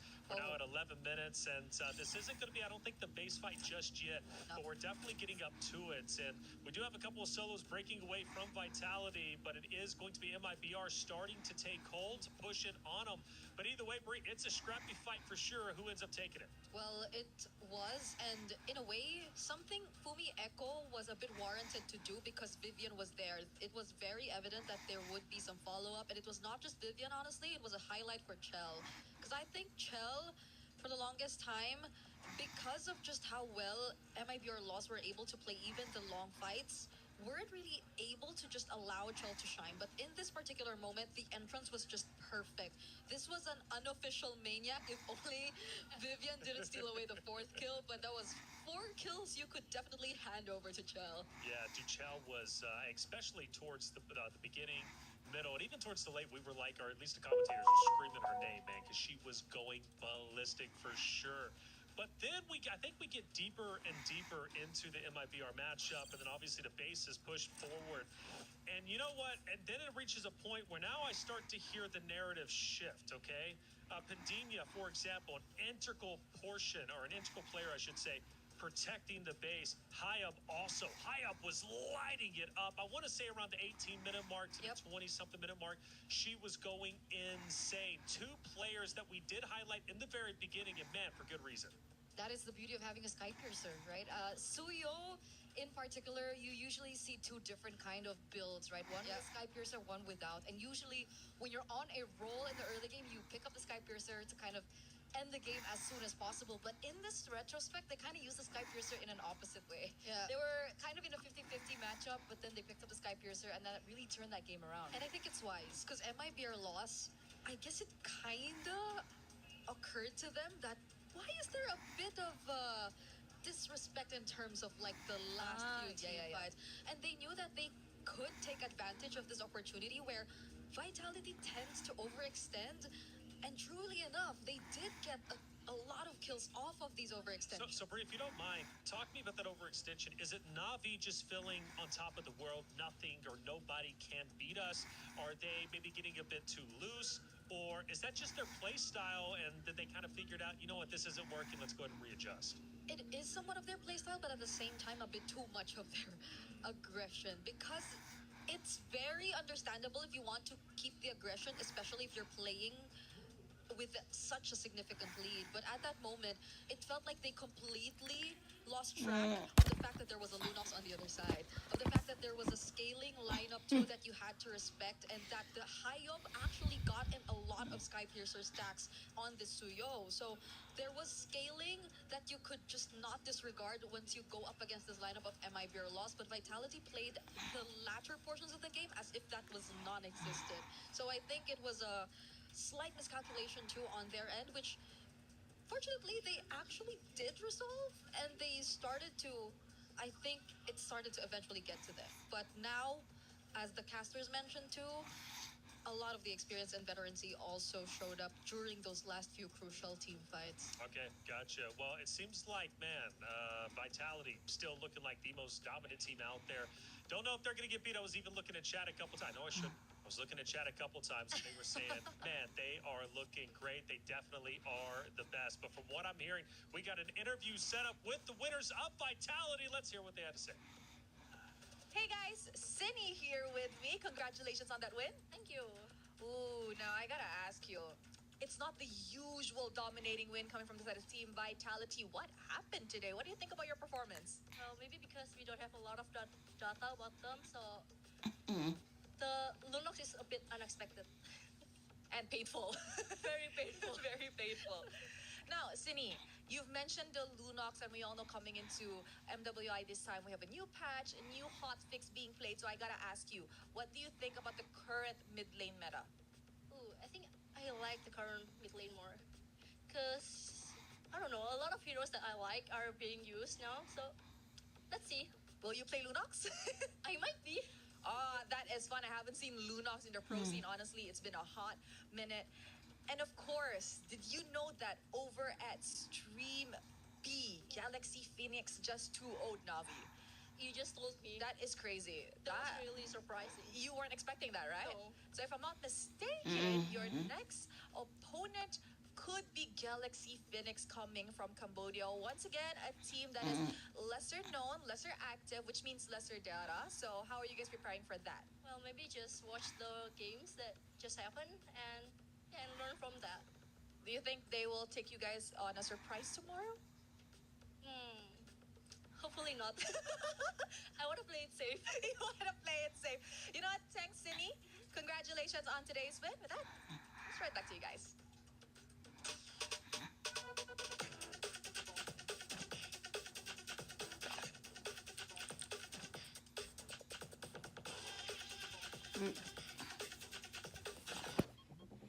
Jeez, that's crazy.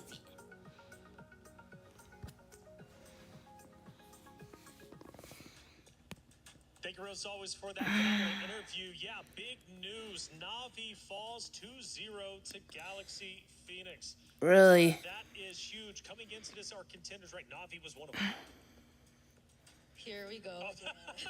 The mic is pointed towards me. But yeah, now I'm no longer seen, so I could just show whatever reactions Oh, or boy. emotions I'm feeling right now as we get a closer look at the game, because I did not have enough time to do this. Like, watching MIBR Laws go up against Vitality, I could just not take off my eyes from the screen. But now it's so tough. Just look at the gold lane matchup too. Like, it's a 0-3-1 to a 5-0-2 Claude from Winnie of GXP. And mind you, it's one of the roles they decided to change. But I really want to think they had enough time to work on that chemistry and that change in roster before MWI. And remember though, before Malaysia really ramped up when it came down to like the ladder board of all the regions here, especially in MWI, it was always Cambodia at top 3. So they're finally finding their groove again. They're finally finding their rhythm again, and they're really allowing everyone to understand, like, hey, we're back. We're a region that you really cannot just count out. So that's really exciting coming in from Stream B. For sure. Exciting indeed. Look, taking the stage is about to be Genji versus Foot Esports. This one is going to be fun.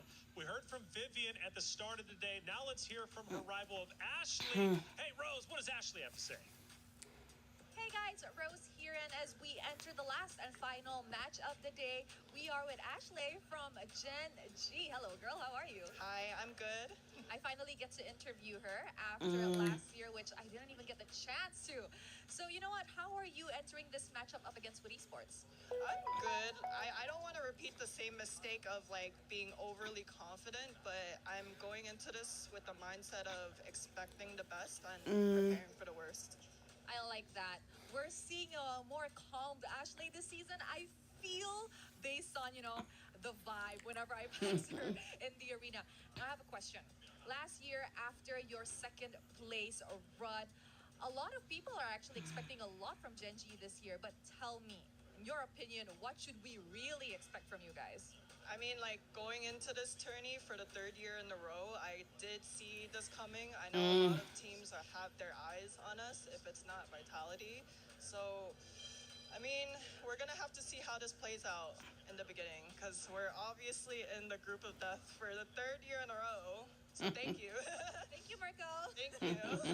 It's always like that. Now, you know what, Ash, a little bit of a controversial question. But this year, you're still gunning for the moniker Mother of Tanks, or perhaps we could expect something new from you? Honestly, I think I would rather be known as something else and go for a different title. I'll give the Mother of Tanks to Vivian, and perhaps we can think of another title. That is maturity right there. I told you guys, a different Ashley this season. More composed and more calm. So if you guys think you have a moniker for her, maybe let us know, I think that will be really nice. Thank you very much, girl, and good luck for this match up against Foot Esports. And that is it from us. And with that, let us show it back to you guys over at the studio.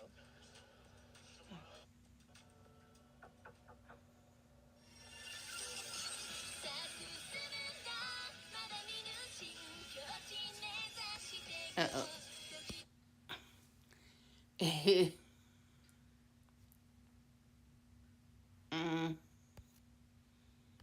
Crazy. Ugh.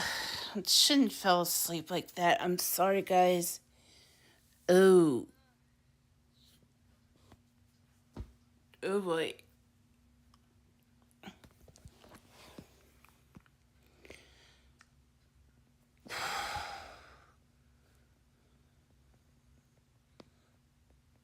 Uh-oh.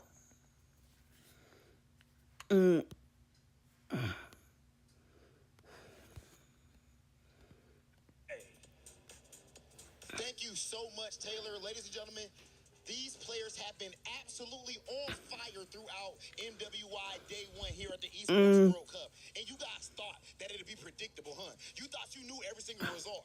Hell no. As we already saw, Team Falcons Indonesia My down God. again early on. That just goes to show the level of all of these competitors, Damascus. Hey, that's what I want to see, Rob. You know, it's competition. Competition, if it was predictable, we wouldn't be there. We'd be bored at home, and we're there to know if we crown a new champion or not. We have new champion. Vitality is definitely the favorite, but that was not an easy win against a region that's kind of underrepresented, so everything's up in the air at the moment. That is absolutely right. Now, guys, those were just the first 3 matches. Next up, what we'll be seeing is 2 teams with international stage experience. And of course, both with a shiny new upgrade in the jungler department. Over on one hand, this is the first North American team to have ever made it to a grand final, period. And over on the other, that would be hosting our M8 over at Istanbul. And this will be the time for our women of Turkey to shine. National pride is on the line. Let's get to it. Back to you at the studio. Hey, thank you for setting the stage right. All right, it's Gen G Esports, Foot Esports going against each other. Our final match of the day. Winner stays an upper, of course, for the others. Well, they drop down, forced to protect their key, and the way they do that is by winning through the lower matches. It's not easy, but it's never easy being a champion, is it? So Gen G joins it are in a roster. Now, this roster ended up inheriting the core roster, of course, who finished up the runner-up last year's tournament. So the revenge tour is very real. They want to beat Vitality if they can. And by the way, 2 champions, 1 game. My Champions Pick event is now live from July 27th. Submit your predictions for the MSC and MWI champions for a chance to win 50,000 in-game diamonds. MSC 2021 to 2025 tournament skins. Don't forget to leave your picks under @MLBB Esports Post for even more chances to win. Lock in your champions now and cheer for your favorite teams. North America, an underrepresented region. Gen G comes in. What do we think about their chances? That's the beautiful thing about this region, right? Because last year they came in as underdogs, eventually evolved into dark horses. Yeah. And somehow, some way, coming into this year, they are now contenders. Yep. It truly is a unimaginable storyline, I would say, for the North American region. And people call Gen G Esports now the North American dream. So can they keep that dream alive? That's going to be one of the main stories that we get through for Gen G. And like you mentioned, it was Gen G now was Gaming Gladiators before. So it was with Rui now, who, interestingly enough, I don't have as much info on because she wasn't playing in the qualifiers. Yeah, and that's mainly because she came in for MWI specifically.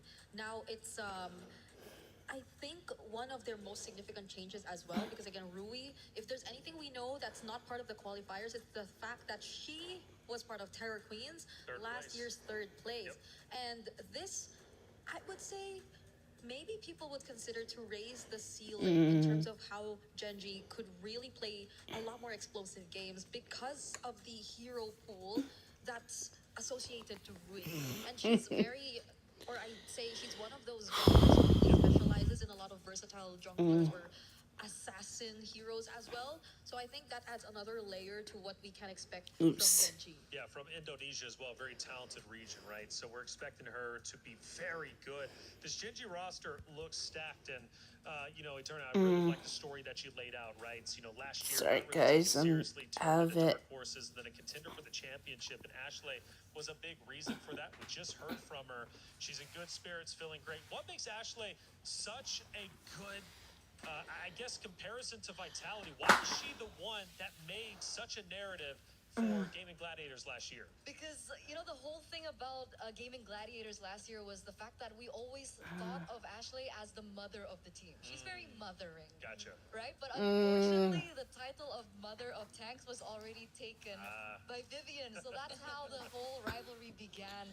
But all in all, she is still one of the most important figures of the team then, and she is still the same person now. Still the backbone of Genji, as well as Arya, I would say. Yeah, and it shows up a lot in terms of her personality and how she's able to carry like the team and their aura in general. Because for one to be like the quote unquote mother or the leader, Sure. she just definitely has to be the first one to show up. And a lot of times, even in their previous appearances, you just really feel that confidence from her.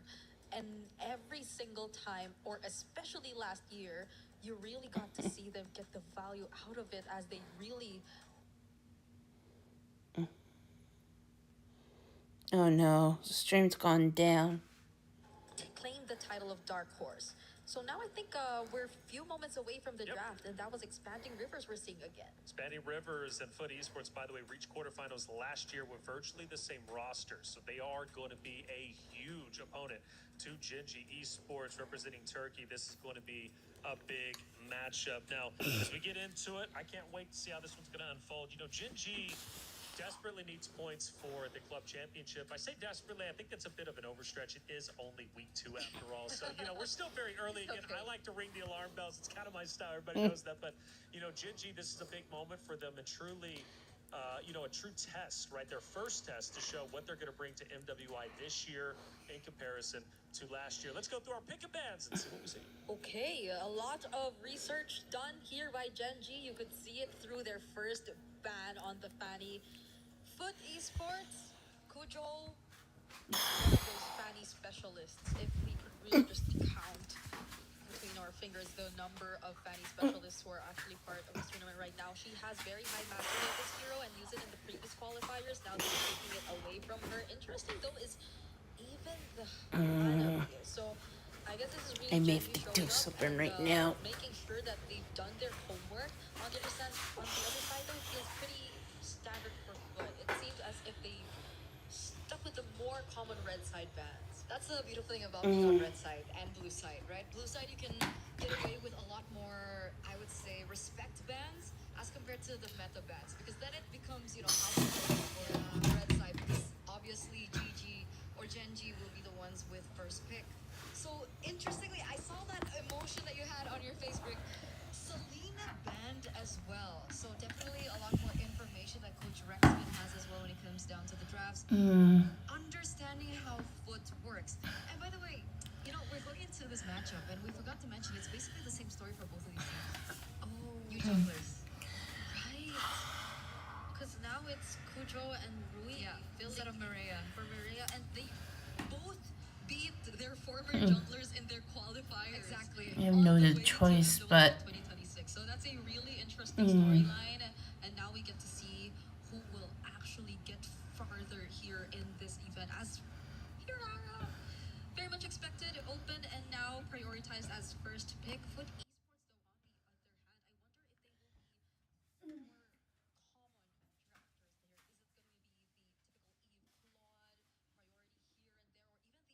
it going to be the typical Eve Claude priority here and there, or even the Atlas maybe, if they just really want to consider the power picks early on? There you go, the Atlas gets locked in, but do they pair it up immediately with one of those that we mentioned? It seemed like no, they are not going to reveal much just yet. Going with the Guinevere, but at least we do know now that it's jungle Guinevere, right?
Okay, I am back. One additional layer to it. Punch sustain, but also AoE. But you're both fighting with massive setup heroes. Well, here it is. The heroes are picked. The ladies are committed. It's Genji Esports versus Foot Esports for our final series of the day. The winner moves forward that much closer to going to the knockout bracket. The loser forced to fight and protect their key till the end. Athena, Gideon, take it away. Thank you so much, Reflections. Here at the desk, we're already moving on to our very last series of the day, and it's one that everyone from across the world is putting their eyes upon because this is Genji versus Foot Esports. It's going to be tight here, Athena. I don't know about you. We were talking about the draft earlier, but I want you to expand your mind here. What do you think about the overall comp? To be honest, here for Foot Esports, I think they got baited. They got baited? Yeah. Especially on the getting the Lilia, it was part of the plan because for Genji, because of this Valentina pick, overall they controlled what they wanted to see or what options were left for Foot Esports. And we mentioned the Eve, but it does in fact make sense that if they pick up the Eve, it will be more painful on their side. It could backfire, right? It's a double-edged sword here for Foot Esports. But now, looking at the mid lane, Prio as well here for Genji Esports, things are quite looking good as well as the rotation. Yeah, and they managed to get a quick steal off of that. That's going to slow Rhea down, and that's the first buff that she was not able to take. So again, the next couple of camps here aren't going to be as much gold as she would like, but at the same time, there's still the orange buff at the end of the day. Yep, and we've seen that in the first match where even though someone stole his book, we would still be able to level up the first neutral objective. Very close call there though onto Panda 1 on the bottom side. Both sides are a little nervous. They don't have Flicker. They're both using Purify, so positional mistakes can be very heavily punished. There's no get out of jail card for free. But then let's look into the top side because Uno Hana having a really tough time into Arya, especially on this Esmeralda. Gets a knock up, and immediately, this might just be first blood here, but doesn't seem like they find it yet. Wait, that is early commitment here for Foot Esports. They are willing to take the first blood. Kujo immediately for the respo. Now they transition onto getting a neutral objective. Hey, Kujo finding that first blood is exactly what this team wants. Again, get that snowball onto Guinevere, nail yourself. Wait a minute, this could be dangerous. Right now, Sayori has an opportunity to turn this fight around, but they don't have enough damage because they don't have enough people around the area. They call this off, but look at bot side. Hardly being shoved. They already have that rotation in. I think for Genji Esports, they were also waiting for Ashley to get her ultimate. Wasn't enough of the change crowd control. You know, for Foot Esports, that is a very huge commitment onto that. Even the Salmon Force was activated here for Miko, who we will spot on Zendaya. Black shoes already activated. That is a big oopsie moment. But wait a minute, what's happening? They're disengaging. They allowed it to happen. They were like, you know what? We're feeling a little generous to you. You know, Zendaya, I gotta make sure sending the big superstars back to their base, and just know there's not gonna be a second time.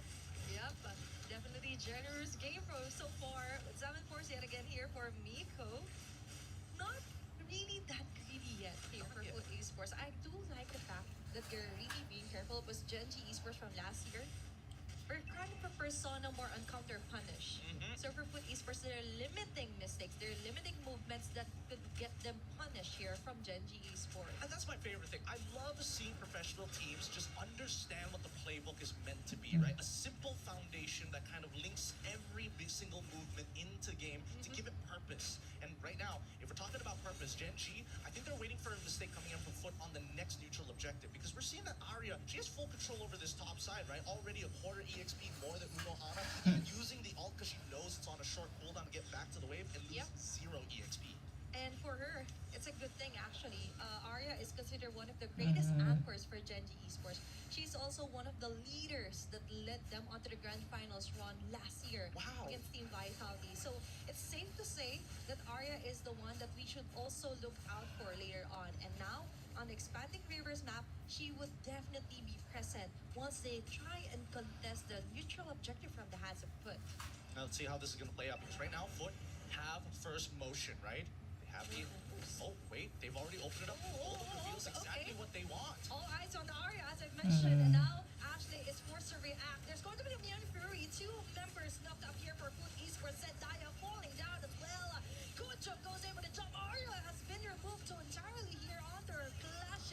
Yep. Crashing through the walls of their neutral objective hasn't been touched yet, but now they're following through the chase here onto Nora and Miko. They will succeed onto taking them down. It looks like Jeez, I was cheering. Sorry, guys. I'm so totally out. So, let's see. Wow. Even Rui losing out on her retribution is going to be a bit of a hard take here. They need a reset. If not, there's an opportunity for Kujo to steal this again. And look at Genji instantly. Reset. Let's move towards that mid lane and then re-engage when we have our cooldowns back up. that is exactly what you want. Observe first before you take action. And now you're observing Arya. Mm-mm. Getting onto the front lines here for Foot Esports. Rui has her Retri ready. Now they disengage or slowly disengage. They engage the situation. Objective first before a takedown. Sayori and Arya being careful as well, even though they have multiple escapes. And Genji Esports is on a new level of discipline here against a Foot. Yeah, I gotta admit, Genji, they know the conditions that they're looking to play for. And honestly, it might bite them later in the game. As Panda breaks the tier 1, they should be okay. And there you go, the Minoan Fury to disengage. Okay, that's also a save here for Ashley. They're trying to prevent their gold laner being taken out this early. Unohana, they're further pursuit. But Sayori on their hand, copy. Going on to Dark Wave base, stop that. Hey. Okay, disengage. That's it. They just have to breathe. And while all this is happening, at least they're not missing out on important EXP as well as gold. Rui covering not only mid, but goes straight to the top side, knowing, hey, Panda's going to be a little late there. You might as well take that wave and wait for the next one. Yep. Panda will eventually scale, so it's no big deal. They're making sure that any time they will be ready. So there isn't any idle farming moment for Rui, as you mentioned, and that will greatly benefit Panda 1 as well. As long as she isn't alone being the core damage leader there, and all is good for Genji Esports. Foot Esports on the other hand, I do like the fact that among all the games that I've casted, this is one of the most balanced yet. 6 minutes into the game, there's not a single team that's really dominant, not really one-sided at all. We see Foot Esports still trying to gauge the situation before they act on it. I feel like, again, both sides are being very respectful of each other, right? We haven't seen them really force too hard in a lot of these scenarios, and I think that at least for Gen G's side, it's very clear what they're trying to do. But Foot, on the other hand, I think it's a lot harder to determine what the play should be. As the dive commences, Unohana is in trouble. Okay, even though the Mian crew will miss out, Arya with a follow-up, Falling Star Moon will miss out. But most of the members of Foot Esports are ready to rumble. Okay, Frigid Red already activated. But now they slowly back away. That's the strength of Genji Esports. They know when to stop. That's a huge discipline right here. The objective, live it be. They just want things to be chill. They're just waiting for the perfect moment. If ever anyone overstays their welcome, they go for the punish. Nora as well with Frigid Red. Arya is stoking up a lot of shields here. Let's see, where are we? With the last hit. Miko on your hand, focusing on getting the turrets, but they're getting the numbers rolling here for Genji Esports. 2 members down for a turret in exchange. I think for Genji Esports, that is more fruitful. That's 2 members down, and they're looking for a third. The Black Shoes comes out just in time, but Zendaya, no way, hold this time. Arya takes him out, and now what used to be just 2 has turned into 3. Don't turn it into 4. Mako is going to try and play this out, but doesn't have vision. Gets flickered on and tries to get out. Okay, she will successfully back up, but Ashley on the other hand, I think that was so much of a overstaying on their part. It was a scramble. Yeah, but still. They still managed to make it work. Yeah. At the end of it all, Kujo is still deathless. 2-0-0, now completing the Genius Wand. Zendaya, again, it's very difficult for her to maintain that position, especially when Flicker is on cooldown. But with all of these big cooldowns already down. And I would like to say the same for Gen G, but really, I think Arya is really fine with it. She doesn't have to use her Purify and dies for it. The rest of the team is capable of cleaning up the mess. She's willing. Actually, she's willing to sacrifice her time as long as other lanes remain untouched, right? And that's the thing. She's keeping Miko at bay, just so Sayori and other members of Genji Esports could just have the time of their life, not really realizing that it greatly benefits Genji Esports. Without the Harriet, the damage output just isn't enough for immediate takedown here for Foot Esports, and Arya knows that as well. Now they target even under the tower. They go in, or even with the middle lanes will go down. Unohara as well. Double kill here for Panda.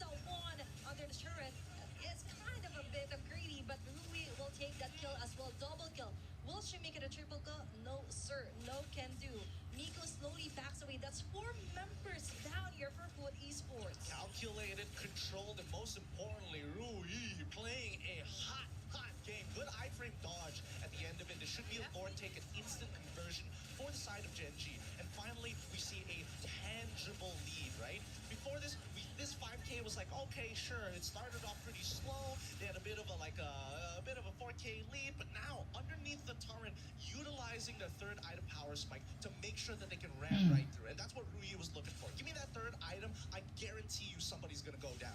And definitely, we've seen it close on action here for Genji Esports. This is what we're talking about. The Genji Esports wants to take it another step further. From dark horse to contender, now they're one of the strongest teams that has a target painted on their back. Now they're back for vengeance. And Foot Esports is the one on the line right now. Oh my goodness. Okay, Arya is capitalizing all the shields that she's absorbing here from Foot Esports. She will get away. Deathless as well here for Genji Esports. Lord will actually be able to pop up those holy shields. Let's see. Okay, it's going to set Foot. That indeed is a great advantage now for Genji Esports now. Oh boy, oh boy. A great move and discipline action here for them. Yep, I need to see Genji really press the advantage here. They know for a fact that Nora doesn't have the fatal links, and they go for it! Oh, Ashley, and again with a powerful set of a min of Fury. Foot Esports on the other hand, scrambling to get onto a kill. Shutdown kill here for Skujo. But on the other hand, it's going to be a trade-off for her life. Rui on the base.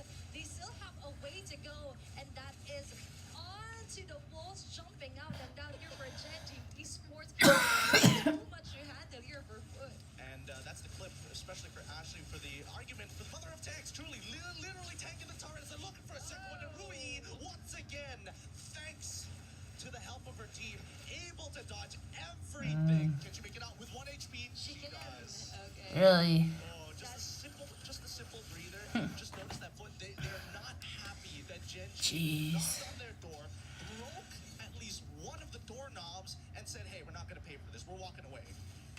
That took a lot of Yeah, guys, I may have to stop streaming.